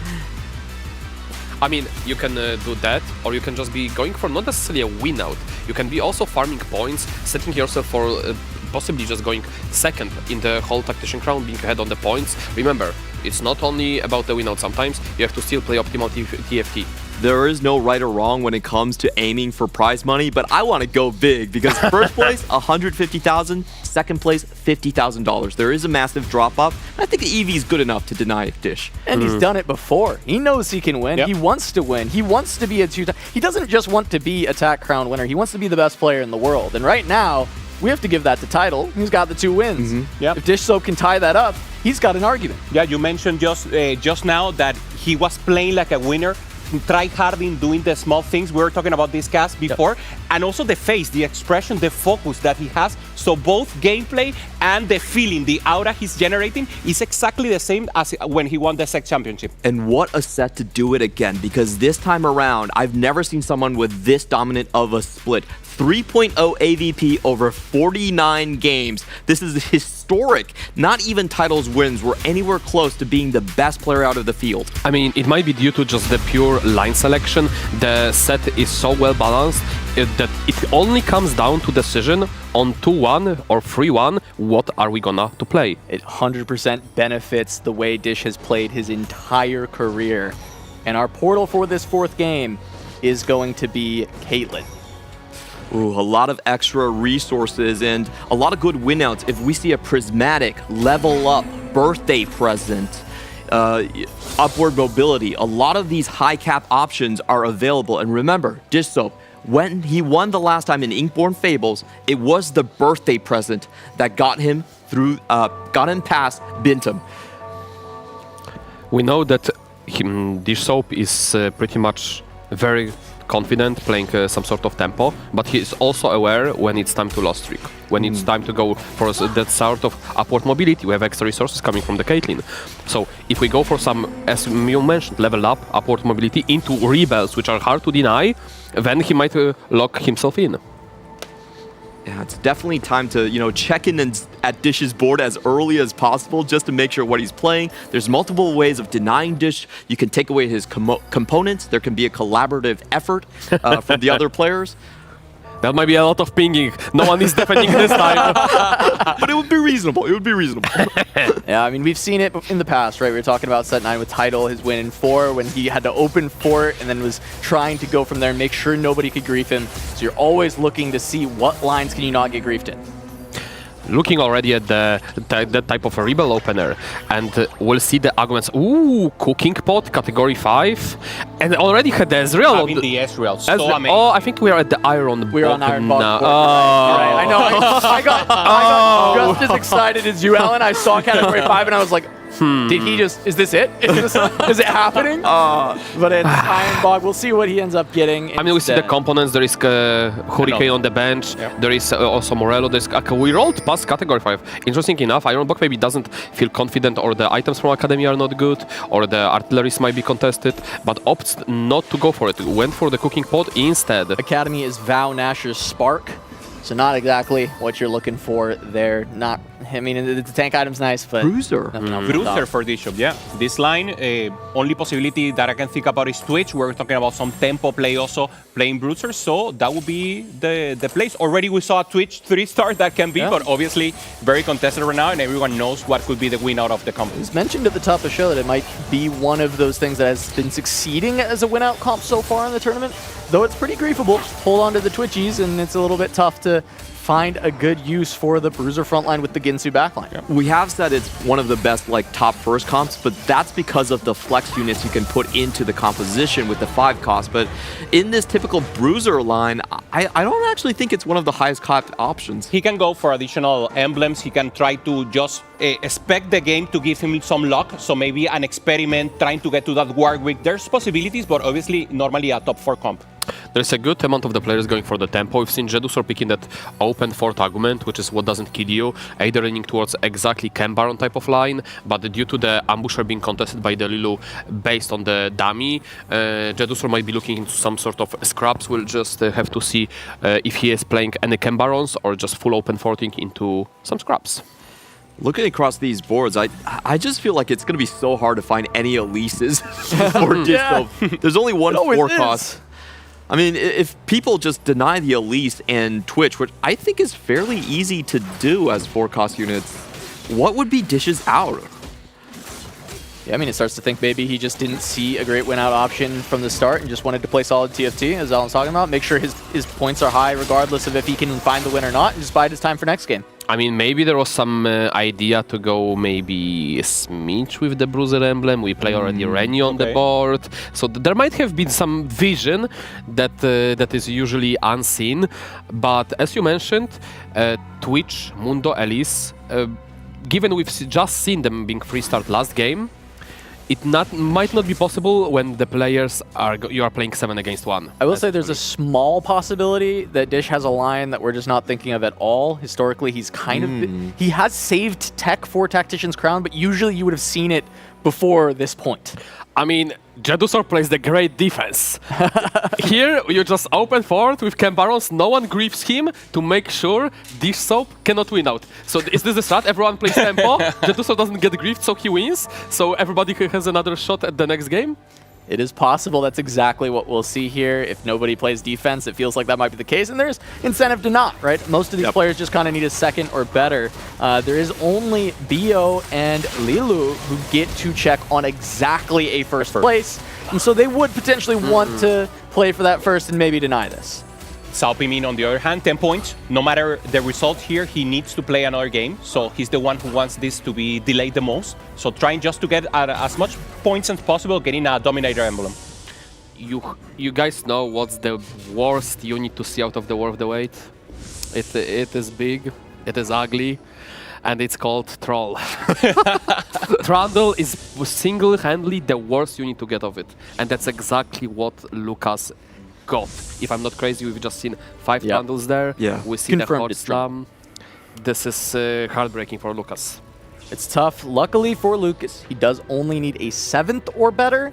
Now, of course, it's pretty scary to hit that big of a low roll on your first augment, but you still just got to play your best 4 placements here, and even if you can scrap past one more, that's going to be great. We've seen in the past Cog Dominator with exactly those items being able to push fast 9, even fast 10. We'll see if that's exactly what's going to be the case in this type of the game.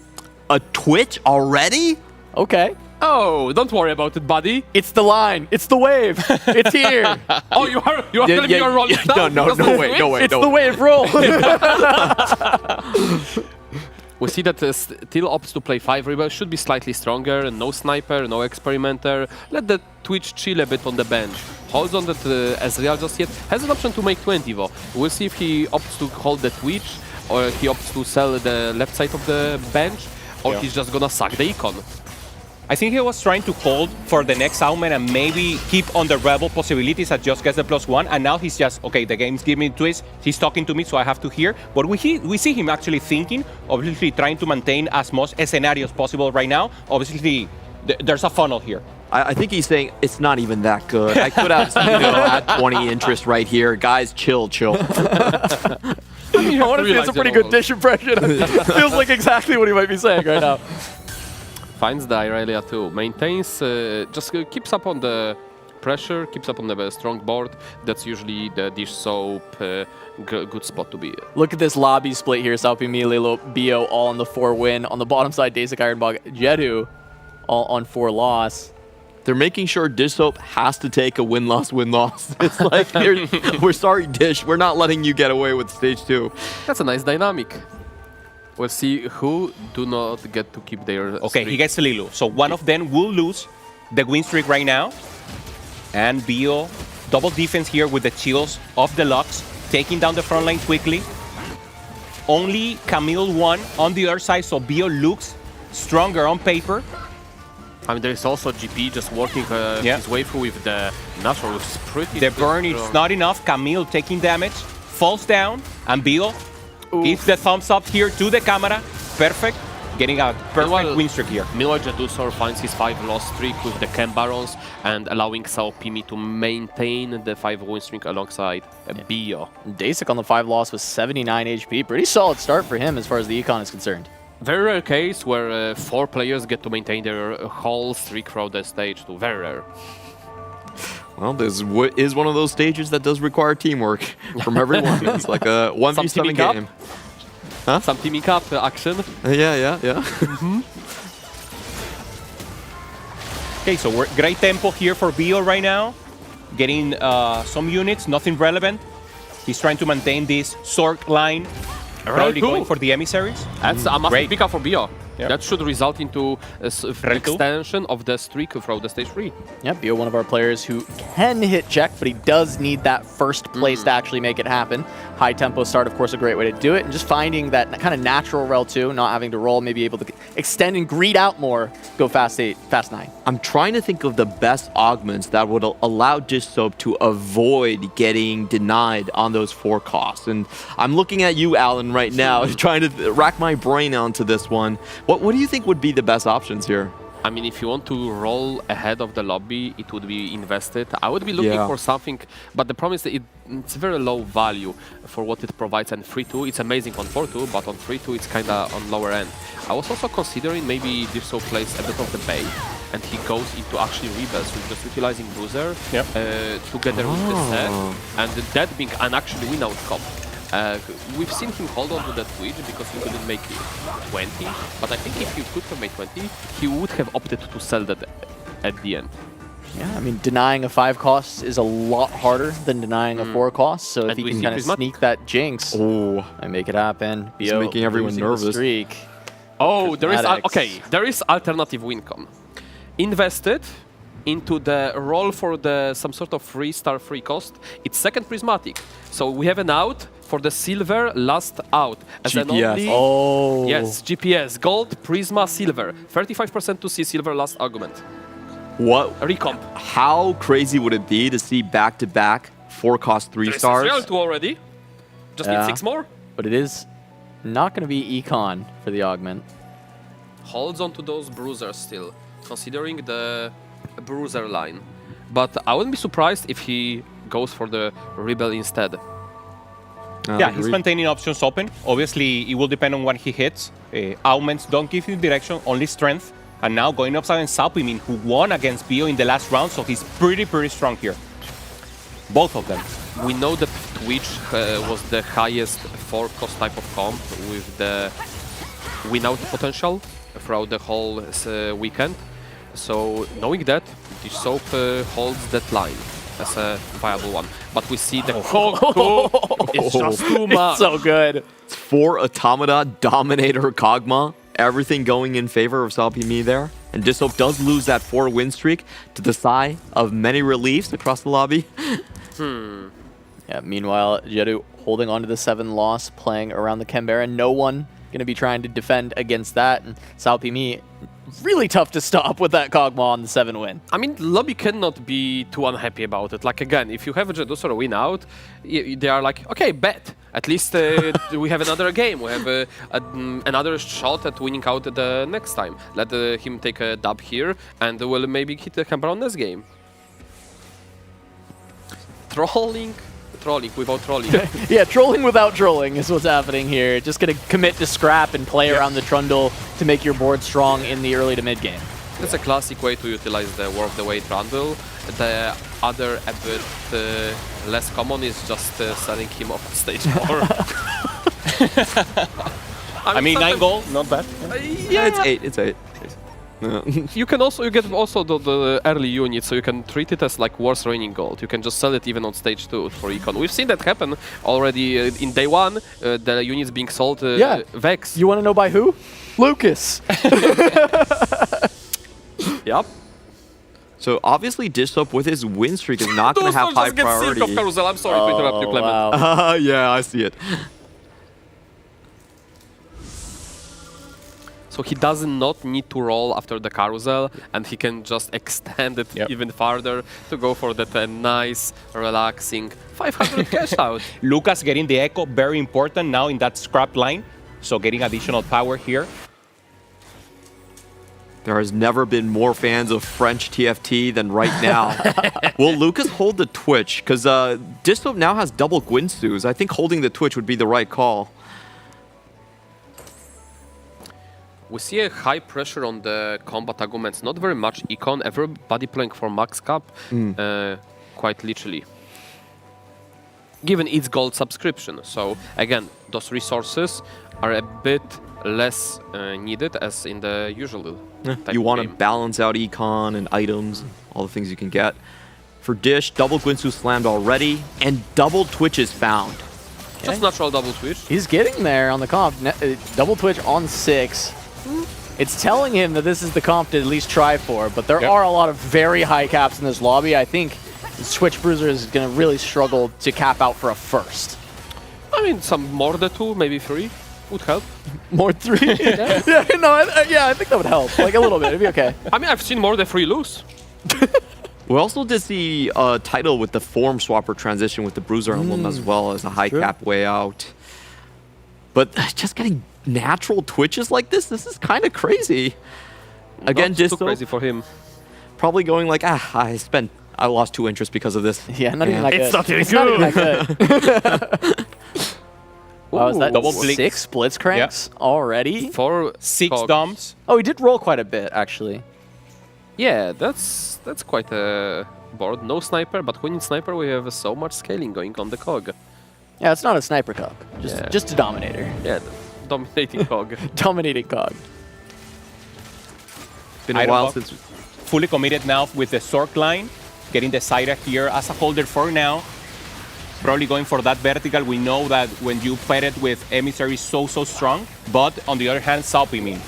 So strong here with the Dominator scaling. Full damage blast, taking it out. 6 Dominator on 3-6. You're pretty unstoppable at this point. I really want to take a look at Lucas's board to see if he actually took that Twitch. I think in most instances you would, but because, as Alan was saying, Lucas is 18 points second in the lobby, there is actually a chance where he kind of leaves that 50k door open. But see, the Dusor was pre-leveled to 8. However, he did not have find. He went for the cash out. Takes it with the 2-star Rennie, just trying to level up, playing the Visionaries. Not the biggest cap out that you can go for with the Chem Baron, but it's a very strong version. This was, again, America's Golden Spatula. This was the bread and butter, try and go for first, was this kind of cash out play around Heimer. And that's exactly what the Jedusor opted for. Getting not the best cash out, because again we are looking for some sort of Rennie tank armor, at least that was Rennie 2, and the one usable item for the Renata. Lucas did not hold that Twitch, as we just saw there. Oh. No defense from Lucas. Okay, so no one level up. Everyone will be waiting for the 4-2. Jedusor, the only one here at level 8 rolling. The rest decided to maintain, so the 4-2 will be the most important right now. Everyone will roll deep. Reasonable items. Has a half red buff, can make steadfast for now. Heimer 2, Heimer huge. 2 is massive. Yeah, these are big hits for Jedusor. We saw how rich this soap was. I mean, it's definitely got to be the 4-2 roll down, see if you can hit. Right, he had 83 gold, level 7. This is going to be the kind of the moment that we get to see, is he even a contender to actually take the entire Tactician's crown here on this 4-2, this augment selection into rolling for the Twitch, for the front line. If he can natural that Twitch early, then he can go straight level 9. That would be massive for his board. And he also has very good HP to do it. He might go for it anyway. He's only 1 off Twitch. He's on the pair, exactly. So it could just be level 8, 1 roll, there's Twitch, there we go. We're pushing. Let's also think about the matchup tables, because normally the Twitch gets heavily countered for some sort of melee carries, and what we don't see in this lobby, I think there was only Lilo playing around the ambushers, and he wasn't doing too hot, and we see that Silver actually. He saw the recon bomb there. I was like, recon bomb salpy me to save the lobby? Hasn't happened. Found an Elise immediately, Okay, Twitch 2 right away. Oh, that's definitely 2 Elises, it's a pair. Sells back up to 50. Another Twitch, maybe just in keeping case. the 3-star open. Screw it, that's the way out. Getting that additional front line also as a possibility with the Elise. Sniper Ino instead of Jace. Looked for that Mundo, which didn't quite come. Only one, there it is. There it is, Mundo. Here we go. It's really essential for the Twitch, given the sustain that he needs. You don't make Gunblade for Twitch, because exactly that's what Mundo provides. It's the grants Twitch over 1k HP across the whole fight when he takes those takedowns. It's a very good roll down coming in from Dish. Like, he finds basically everything he needs, knows he can has more gas because of the Caitlyn encounter. With 6 Bruisers having double Rage Blade will be quite beneficial, but we see the quality over quantity with pretty solid items overall, and will struggle besides hitting so much on the Dish side. Yeah, the struggle with Dish, even though the board is still strong, it looks like he'll win this fight. is that his front line is almost entirely unupgraded, right? So he did find the pair of Elises. If he could get that next one, that is the biggest scare of people denying that unit from him. If he can find that, I mean, it's a lot to stabilize around, and from there, of course, he's going to need the Mundo as well, the Rennie, but really We see already pings. Here we go. The pings are coming through. Yep, guys, remember to lock the Twitch in your planner. It's time. Yeah, guys, we're a team. Remember that? Yep. Lack of frontline, as you were saying, Cass. No defensive items here, only the burn. Set free. Saupimi collects Mundo too, just to make sure that Listop has a harder time, but obviously playing it on his own board. We see Akali free. We see Set free on the Daisy side. Dasik finding the hits that he needs as Ironbog is the one facing off against Dish this time. It looks like Ironbog still holding on to a lot of gold, hasn't fully gotten into his line, but he does have an Imbessa 2 hanging out just unitemized. It looks like Ironbog wants to go fast 9 of this spot. Clement, how often does he like to go for it? Quite frequently, to be honest. He is not in the best of positions, 30 HP and like still 3 rounds on this stage. You know, I would really like to see that Zoe too. But Ironbog on the lowest of points right now, so he's trying to think of going big. Yeah, on the other side, we see Jetusor is being able to pretty much win out every fight since he found that Heimer 2, doing that nice slingshot. Oh, this is actually pretty good for Dish. The 1 cost for the redemption. Yeah. I don't really see people taking that. Yeah, and he really needs frontline desperately at this moment. Redemption, one of the best items with bruisers in general, being able to get that extra heal. Dish is like, oh no, you took the 3 cost. Aww. I mean, this top is definitely going to be looking for some sort of Warwick now that he found pretty much stable board and he can go 9. Yeah. Getting here Warwick would be absolutely massive. Could drop out that Mundo, get the experiment on it, and just find it as final cap Caitlyn. It's huge. I mean, the gold subscription's helping so much for him to be able to continue to cap out. Lilu getting the Smith 3 now in, and also with a chance here of getting also a win out. Remember, he needs a first to get the check. Echo. Still no 5 ambusher. He could be the hero to save this lobby. Twitch, you know, cannot be repositioned even in the bruiser composition. Very easy for some of these ambushers, especially something like Jinx, to just target it. Meanwhile, Bio is holding on to 4 Zoes to the chagrin of Ironbog. No, but look at this Smith. so strong. He's going all over the place. What was that, Clement? Could you go again? You know, when the speech could be used as a verb. He's speeching all over the place. It's fine. Yeah. We look at this anomaly here. I want to see the choice as well for Dish Sub to see what he actually is able to get for that Twitch. That can make a big difference. We have a power up. That's as much scaling as it gets. That's pretty good, and he didn't have to roll much for it, so he gets to conserve his econ. I can opt to go for that 9, perhaps pick up the Ambessa to play just for the Emissary on stage 5, but we'll definitely be looking for some sort of now Caitlyn itemization. Yeah, if no one has the cap-up comp, if no one has the Exodia, he's simply maintaining tempo, going to level 9, finding a Warwick should be enough. Obviously, someone else can get a very important position here. Yeah, Suppy just going to hit the Blitzcrank 3 as well. I mean, the Dominator's Cogma. I'm not sure how great it is at going first, but it is very strong. It definitely at finding wins and pushing the tempo of the lobby. So, Clement, are we going to see sucking one more from Ironbog going into this round? I think so. 13 just HP, can lose by 4 units. Just a quick 5 unit less suck? You're jinxing it. Jinxing it. 4-4. He's rolling down 4, now. he's alive. He got a little scared of it, I think. So down. Important pairs here. The Zoe, huge. Oh. Cog 3, Casio 3, Blitz 3 all hit on this round by Salpimi. That definitely will come handy.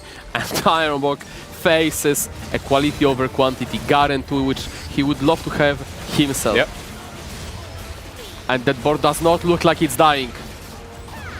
Good access to backline there with the Zoe, taking down some of the threats, but looks like it's not enough. Swing now, that Zoe too. ramping up. Zoe made it happen. Yep. The Garen is insanely tanky for the 1 Radiant item, of course, right? But still able to hit the backline access there and able to take it down. It takes stock of lobby HP. Dasik and Ironbog in the biggest danger. Jetusor, of course, is slingshotting. Lucas, who just needed to escape a bot 2, now win streaking, should be relatively safe. But look at this board from Sapimi. We're just waiting for that Automata +1, maybe? Well, I mean, this is a good enough board to go nice. with. I mean, of the carousel, who is gonna be taking it? Let's be honest. Yeah. There will be no denying there. Yeah, Infectious also to buff up all these 3 stars. Then also, if you Silco too, you're still going to get even more damage there. I think there's 3 players that could potentially save the lobby. Salpimi, Jedusor, and of course Lilo. Those are going to be my heroes.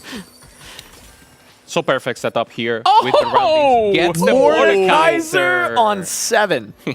Edgy. Jedu already with the 5 win streak after the cash out, has that Mal's 1.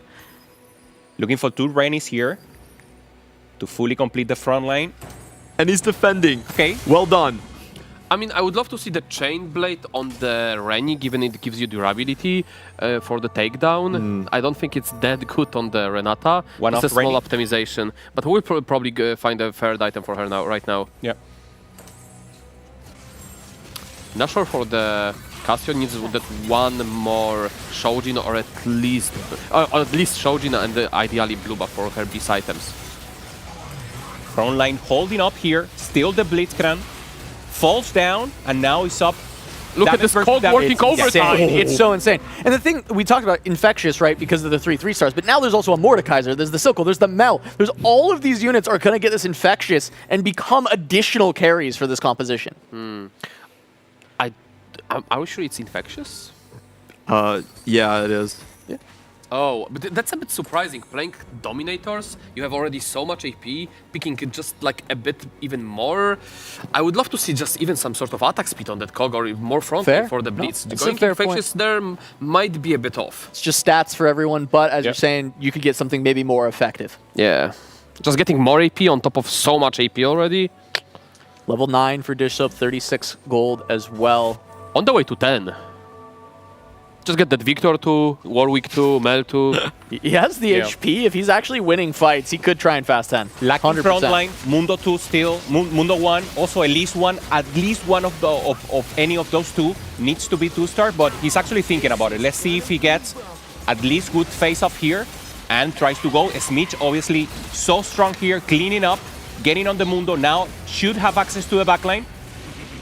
And he's cleaning up the Twitch. So not the worst loss here for Bishop, but yeah, lacking a little bit, not so much to try to go for the level 10, but he knows the cap out will be there and obviously more chances of getting the Warwick. Dasik and Ironbog both have fallen. Both of them not going to be able to reach check in this game. Dasik would have needed a 2nd place or better to do so, so this is, of course, not going to get it done. Lucas, that does mean he has locked in check for the next game. He needed to avoid a bot 2, and he narrowly has done so at 5 HP at the bottom of the lobby. Stone Skin Scrap here being played. This is usually not a very high cap composition. Without the trait tracker, without the extra juices coming in, and also not a lot of extra items. But we know how expensive is Scrap board. Like, Lucas just couldn't afford to dig for something better, wanted to go 9. He managed to get there, but he might go down to this. So, but Twitch kind of struggles against all the shields. There's so much damage to output, but like it's so far working. But Mundo will eventually go down. Yeah, Lucas's front line is still much better, so it's a question of can Twitch just deal enough damage? And as you said, those scrap shields doing a lot of work. But Corky! Where are you going? Corky! Corky turns the target around on the gem, doesn't get anything done. Twitch able to just fire away. Lucas was playing the troll, but that was Corky all the way, the troll. No way. Automata emblem on the carousel. Okay. Salpimi might not be able to grab it, but Visionary no one for grips him. It's going to walk towards Dish Soap. Dish Soap has to probably take it away from Salpimi if he wants to deny the cap, but he wants an item himself. No defense for Dish Soap here, just looking for additional damage. Oh, will he go for it though? He does not decide. Besides, it's not enough. Maybe they didn't try the Mel Automata. That thing, you just drop out of the Dominators and you go into 6 Automata. And that thing is not balanced. 6 Twitches, 7 Twitches. Frontline already found as well. He needs to roll now. They're pinging. They're pinging. They're pinging. He's able to find the Elise as well, so his front line's upgraded. Looking for the win out He's out here. of gold, but he's 2 away. This is not immediately stoppable. I don't think there's that many Twitches being held yet. I believe Jedusor was playing defense with at least 1 Twitch. Yeah. So all you need to do is hold 2 Twitches and we're good. 2 left. They're in the pool. Thank you. They're in the production. Oh, they're in the pool? 3% chance here Yeah, because to hit. with one being held, there is 10 total, so there is needs to be one more found. So there's exactly 2 left. So you're right. Jedu is Assuming the no one only has one one in the store. Yeah. holding it right now. We do have a Warwick out here for BO. Warwick with Radiant item. That's pretty handy. Yep, able to take the win against Dish. Another close fight. Warwick jumped away, actually, but I think he's back. He's get back. the job done. This is actually kind of close. He almost, Warwick almost threw that one away. Yeah, I going to stay alive. the Eon was not procced just yet. BO, of course, needing a first place to try and get check as well. Rolling every turn right now, trying to get the gold efficiency out. He also does have the extra 3 gold in with the Nico as well. I'm not sure if people are recognizing that. And I do want to take a look at Jedu's board because he was holding onto the Twitch earlier. I'm not sure if he's holding onto it now. Because if he is, there should only be 1 left in the pool. No, Dish is on 7, not 8. Oh, he's on 7. Yeah, Oh, okay. Yeah. 2 away. I got it. Jedu with that perfect conversion. He's got it. It's Jedu. The win streak. Yeah. Good job, Jedu. High five, buddy. Against BO. BO needing that first. Looking like he'll get knocked out by Jedu here. Jedu already as well has locked in check. Didn't mention it earlier, but he has only needed to get a 6th or better. He's already got that. So Jedu and Lucas have found their way to check to join Dish Soap. Look at this amount of the damage the timer outputs. Outside of the 6 Visionary, not such a great unit, but here it showcases the dominance. Dish Soap taking another big hit from Sao Pimi. And Jedusor should be locking himself into the check next fight, assuming Dish Soap doesn't find a win here. Nobody has gold. Everyone is rolling as deep as they can. Hold! He found one more. He still found another one? There's Caitlyn pair now. Now what? There could just be a drop of a duplicator. A duper or Twitch. It could be the dupe and And it's it's very over. important that nobody... Okay, Mort, relax. And we know no one has another one in the store because we're actually seeing it right now. Oh, Yeah. that's So not they're still free. He's able to buy the Caitlyn. They're rolling. No they're Twitches. trying to avoid it. Doesn't get it, but he can roll more. There's a lot down of the gold here. Warwick. It's about the speed. Jace 2 Jace 2. helps. Oh, that's huge. K2 as well. I mean, we have to sell something. Oh yeah, we had the free call. Oh, Fugon went Dupes for for the... Rennie instead of for money. Could have duped for money. Maybe he didn't know that he doesn't have Rennie and he wanted to dupe for money.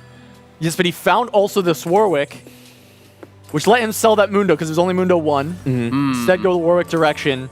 Can still get Caitlyn 2 out of this, but yeah, even the Caitlyn 2 upgrade is probably not enough. He has to find the Twitch. It's 1 left. We He see rolled the so frustration much. on Bishop's face, and face is now the smidge.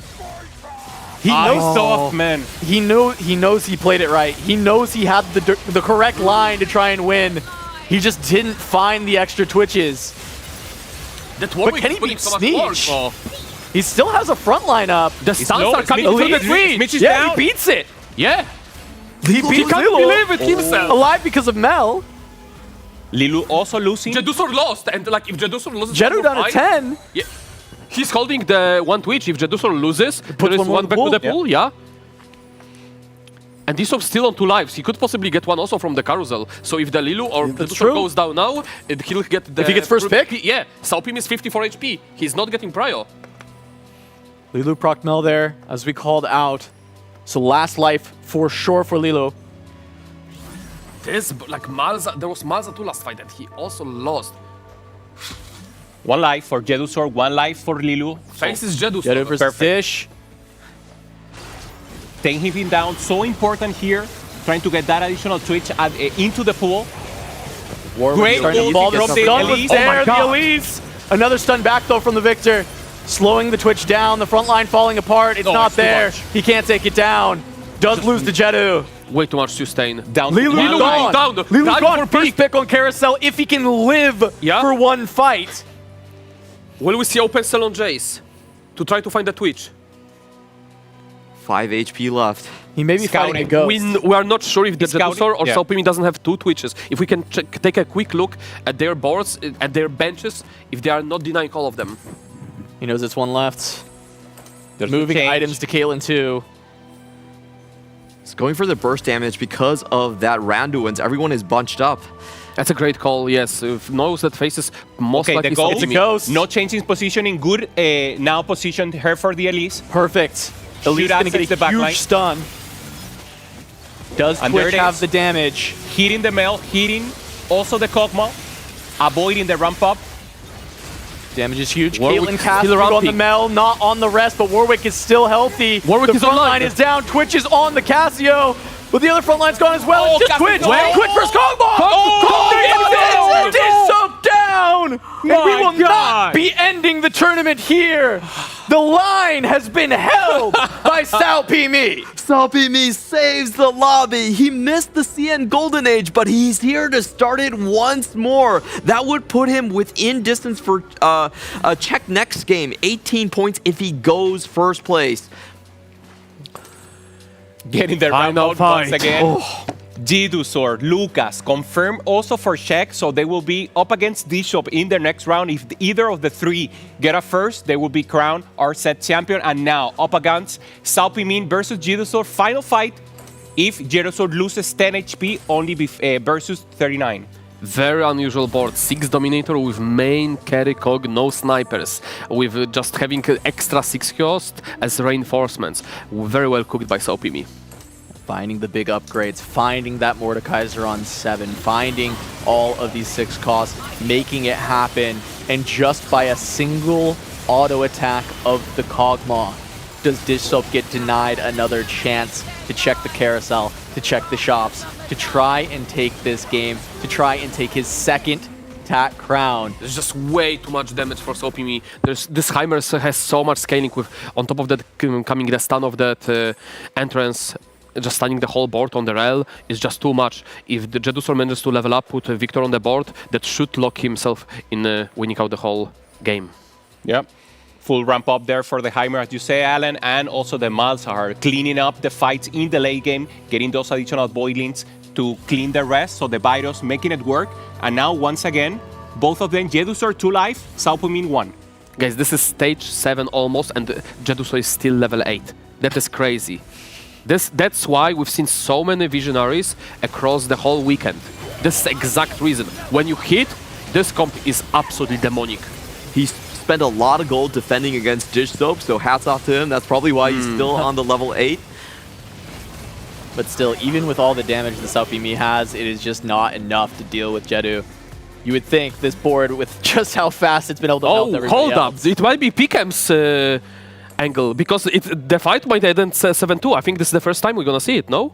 7-2? Yeah. Have we not seen 7-2? Not We've sure. seen 7-1 end so far. And now we're gonna have Banished Mage coming That's from true. the Salpimi. That's possible, yeah, it's 7-2. Get your Picam sheets ready, guys. It might be You can win time. against Negra. Negra got the 7-1, you got the 7-2. Oh, you got a chance to win I that. did. I also had 5 cost freestar. You got one or Pick more. 2? Oh, don't worry about it. Yeah, It was not one, there were 2. Of course. Okay, once again, Roldan here trying to find Mordekaiser 2 here for Salpimin. He didn't find, so now they will pop the Anvil, trying to get as much strength as possible. Jidusor, obviously, the favorite here to win. Not much improvement on the left side for Salpimin. That goes up to 4 Sentinel with that level 9 extra tankiness across the front line, and there's no triple items on this Salpimi's Blitzcrank. He's only banking on the Infectious Anomaly scaling to take him through this one.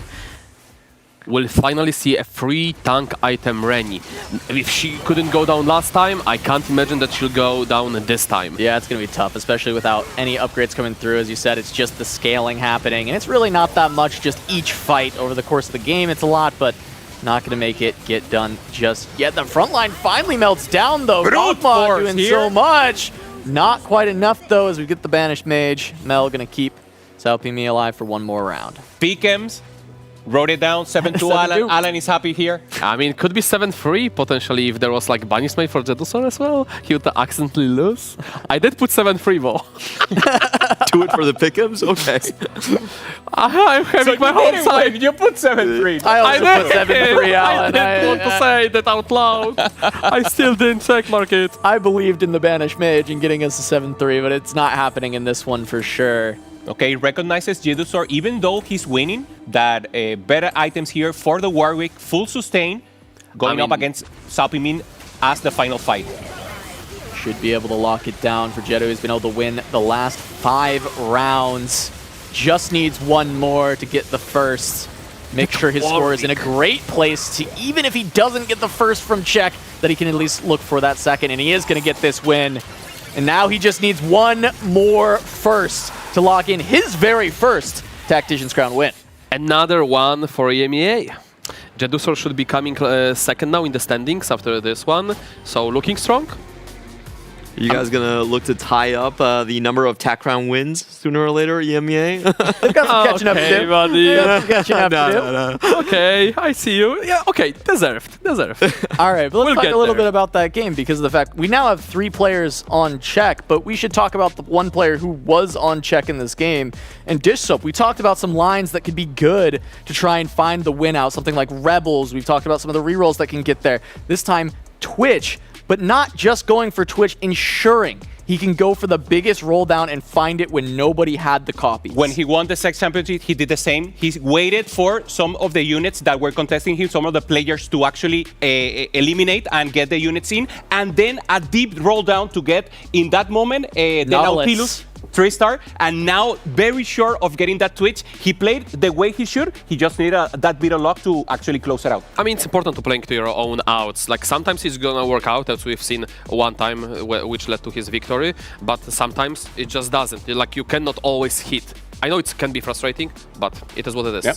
All right, well, let's take a look at the standings. We mentioned there's 3 players on check, but let's see where everyone else is as well, see how close we are. Kind of crazy being into Game 4, only 3 players on check as we head into the next one, and the rest, still a ways to go.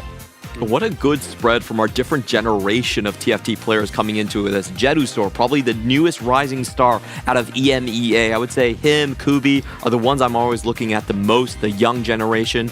And Lucas coming from way back, already his 4th TAC crown. Usually when you go to 5 and 6, people say you're due. Yeah, of course, and it's very scary having Lucas on check now because he had the highest first place rate coming into this final day. And of course, we know the history of Dish Soap being able to get those first. A lot of these players very threatening. Worth noting that Lucas pretty much comp to go first is just Visionaries. He's rocking 1.6 across his all Visionary games throughout the weekend. Yeah. If we're gonna see him go for a comp, that will be it. Just see a tier from the early drops. Boom, I'm locked in, baby. All right, well, with that, we have 3 players on check, Dish Soap, Jedusor, Lucas. We'll see if any of those 3 can end it now or if the rest will hold the line. We're going to go to a break, but the Into the Arcane Tactician's Crown will return in just a moment.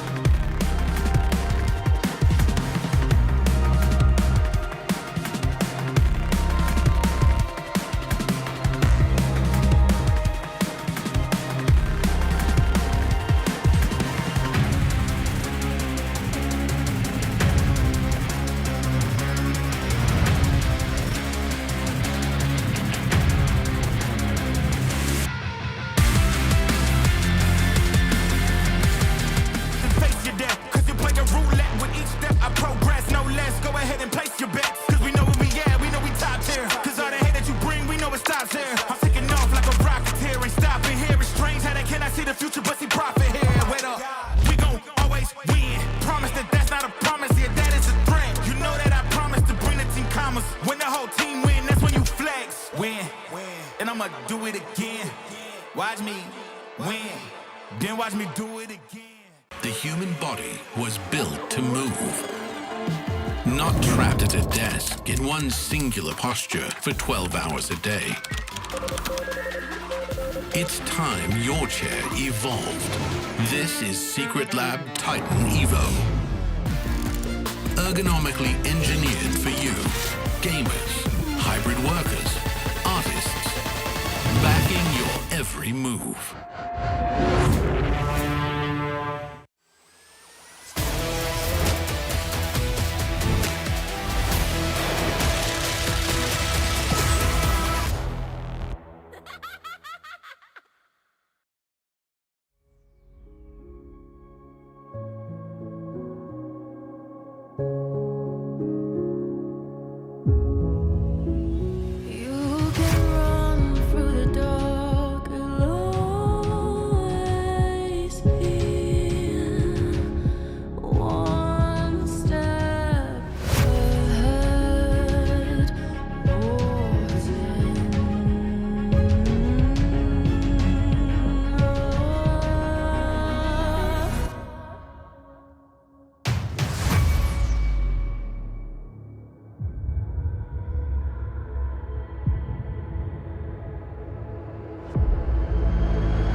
an old friend, I'll let it go.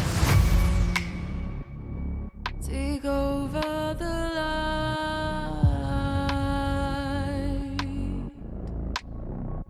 Oh, you can hold if that's what you really want. But don't let it fool you again. There's no way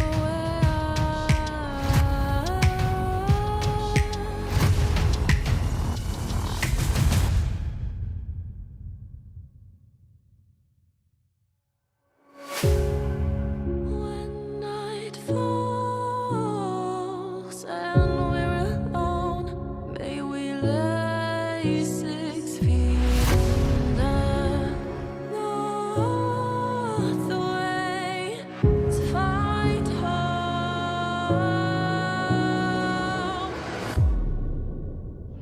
Keep your eyes on.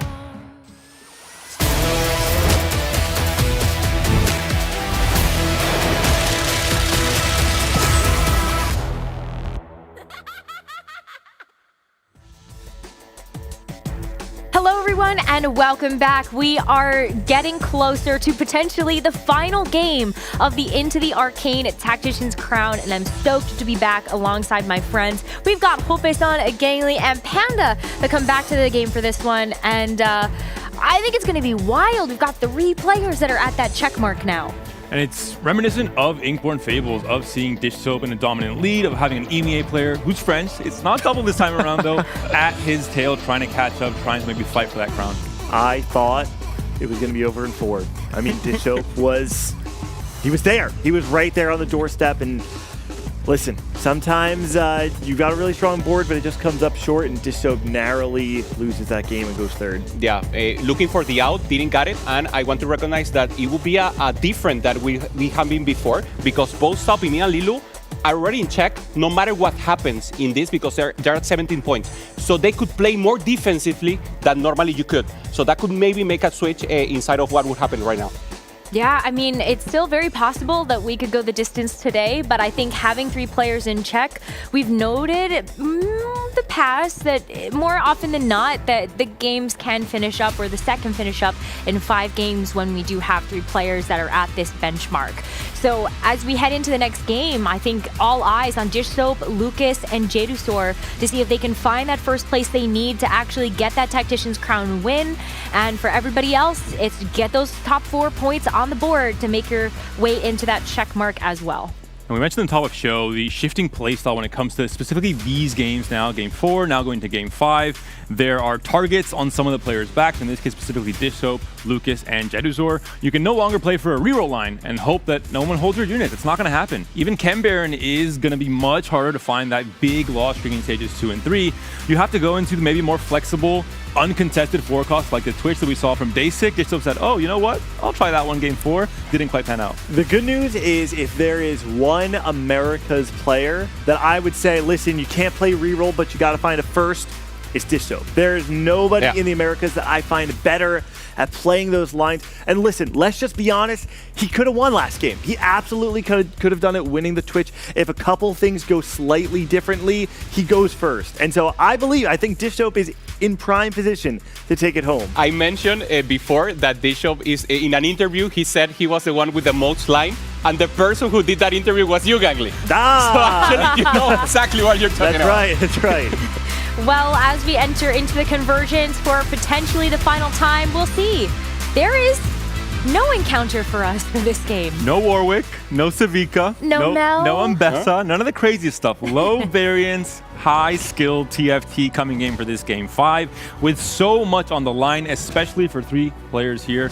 And curious to see how Jedusor switches from playing defense in that last game, holding the Twitch, to now playing offense. He is now in check. He has a chance to become a champion and something that EMEA has been missing since all the way back in set 3 Galaxies from Double 61. Wow, and actually, when you say that out loud, it sounds insane because EMEA has been a strong force. And, you know, I think it's actually poetic in a way that if we were to find a champion of the world coming from EMEA, it would be in Jedu, who I believe set 7 was around the time where he first broke out, but it wasn't until set 10 that he really started kicking into high gear. Similar to Bio, has qualified into 3 of the last 4 set championships, and now making a statement, has an opportunity to not only represent the new bloods of EMEA, but EMEA as a whole as a potential set champion. And the ramp up, as you said, in the official circuit, in the normal circuit, but also 4th in Macau. So actually, so much predominance, him actually popping off in every tournament he's going, and he feels like a champion. He's laughing, the energy is good, he has like aura in him.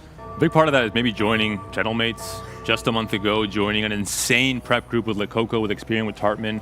Having those players in your corner really make sure you have the best meta read.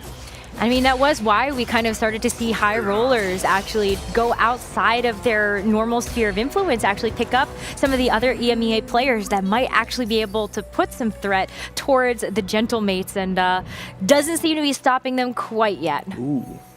Okay, so Pimi gets a couple options, components that look pretty good for if you do want to play around those quick strikers. Don't know exactly what you're holding, but you can also have the option of the artifact. And so if you want to be able to pop something on 2-1 with 5 component openers, that means that you could potentially have an artifact plus 2 additional items, making a very strong 3-item carry right off the bat. Curious to see if anyone finds what doesn't kill you. We talked about this augment at the top of the show, one of the augments that could really lead into a very strong stage 4 and 5. Or trait tracker. 3-2 is definitely a point to look at if we see players find that option. Decides to go for the multi-striker. Normally not a win-out comp unless you get the Akali 3 and the Twisted Fate 3, so pretty difficult. And Dishop. Dishop taking tower defense, opting into trying to find something that allows him to cap very high. Now, I will say, Firelight's a weird one. Traditionally, you're going to be playing around the Zeri, right, and slamming the Rage Blade. This is most likely what it's going to be. I will say... Could be Scrap also. Could be Scrap as well, that's true, and the Rage Blade could just end up being a tempo thing that you play on Gangplank. There's a handful of ways. That's a good call out. But I will say, if we are going Zeri, playing 4 Firelight is, you know, one of the higher caps of that line.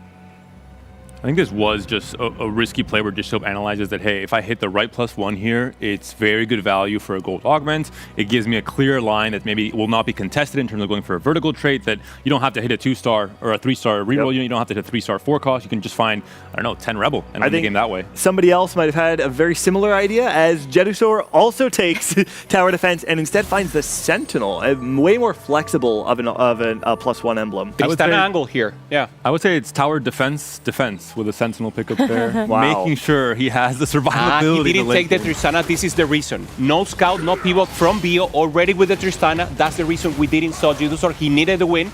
So this is the one who will pop off with the Tristana. With my bruisers! Necra has been trying to sell the Bruiser Tristana line. I literally got a first with this yesterday. I thought your name was Necra. Turns out it is Tekra, and she is bringing the dark tech on day 3. Listen, if you know that the Sentinels are contested, I think Bruisers have proven themselves in other lines, and I don't think that it's too much of a stretch to say that Bruisers could take that place. I mean, Jedusor has the Sentinel emblem, so... Okay, We'll see, we'll see. Well, I guess we'll revisit that in a second. Time will tell. No scout, no pivot, I think still works out well here. But Li Luo does have a Tristana, also angling towards Artillerist in general, because you do have that Urgot on the board as well. But look at Sentinels for him. And Li Luo only needs a 6th place to get into check, which means that he can play just a tempo Tristana game, doesn't need to go for the 3-star even, and can throw a wrench in the plan of Bio, who's also trying to get into check this game. So interesting mind games already being developed here in stage 2. Someone else that has a potential of getting into check for this game is Dasik, who took Scoreboard Scrapper. And so how do you like that for your chances of being able to get the top 4 you need? It is also scaling augment. It is going to give him a chance to really come into the game, lose streak early, get a lot of extra stacks, come into the game with the extra HP much later in stage 4 and 5. With Dasik, we've seen him have a lot of comfort in terms of big level 8 roll down and then coming in clutch and trying to win the game off of that. Anything juicy on Carousel? No spatulas or pans. Twisted Fate here, also for the Quick Striker line. AP. Always take a look at the 3 costs, like Hoopi's calling out the TF being there. There's also Gangplank, so if Dishchoke does opt to play into Scrap or something instead, we might see an early GP picked up for this Rage Blade. Great pickup for SalPME, playing into the Quick Strikers, has a JG already slammed on the Akali, gets an early TF to slot into the board as well. So really good initial setup. We've seen a lot of CN players go into this Quick Striker line. Mixed results, I would say, in Stage 3, especially without the +1 Econ augment. In this case, the +1 Quick Striker, I think is not as valuable because you want to play usually all 4 Quick Strikers anyway. I think it's just much better to go into an Econ augment like Chop Glitch, like Too Much Value even in some cases. Yeah, it does allow you to drop the Nocturne. The problem is that I actually find the Nocturne to be quite valuable on Stage 3 because even without items, just having a big kind of beefy Quick Striker get all the base stats it's really good at breaking down those Stage 3 front lines. And Lucas potentially has a win-out setup. Dominators pumping up, scaling into the late game. This is something we've seen from a ton of players in this tournament. And if you're able to make it to Stage 4, have a nice roll down where you hit a Silco 2, you hit your front line, you buy enough time for the Dominator stack to come through, you only get stronger and stronger, very similar to Tristana. Yep. Getting that level 9 then, going for the Mordekaiser. A lot of win-out possibilities. So maintaining that tempo will be the most important. Already with the 6, half a pair. Trying to go for the 2-star, and that should be enough. Delayed win streak for him, trying to maintain now and go to 4 win streak into Crux. Ironbog, the sole win streaker right now. Ironbog's been having a really rough day. And I want to say, Clement said at the top of the show that Ironbog is a resilient player, and we haven't really seen that resilience coming through. He's had some rough placements, but there's a world, despite being at the bottom of the standings, that you go on the miracle run. You go 1-1-1, find yourself into check, and then find the win. Ironbog still has the tournament in his hands. I do think that for Ironbog, though, just knowing that a lot of his play style surrounds going for like 4 costs, maybe like high-level compositions, there have been quite a few games today that have revolved around reroll that hasn't necessarily put him into the best spots of being able to capitalize on that type of play style. Dishchoke maybe considering taking a page out of Lucas's book, trying to play into the Zeri reroll potentially. We'll see that that'll be the case. He has already slammed the Rage Blade here. It can still be Twitch, which we just saw from Dish last game. Oh, such a close fight. Dishchoke barely losing that fight. Lucas, the really strong setup to be able to save so much HP, find a 4 win streak while playing Pumping Up. You're not even getting full value out of your gold augment. You're essentially playing a silver augment right now, and you're streaking against the lobby. Yeah, and Lucas, that we were saying that he needed tempo. He finds the 6-2, finds the Blitzcrank here again, so very well set up here. Normally pumping up a scaling augment, but it looks great. Also a combat augment in the early game, so looking great. Only maintaining tempo, good front line. This should be good at least to get to level 8. He's making Ziggs look so good. It's a 3-item Ziggs too, stage 2. You said it like you don't like should be Ziggs. clearing. I have He had a moment. He had a moment in a time in the true. meta. I do have some thoughts, but right now, Lucas looking great here. Has a pair of Blitzcranks as well, so I think you're feeling good about the spot. Liluo and Dasik both able to maintain their 5 loss. Ironbog able to maintain 5 win. There are a lot of happy people going into stage 3. Curious to see if Lucas is actually going to push levels. I don't know if he has Ironbog in his rotation right now or if he had fought him on 2-1, for instance. But there is an option there. He doesn't have too much money, though, so if he does level, he will be very poor. Right, so cloning facility from Ironbog. I kind of wonder what you are looking for to actually utilize that augment to full value. Mostly just the win streak early on, just high tempo, augment pickup. It's a 5 win streak for now. He will not be facing Ironbog here. He will be just facing SalPME, who is playing reroll, does have the Akali 2-star, 2 items here as well with the early TF, but not an upgrade on TF just yet, and it's only level 5. It should be a win for the Ziggs here. Regardless, I mean, this is a pretty nice setup to be able to have the Akali 2 with those items. The Morello on the TF is also super powerful, and so SalPME, despite being level 5, 1 level down, takes a really nice loss against Lucas's board. For Akali's, 2 rails also, so maybe a chance here to go to level 6, roll a little, maybe try to cellular, there it is. Maybe he also only has 1 rail, finds the Nocturne. This should be enough, finds the Loris here, and he decides to roll a little more. I think he's good. Mentorship is such a good combat augment too. And we look at the rest of the lobby and sort of where they landed as well. Lucas picked a teaming up augment. And for Jedusor, I believe that's forward That thinking. is forward thinking, it is, yeah. Truly thinking into the future, hoping that's enough gold on the 4-2 roll down. Definitely the player we have to watch out for. Lucas took, what is this called? The teaming up one where Powder becomes a dominator. Menaces, is it? No, that's the Vander one. It's not what could have been. It's not. It's. Oh man, what is it called?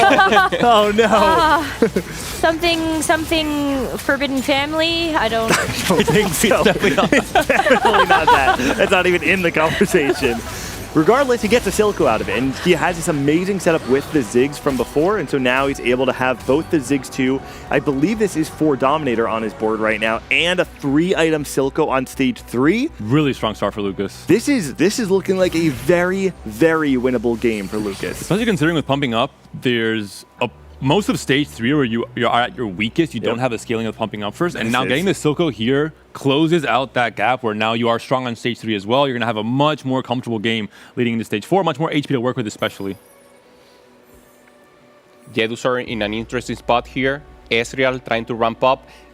Some components here, but actually not in the best spot. Yeah, forward thinking. It is called Menaces. You guys were right. Yeah, okay. Confirmed. You guys don't include gaming in this one. We did it. High five, man. High five. I got the high five that confirms it. Jedusor taking the forward thinking augment here. I always find it kind of tricky to recognize when you have a good spot for forward thinking. To me, my personal framework, I don't know how other people agree with this, is that I like forward thinking when you have a lot of gold on the board or when you've leveled early. When you've pre-leveled especially is also one way to do it, especially if you're not playing reroll. So the less gold you have at the time of taking it, the stronger the augment is. Great analysis, Gangly. You are losing out on less gold, which makes you just stronger all of stage 3. You don't essentially lose every single fight by a ton of units. I don't think we've had a set championship where you haven't said at least once throughout the broadcast, great analysis, Gangly. I don't think you've meant it once. I can't help myself. Quality units here, Corki for Jedusor. Also, the Echo could be a possibility if it stays free for this show. Not really the most valuable forecast, at least almost insta-pick every time. Silco would be for Cambaran players, in this case for Lucas. But late pickups there. Disho, who is on the +1 Firelight, gets the Echo. The defenders are not on the field in this stage 3 carousel, considering Dish Soap is one of those players in check right now. We did see Dish's board. He was not playing the kind of standard Scar on the board. A pair and a Garen. Pretty insane chop here for Dish Soap. Well, maybe that's why you're not playing the Scar now. Well, we do really want to get a Scar on this board as soon as we can, though. It does actually make quite a difference. You can just drop the Darius, for instance. You don't have to use a remover to get the redemption off as well. But I think Dish needs to, he's got to play conservatively a little bit, right? You can't dig too early because it's not about hitting your board, it's about out-capping the lobby. And Lucas maintaining even more tempo now with probably the best tank he could have in the mid game. Blitzcrank 2-star going up against this Ken Baron from Day6 that's just trying to keep losing for the scrap board and then pump up in the late game. I mean, honestly, if you are Dish Soap or Jedusor and you feel like this game is going poorly, you want to make sure that Day6 can win out from here because Day6 is going to be the player who can contend with Lucas's high roll opener. We're seeing the huge contrast. High tempo start for Lucas and Dish Soap from the Americas. And then we have the delayed start. Stage 4 will be the big spike for both of the EMEA players in case of Day6 and Jedusor. So stage 4 too, especially on those roll downs, eyes on EMEA to see what they can do, what they can put together on that pivotal round. 8 win streaks versus 4 win streak. Both of them trying to get to the neutral rounds in the best position possible. Bishop roll a little, couldn't find the 3-star Darius.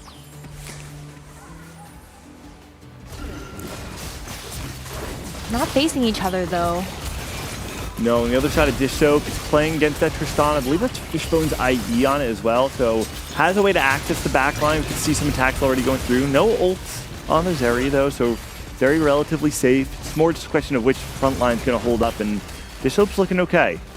On the flip side, also Tristana on the side of Bio, I believe, who may just be using Tristana at the tempo option. No, he's playing kind of pivot. He has to be playing Tristana Lilo reroll. is also playing Tristana. But for Lilo, it should be a tempo option. We've seen this a lot from CN players where they play the rerolls in stage 2 and 3, make it a little bit harder for the actual reroll player to hit, and then pivot off in stage 4. Yeah. Bio cannot. He has not pivot, so that's the chance here. Salpi Min Once again, he would make probably a huge roll down here on 4-1, trying to stabilize. Far away from the Akali, we're saying he hit 4 Akali in the area, but not many from now on, not even one more. Yeah, actually, I'm curious to see if he does choose to roll down here, because 4 Akali, 4 Nocturne, I don't know the actual stats on it, but in my mind, it feels pretty low chance to actually be able to 3-star those on a single roll down. I wonder if he actually has to sack. Oh, he does find 1 of each, though, right off the bat. That might be a go button for him to start rolling down. Maybe Salpimi won't necessarily win this lobby, but adding a lot of pressure to the start of the stage 4, if he's able to hit these 3 stars, is really big. And there it is. Nocturne does come through. Now, here's the question. If you're playing the Quick Striker +1, who are you dropping? Because when you find Mbessa, you are I did say it gets awkward. And so many items to slam here as well for Salpimi. Archangel on the TF. I actually think you dropped the Akali. Maybe Bloodthirster on the Mbessa. We're six Akalis in at this point. It feels too middle. Does it actually matter? I mean, you could play 5. Broken. Yeah, just play 5. I know Akali's still up. The last heal comes through, does not come through in the end. TF cannot close out. Lucas continues the win streak, as does Disho. Both America's players who have been dominating. So many times we've seen, looked up in the HP totals. Who's first and second? It's Dishsoap and Lucas. Jetasaur, 21 HP. His money's going to come through, though. It's going to be a huge turn. He's got to pick instantly. Gets another Sentinel +1. 6 Sentinel going to be essentially, if you're going to have more slots for damage units, you can go more. Oh, hits Rumble. That's so big at this point in time. He can fit Vertical Academy in quite easily now with the 6 Sentinel, even on level 8. Now Lilo Zahar. Tristana 3, blocking BO potentially from hitting that 3-star for a very long time. So full defense from Lilo against the Brazilian player. He doesn't even have the Sentinel in yet, so he can drop one of these, get another Academy, and yeah, he finds it there, gets a Deathblade as his Academy item. And there's the upgrades. Everything's coming through. Really wants to find Corki 2, though. Ezreal 3, there it is. 2 is very strong. And Jeddu's a player alongside really all the French players in that same prep group who played a lot of Academy at EMEA Regionals, played a lot of Academy in days 1 and 2. They're very comfortable on this line. It has a very high cap when you add Jason to the mix. Whoa. And on the other hand, Lucas rolled down to 0. Yeah. Found some Blitzcrank, found the pair of Silco, but not enough to improve his actual board. He's looking for Blitzcrank 3, right? He's only 2 blitzes off, but he doesn't find Silco 2, and I think that's the big miss there. I imagine it has to be enough for Jetasaur to break the streak, but it's still a really close fight. Lucas, despite not upgrading his board, is still so strong, and Dish Soap's streak is lost as well. For me, this fight from Jetasaur is incredibly important because it's the calibration fight where you test how strong am I now that I have all my resources, I've rolled it all down, I assemble my board, and you beat the win streaking player. It's a very good tell that you are strong enough to maybe streak all of stage 4 and recuperate all that econ, get the right anomaly, push 9, fit in the Jace, maybe find an Academy +1 on one of the carousels coming up. So there's many chances for this board to continue capping. Salpimin finds the Akali here, so pretty strong. And this is Dish Soap's board. It's playing very slow, you can see. Still staying above 50, wants to ensure, and he's even holding the Silcos to make sure that Lucas doesn't find some sort of backdoor Silco 3. But Dish Soap recognizes, if I want to win this lobby, I cannot just play the traditional way of reroll, spiking hard, bleeding out into a third. I have to find a way to actually go first. He's doing that off the back of playing slowly, finding the Zeris as they come to him, keeping his gold over 50. Ironbog, though, we finally get a chance to check back in with his board. He's got a Jinx already. Took the Slammin' augment. You're going to be getting so much more experience, and this is really where Ironbog likes to play. And there's another Jinx on Carousel. And there's 2 spatulas and a frying pan here as well. My. Jetasaur. I mean, I actually feel like taking something like the frying pan or getting the spatula is one of the ways in which Dish Soap might be able to find himself tapping a little bit higher. I mean, there's still at least 2 more available. Salpimi doesn't even take one either, so Lucas and Dish Soap both get a chance to actually pick up one of those items. Lucas was considering, goes for the tier instead. Probably the premium component in any Dominator combo in terms of your secondaries carries coming online after you fully itemize your Silco. Keeps rolling, trying to get 2 series away here. Finds one more, so only 1 missing here for Dish Soap. Important to get now the tempo up before the anomaly. He still wants to just relax, take it slow. I do wonder how much of this is also coming off the back of the fact that he doesn't have the Gunblade, and so he doesn't have a way of consistently healing both the Zeri and his front line. That is typically one of the win conditions, because in the late game, your Zeri is going to be subject to so much splash damage. You think Elise or LeBlanc or Mordekaiser or Victor or Mel, you need some sort of sustain on that Zeri. And we're seeing one of the new techs that was developed with a recent patch. Not many changes, but Elise backline with a Rebel emblem is a really good way to stabilize your stage 4 to make sure that you can make it to that Jinx 2. Still a loss here for Ironbog, facing off against one of the strongest players in the lobby, in Lucas. Lucas is so powerful, and going into stage 4, I think end of stage 4, stage 5, and then especially in stage 6 is where that pumping up augment is really going to help you turn a corner. I would argue, though, that like stage 4, you're not expecting this player to be as powerful as they are. Lucas feels like he's way ahead of the curve. Trying to recover the economy here, 30 for Lucas. And finally, anomaly selection here. Jedusor. Took a loss, he's on 1 life. Rolling deep here for a specific anomaly. Comeback story. Oh, interesting. He doesn't think he's good enough, huh? He needs to go for the perfect anomaly. It looks like he knows he has to win this game, essentially, so he cannot settle. He cannot play for a top 4. He needs to play for the win. What is he looking for? Share your energy? He's rolled so much gold at this point in time. It looks like it is going to be share your energy. It's going on the Alawi. So many stats being shared, but you do sacrifice, of course, positioning. You do open an angle for players, or at least for players who can punish that misposition to really have a better matchup into you. Yeah. Bio one off. Contested, but Lilo couldn't get the Tristana, so in a dire position here again. Also, trying to get the spot. He needed a 5th at least to get to check, so probably not a possibility here. Going up against his teammate from Brazil, Lucas, and Lucas clear favor here to take the win and take out Bio. It's happened 2 times already that Lucas has eliminated Bio in this stage 5, has ended the chance, the potential for Bio to come back into this. And as we're seeing here, I think Lucas just might be a little bit too strong. Blazing Soul and pumping up 2 fantastic augments for this Dominator comp. It's a big loss, not quite big enough just yet though. We talked at the beginning of the weekend how one of the things that makes Bio special is that he's willing to play underdeveloped lines. He's willing to cook and try and find unique win conditions in the game. And he is doing it now, but sometimes the effect of that is that if you take a bottom 2, and it's not quite panning out for Bio, but I'm glad that he's at least sticking to his game plan. I mean, I also think that we had originally looked at Lilo's Tristana spot, maybe looked at it as a tempo option, and then Lilo rolled down and hit the Tristana 3 and stayed in it, so. Bio even said it in the interview. You ask him, and he said, I'm committing too early. He decides to commit early once again, and it doesn't work. I don't blame him, though. He doesn't have a target on his back. He's at 16 points. He shouldn't be the one being targeted heavily, and despite that, Lilo, if he's able to reach his own check while also stopping someone else from doing so, makes total sense in terms of this competition.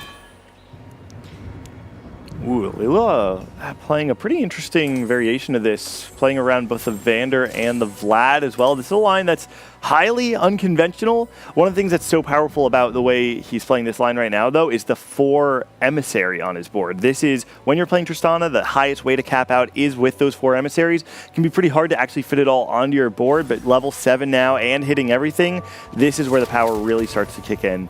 I like how we look at the Tristana boards and we're like, huh, Watchers on one and Bruisers on the other. Where are the Sentinels? Oh, we got the Firelight Garen in from Dishsoap's board. This is, when you think about the Firelight synergy, you have to remember it is a defensive synergy. Being able to have both the Garen and the Scar on your board is such a powerful way to keep your units alive. And Dedazor's life is on the line. He has to win here. He has to win every fight going forward if he wants to stay alive in check, trying to fight for the checkmate. That's going to be the case here. EMEA, in the case of Jedazor, continues on, but Bio looks like that might be a loss. Yeah, I think that might just be an elimination there. He's already at that 1 life, but there are a couple of players that aren't too far behind. Dasik has 2 losses in a row and is sitting at that single-digit HP. Dasik was playing Chembaron. I don't know exactly where he ended up cashing out or whether or not he has the comeback potential. He was on the Morgana reroll, I believe. Not sure how deep into Chembaron he was. It wasn't the full Heimer Chembaron, I believe. I think it was just the reroll variant. I mean, at this point, it feels like Lucas might just be running away with it. Yep, he's the favorite. Remember, he has the crown, he has the check possibility here, and with a win streak, with a well-performed and assembled board, trying to go to level 9 and trying to stay back with the Mordekaiser has a clear way and path to win it all. I think maybe Ironbog, if he's able to get enough of these upgrades, might be able to contest with that board that Lucas has put together, but he's far off. He only has that one copy of Alawi in the front. This front line is crumbling before our eyes, and you're still looking at trying to get a couple of these other upgrades. The elite spiders. Oh, the spiders! The Corki clutches it up just barely. And a huge win for Deadisor yet again. And Dasik will fall to Dish Soap on the right-hand side. Tao P. Mi will take another hit from Jedisor, as we're seeing. And now Jedisor, because he had to waste, or not waste, use so much gold to fight for that right anomaly for share your energy, he wasn't able to go 9 on 5-2. He had to delay that until probably after this carousel. So these 2 rounds in particular are incredibly important for Jedisor in terms of winning them and then having a bigger spike coming up. Oh, wow. Finding the Warwick is so powerful here alongside the Fishbone. So consider this. If one of the Tristana ults goes on to a backliner without a lot of defenses, that Warwick will activate its execution and will go straight into the backline. I do think this is another one of those boards that could contend with Lucas's. And we did see Lucas actually finally took a loss somewhere in the last couple of combats. But you have Li Luo going up against Ironbog, the 2 players that may have that chance, and that bowling ball in the back is crazy. It snipes the Jinx before she can do anything in that fight. Despite that, Ironbog still has a chance to win this, though. Oh, no way. Close Sana fight. surviving without the Gunblade means that when she's down to very low HP, she can just get killed off by any amount of extra damage coming through. Doesn't come in the end. The pings are coming through. Throw it to the Mordekaiser. The Rebel +1 is there for Ironbog. He has to play defense. Jedusor is also open, but he's trying to play for the win. He cannot play defense himself. No one's stopping Ironbog. He picked up the Rebel +1. He now has 2 emblems. They should give it to him, because we know that Lucas is in contention to actually just win out this lobby. Give it to the Rebel player. Let him win. Ironbog's got 7 points. He got nothing to lose. Okay, full offense. Go, go, go. right. Everyone's blocking him out. They're setting picks. Oh, man. Oh, that's a shop you would have loved to see there with the 2 Zoes. Lilo also improving here with the Hutch. So healing item here for the Warwick. What a late Jace for Jedusor here. 5 Academy, though. This is a huge spike. Not only are you getting the Jace in, you're getting the additional damage amp on your units because you have more Academy items. I mean, Jedusor's board is extremely strong. It has all the makings of a potential win out, and we've been saying Lucas is maybe running away with it, but I think Jedusor has a win out angle. He's slowly and quietly creeping up, but he has to deal with this board from Li Luo that has that Warwick, as well as Tristana, and Tristana could just get access to the backline. Imagine if you snipe out that Ezreal or that Heimer right away, and that's going to be a huge You call it. snipe. And it Jace is down, almost down as well. This Tristana is finding the perfect target every fight, but there's so many defenses, and that front line is falling. The Corki's still alive. Despite all of that, Li Luo's not able to take out Jedusor. Lucas also takes a loss. A 3-loss streak now for Lucas, who is scaling into the late game with pumping up, but maybe now the bigger spike from other players, especially with Ironbog. I'm curious to see what he's able to do. He has to fit in a ton of units to go with 10 Rebels. Disho picked up the Experiment emblem from the carousel. I don't know if he had the Warwick already, but now he's able to play Firelight Warwick. Keep in mind, this Warwick unit, he does have some offensive capabilities, but one of the things that's so powerful about him is the just raw HP and defenses that he gives to your team. He's so good at staying alive, and the additional defense of having the Firelight online means that he might just live forever. But 2 Rebel emblems here as Ironbog needs to start preserving that money in order to actually get to a potential level 10. As you see, the Jinx is still only 1 star. She has a really good cast target into the back, but Jedusor's board. Look at the Alawi actually walking into the back line. But the Jinx is still alive. Now she is dead, though, and Jedusor with another big win. Maybe a Fawn Carousel in stage 6? Guys, listen, we are in a position where there are 5 players left. 3 of them are in check. Lucas, Dishop, Jedusor, all of the potential.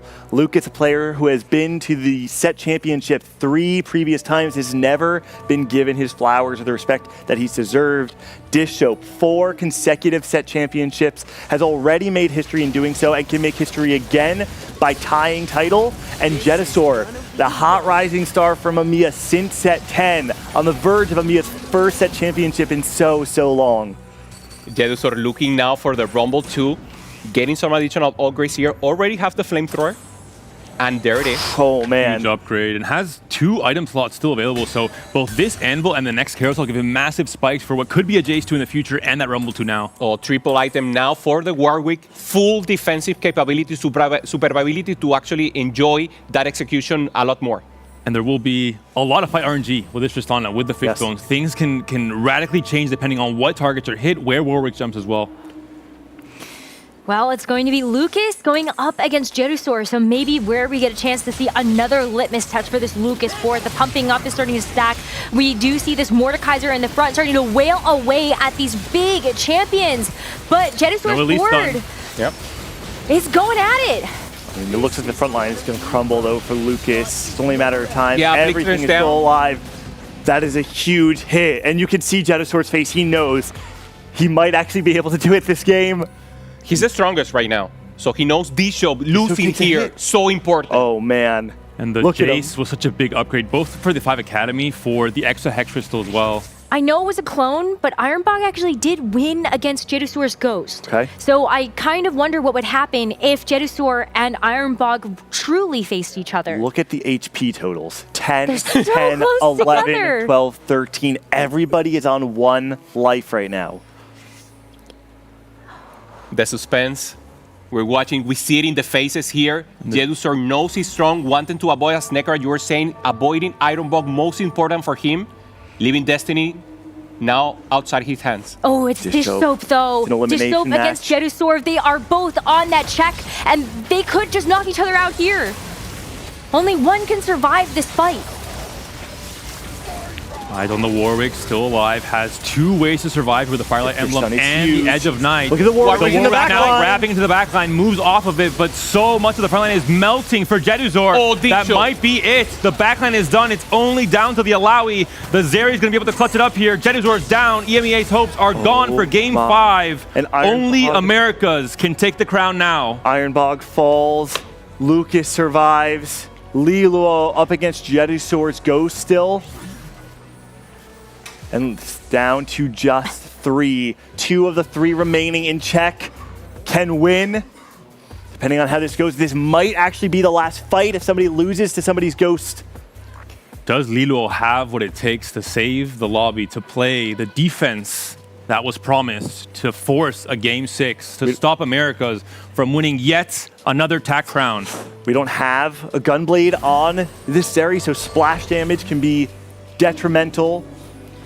We can see Dish Soap up against the Ghost. It's going to be the right-hand side. We're going to see Lilo up against Lucas.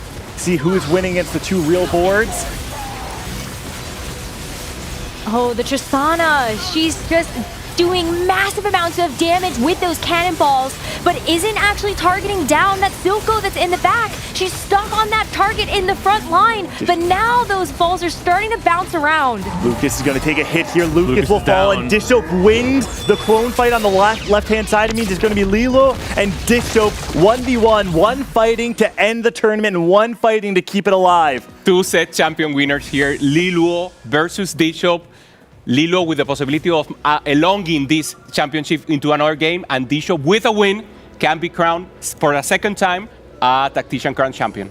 And we thought Dish Soap would not have a way to cap this board high enough, but with Experiment +1, with 2 Firelight Emblems on a Warwick of all things. 3rd item on the Warwick now, picks up a Bloodthirster. On the left-hand side, how are we spiking our board? Making some small changes. We had a quirky one. I said small changes. But can that Tristana actually get the executes, the targeting, right? Edge of Night onto the Zeri to make sure she's able to survive just a little bit longer. No Gunblade, but Edge of Night might just do the job. And Besa with the Giant Slayer, so important to break through the front line here of Dish Soap.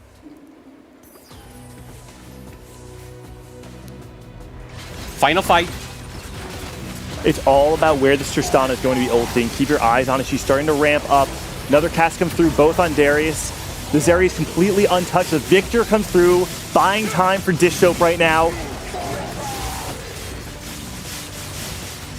And the front line is holding up. Warwick is down, Tristana's down as well on the side of Liluo. Dish Soap takes the match and wins the Set 13 championship. Playing around the Zeri line that we have not seen find first places all weekend long. Lucas does it at the beginning, Dishope does it at the end, and Dishope not only makes history with 4 consecutive set championships, but he joins title among the stars with 2 Tacticians crowns. Cannot believe it. Congratulations to Dish Soap winning the Tactician's crown. And we get a chance to see him join that history in such an elite group of players. Somebody that just a couple of sets ago had not had a win at all. And now he comes through with a second Tactician's crown. Unbelievable. What an insane run from Dish Soap, the best player in day 2, ramping into this day 3, and did not take his foot off of the gas throughout all of today. Lucas as well, both players 1 and 2 throughout almost every single game today. With a perfect chance in a previous game also to take it. Now was their revenge. He actually played it perfectly, played around the city, aligned that, as you say, Panda, before, getting the Lucas book and played it in a magnificent way, finally with the Warwick closing it out. So happy for him. When you look at where Dish Soap has come in the last couple of years, you look back nearly 1 calendar year to the day, and he is a winless player. He's a player that everybody knows is great by perception, but he doesn't have any accolades to prove it. Yeah. And when he finds his first win in the Set 10 regional finals, it feels like the story just changes and flips on its head, and he's gone from a winless player to the winningest player in North American history, representing the Americas, joining the most elite in the world, and now he's among the stars. I mean, it just feels like what has happened in the last year of TFT that we have deserved such a beautiful story and a beautiful champion in Dish Soap. Congratulations to Dish Soap for this amazing moment. Wow. It doesn't really get more poetic than this, does it? No. Look, he has the crown there. We're watching. Look at him. He's wearing the crown. Now he has to juggle. He will like the double crown now.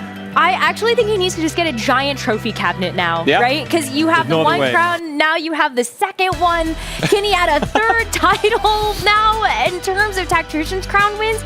Because his resume is long now at this point, right? 2 Tactician's crown championship wins. He has won a regional. He has won one of the Tactician's cups leading into the regional for this set.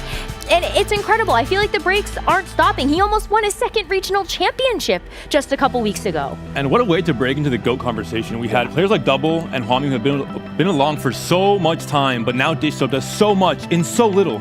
And we have that perfect player online with us now. Dish Soap, can you hear us? Congratulations. Please tell us what's going through your head right now, besides the Tactician's crown, of course. Oh yeah, I mean, I don't know how the second one's gonna fit, but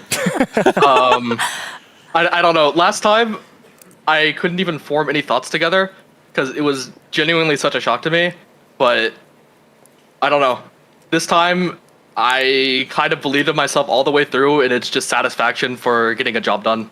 I expected to come in here and win. I felt super confident before I came in, and I feel like I proved it. I mean, when we got a chance to actually talk to you just even a couple sets ago when you had won, I think being able to see your progress from then to now, I feel like we really have seen you become this more confident player, and it's great to see. Dish Soap, you put in the hard work, you put in the effort, and so talk to us a little bit about where you feel like you've really found your edge amongst the competition in the last couple of sets. I mean, you can yap all in all, like, I can yap about, like, my preparation and stuff, and I usually end up knowing the lines better than other people, but I genuinely think at, like, this Worlds in particular, you might not feel it that way if you, like, watch my stream, but I genuinely think my mental edge was way above the competition. I know, like, I end up venting and raging on stream somewhat, but the way I did it, or the way I told myself I was going to do it, is I was, like, allowing myself to vent a few minutes after every game.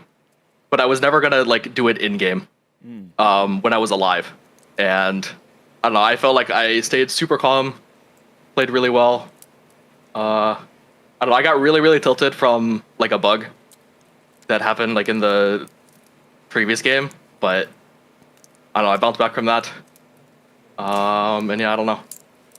I mean, it is cathartic in a sense, right? You let those frustrations out and then you lock back in and you get ready for the game. And I think looking back, even just at that last game as an example, I think you did have a spot where you could have won the whole thing in 4 games. And so, you know, talk about a little bit more about that mental edge, because even just yesterday looking at the first place rate throughout the weekend, nobody coming into this final lobby had a high number of first rates, and I think you might have only had 1 or 2 games in there. So, you know, where do you flip the switch and turn it on for this final day?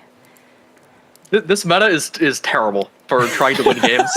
No, the meta is good. You might have cut me off there. The meta is good. The meta is terrible if you want to go into a game and win, because Kim Baron is really, really unbeatable if it doesn't get griefed. So I think the people that did well, actually somewhat avoided the Kim Baron because it was griefed substantially throughout the cup, or not throughout the crown or whatever. And like you saw, most people there were just playing for top 4s and then not taking random 8s from people that will just full open your Kim. Yeah, we saw that in a couple of games, I think. It was always going to be a little bit tough maybe to play the Kim Baron, especially in this checkmate type format. So did you know, sort of heading into this, I don't know if I can touch the Kim Baron for the final day. I just got to focus on the other lines that are available. Oh yeah, 100%. The plan always was to play my standard top 4 tempo-based game plan, and then in the final game, I knew if I played any kind of loose streak line, I would just be super contested, super griefed, so I knew I had to play from my head no matter what. So in the final game, you pick tower defense as your first augment, and you get Firelight. So immediately what's going through your head when you see that that's what you have to play around? I'm a little concerned because I don't usually think Zeri caps very high. Somehow that game was managed to pull it through with the +2 emblem and stuff. But yeah, the thing is I had Rage Blade and I had Watcher Frontline set up already, so it made sense to me. It's just I was worried that I wasn't going to be able to pull out a win. Yeah.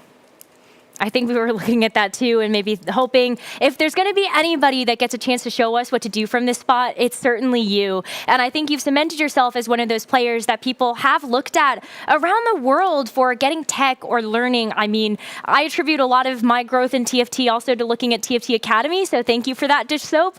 But I think, but you know, when you look towards maybe the set as a whole, what have you enjoyed the most about playing into the Arcane? I mean, this has definitely been one of the more balanced sets. I would have liked it a lot. I think most people think Kim Baron's broken now, but I've always been on the Kim Baron was broken forever train. I think if that trait was different, if it was more fun or if it was a bit weaker, I would have enjoyed it more. But I think for me, the main thing about the set that was very enjoyable was the balance. I think the patches were actually pretty good in general.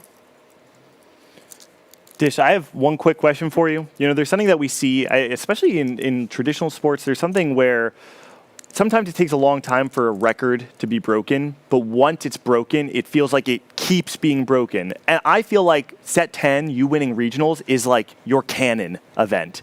Because something happened there, and now ever since then, it feels like all of your results have just come. I imagine that has to do something with confidence and believing in yourself.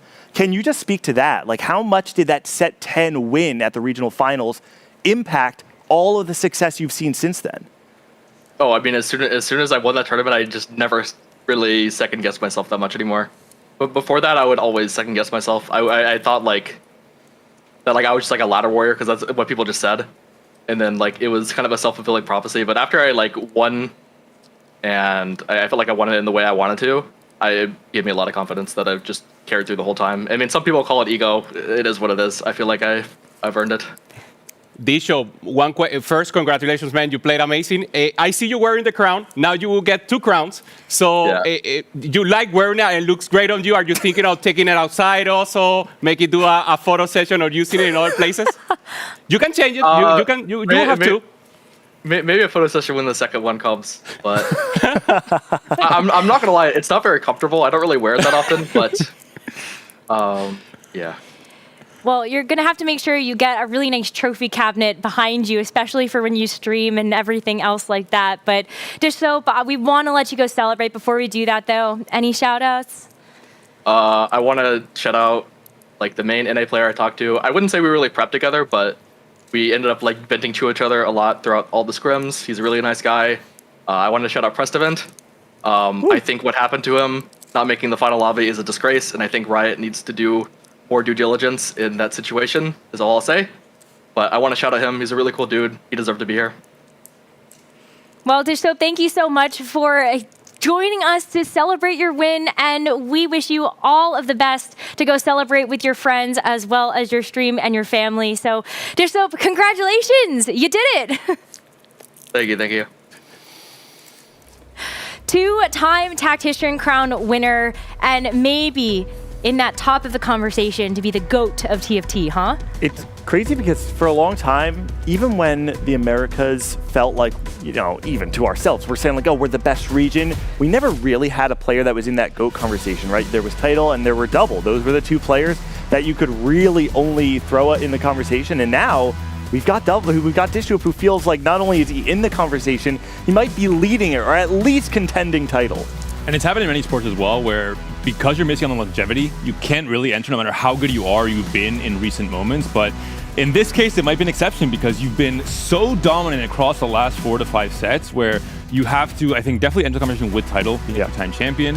And if he keeps up this pace, like you mentioned, having broken that cannon moment of winning set 10 regionals, I think he's not stopping anytime soon. And I think it's, like with Tidal, really great to have Dishsoap be that person because he's incredibly positive. You can tell how passionate he's about TFT, how passionate he's about challenging himself to master every single set the moment it comes out, to pass that on and educate, as you're mentioning, Necra, his viewers, to educate really the entire world. Some of the players competing in this weekend as well. And you couldn't have asked, I think, for a better player to represent America, to represent NA, and to represent TFT as a whole. Also the mental. He recognizes that he came here to win it all. And that mental, that we saw it on Jedusor, who's also growing up as a player and did amazing. He and Euso Lucas also with a chance of taking a first place on the crown. But you see Dishsoap and you see him so spot on, both mentally and physically. The way he expresses himself, the focus. So he's a champion. And I think in the future, 2 crowns is not enough. And what a great way for him to be able to end cap his story, setting a record for the best average placement across an entire tournament set. He was sub 3.0 AVP heading into the Tactician's crown this weekend, and he gets the win at the end of the day. Congratulations to Dishsoap once again for becoming the Into the Arcane Tactician's crown. As we send off this set, it's now time to get ready for another chapter. And so we say goodbye to Into the Arcane, but we say hello to set 14 Cyber City. And when we come back from this break, we're going to be having a dev panel to talk a little bit more about the details that you can expect for the next set. Thank you so much, everyone.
Hello, everyone, and welcome back to our Teamfight Tactics broadcast. We just wrapped up into the Arcane, and now we are getting ready for the next set for Teamfight Tactics.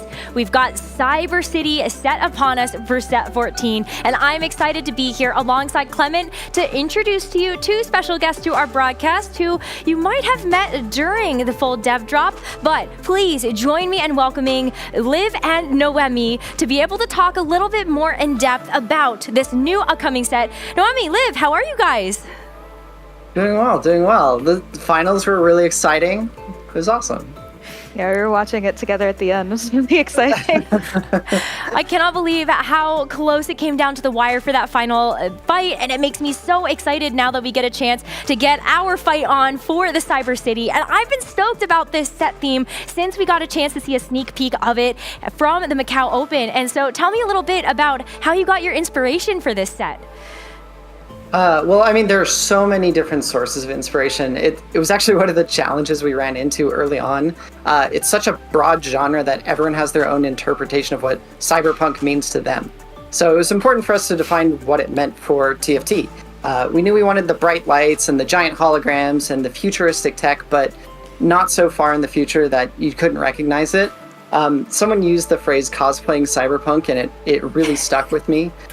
We wanted players to feel like they were living in a cyberpunk world without the bittersweet feelings that usually come at the end of any piece of media. So we wanted to have the feel of cyberpunk without the feels of cyberpunk.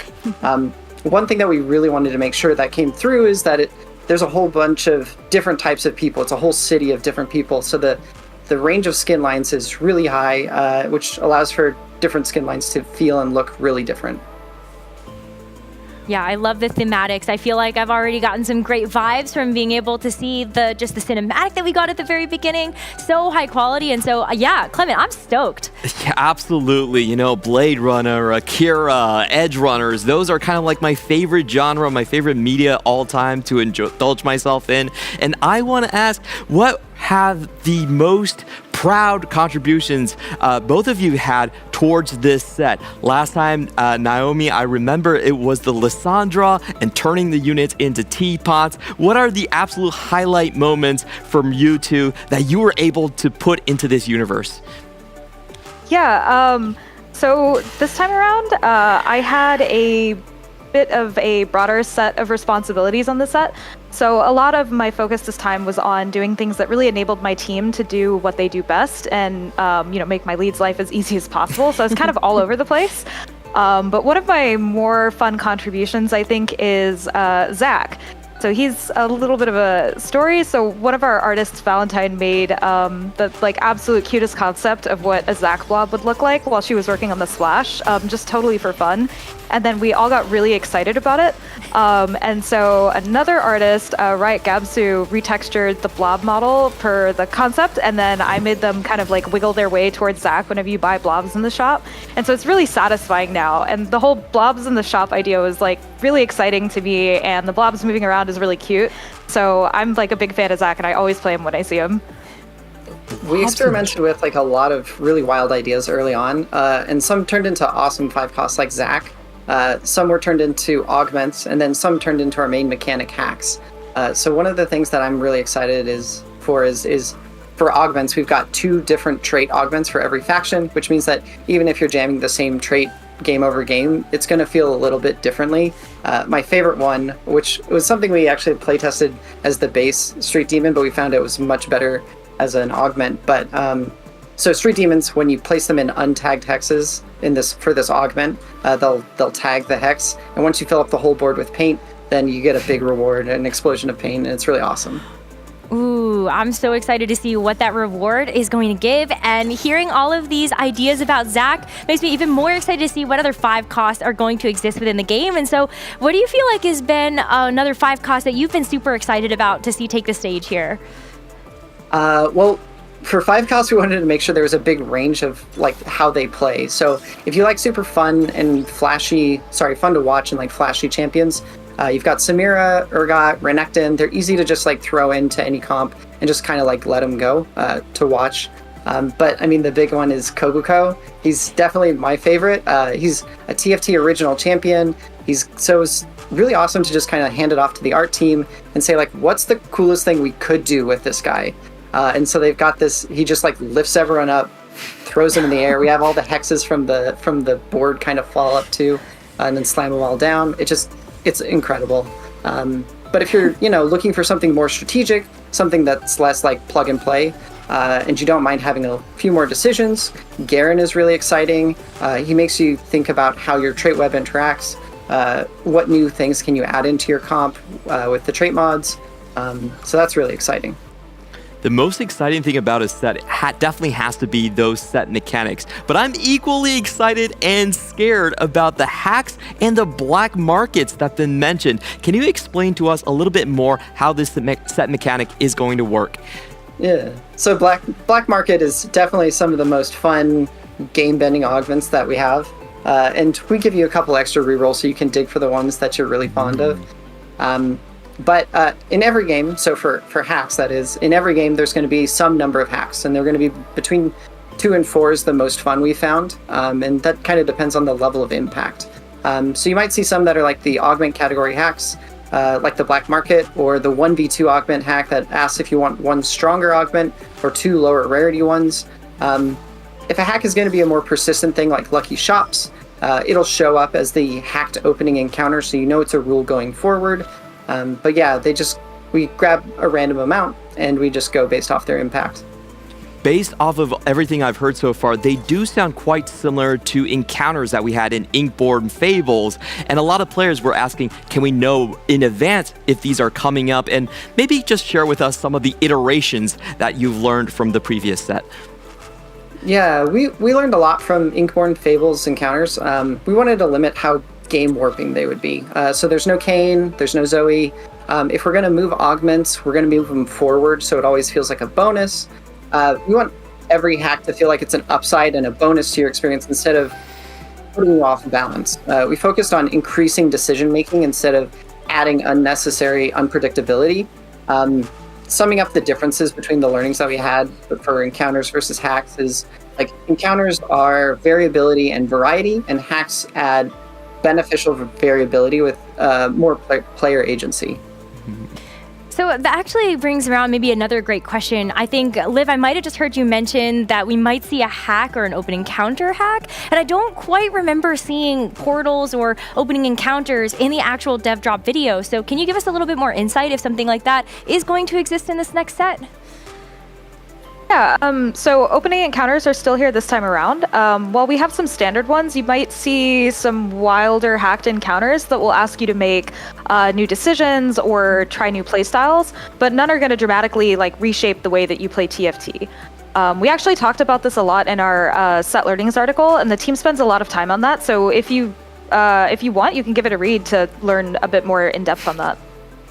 It's definitely something I'm about to go check out, I think, after we get done with this, because you have some incredible insight there. And I feel like I have learned a lot about what the team looks for and balancing and things like that. Yeah, I think it's been a continuous improvement to the game TFT set over set. Now, when I'm talking to the newer players that are maybe they're trying their hand the first time as our wonderful game, they want to know really what the traits are testing. I kind of liken them to archetypes in trading card games, but I want to know from you, Liv, what do you think your traits specifically are looking for their players to achieve?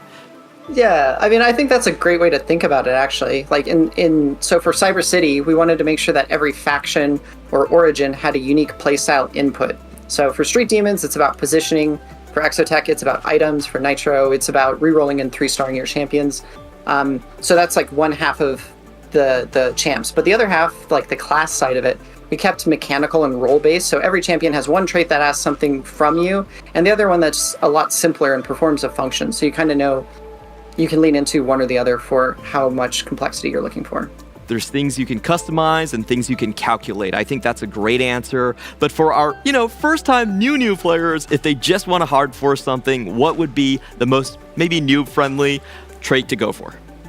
Honestly, it's whichever one you feel is the coolest. It's way easier to get invested in something if you find a trait that resonates with you. So for Cyber City, we also made like Street Demons and Anima Squad really big verticals. They're easy to onboard. They're easy to find in the shop because there's so many of them. The trait itself just has tank trait twins, easy to play carries, so they're easy to just pick up, play, go ahead. That said, if you're overwhelmed by a lot of the choices, it can be easier to onboard if you just go after a class trait like Marksman or Techie. They don't have any input complexity, you just kind of put them in and go. But of course, if it's really the time pressure that's cooking you, we're bringing back Talker's Trial. It's a safe place to explore the entire set. You can do it on your own time without the timer. So you play against the AI and different boards that are set up for you. It's a single player experience. And you can just choose when you're ready to move on to the next round. But we're keeping it on for the entire set, so it's always a good place to just point new players to onboard. I love Talker's Trials. I feel like I've been able to learn a lot from having that kind of solo play time to be able to really think through my decisions. But something I wish maybe I had more help with is the Chem Baron and the Fortunes of the sets that we've had in the past. And maybe I get to play it to varying degrees of success, but I know there are a lot of players out there that love those traits as well. So is there anything else that's like that we can expect in this set? So we've actually got 2 traits that are econ-based this set. Golden Ox and Cypher. So Golden Ox doesn't have a cash out moment necessarily, but we know there's a set of our players that like to play greedy and hoard their gold. So we made a whole trait that's entirely about that. We iterated on previous gold traits like Shimmer Scale, where before you eventually needed to spend your money, and then sometimes you'd feel bad because like a good portion of your power is tied up in how much gold you've stored up. But with Golden Ox, every time you spend a bunch of gold in a single turn, your trait will permanently improve. So it's about that cycle of like hoarding and spending, hoarding and spending. And then Cypher is much more like a traditional cash out trait with lots of loot at the end. So you build up intel, get a lot for losing combat and a little more for kills. And so to maximize your intel, you'll want to lose a fight by as close as possible. Now, the new hook this time around is that you can only cash out once per game. But after that, the trait transforms and provides combat bonuses to Cypher champions. So that means if you cash out, you don't have to hard pivot. You can kind of keep the champions that you start up, continue playing with them. Yeah, it's great. Sounds like it gives you a lot of flexibility there. Exciting. Yeah, and for our competitive players, we love flexibility as well. So I do want to dig in about this. Personally, my favorite was Exalted from the past sets. There were so many ways to build your boards. What are the really high-end and maybe highlight moments that a player with high skill cap can achieve? Cypher cash outs are definitely one of those hype moments you watch for. The final design team put together some really exciting payouts. So I'm kind of excited to just see what people think when they get to them. God of the Net also brings brings a lot of variety to games. On Wednesday this week, Mort had a game with Syndicate, Kingpin, Twisted Fate. So it's already, a crank, but then he paired it with boom bots, and so it started shooting missiles, and it was absolutely Wow. disgusting. I was horrible. I can't wait to play that for myself. A question we ask every single set is basically about backline access. We saw a little bit of that in the Viegos and the Ox Forces already. Is there going to be assassins maybe showing up in this dystopian future in Cyber City? It's definitely something we played around with a lot while we were figuring out what the champions were doing. We started with too much, and then we pulled back over time. You don't want the fights to always play out front to back, because then they kind of all feel the same. It's good to have some texture to every fight, so we want to have some backline access, but we were really intentional with how many champions you had access to, how quickly they got to your backline, the density of them, like if there's any particular vertical that has too much all at once. That way, the fights don't always play forward to back, but you're not worried about Rengar jumping on your carry from the go. I love the sigh of relief that you just gave there, Clement. Oh my goodness. Well, if it isn't just being able to take it solo on the server, I know we got some exciting updates when it comes to Double Up. Very cool to hear that it's exiting out of the workshop and becoming a more permanent part of the game. And I love to hear that we're going to be looking forward to custom lobbies in the future, where we get a chance to see a bunch of pairs really make some tournament action happen. So I'm kind of wondering from you both, where do you see Double Up fitting into the main atmosphere of TFT? Yeah, Double Up is a beloved game mode for many players, myself included. I think it's like the primary mode that I play right now. With reinforcements and like a shared health pool, it's by far our most social game mode already. So with our Double Up upgrades, it was more about polishing a pretty strong base that we already have. So Double Up is like a great way to learn. It's like a great way to learn the game with friends or test your mettle against them. And our new custom lobbies will allow for like these Double Up tournaments and in-houses in a way that wasn't available before. So we're really excited to see how people use this new feature. Something that's also really social is showing off your chibis and your little legends. Now, in the previous set, we had the Unbound Jinx coming out, and wow, that was just so popular. There's so many Unbound Jinxes running around, one in every lobby. And we saw for this set as well, you now have the Vayne coming in looking incredible. But there are a lot of players that are interested in knowing where is the directions for the Tacticians going to go, because they do seem quite different from the chibis that we currently have. Yeah, Unbound is still new, but it's been very successful for a lot of players that like that style. We're going to continue making Unbound champions Unbound Tacticians, because players like that exciting, edgy, or just true to form versions of those champions. And who knows, maybe yours is next.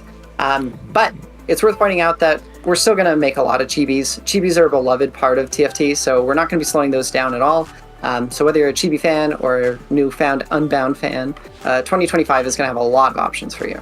Can we get Ramis? Maybe? No, no. There's also portals, which is a whole new series of cosmetics that you use when you're transporting from enemy boards, which is really exciting. I particularly like the Chibi Forecast Jano one with the tornado.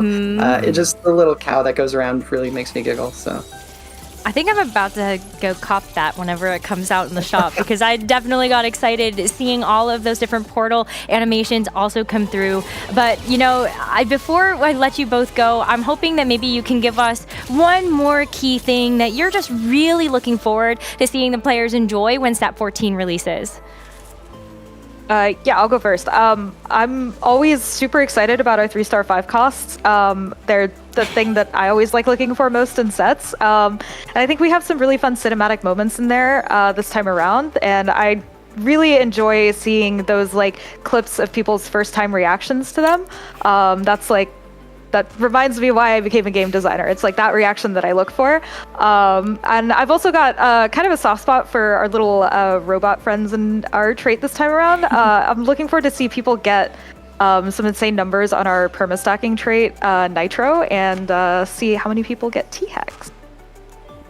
Yeah, it's hard to boil it down to one thing. The theming is really fun. Hacks are really fun. We experimented a bit with the trait web this time, and it's felt really great internally. So, all of it, honestly, I'm just really excited to see the community's reaction to all the hard work the whole team has put into Cyber City. Yeah. I feel like every single set, it's so apparent, all of the hard work and all of the elevation that goes into making every single set better, bigger, and just more TFT. So Noemi, Liv, thank you both so much for joining us on the broadcast to give us more information on what to expect in Set 14 Cyber City. And I can't wait to see all of your reactions to how we're going to react to playing the set for the first time. Yeah, thank you. It's been great to talk about it. Yeah, thanks for having us. Wow, I feel like we got some incredible insight on what's to come in the next set. And you know what? I think for what we had here in Into the Arcane, what is going to be next for Cyber City? I feel like it's only onwards and upwards from here. Yeah, we're going back to a familiar universe, the monsters attack world, and we're just building up that lore over and over again. The city gangs, the big corpos, and all the different street gangs all vying for dominance in this new world. Well, I'm ready for my 3-star Kobuko. I think that's something that I have to achieve at least some point within this set. But thank you all so much for watching our broadcast for the Into the Arcane Tactician's Crown. It has been an amazing set filled with all of the different Easter eggs that Arcane had to offer. And now we get a chance to look forward to Set 14 Cyber City in just a couple of weeks. Thank you all so much for watching, and we'll see you in Cyber City.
Do it again.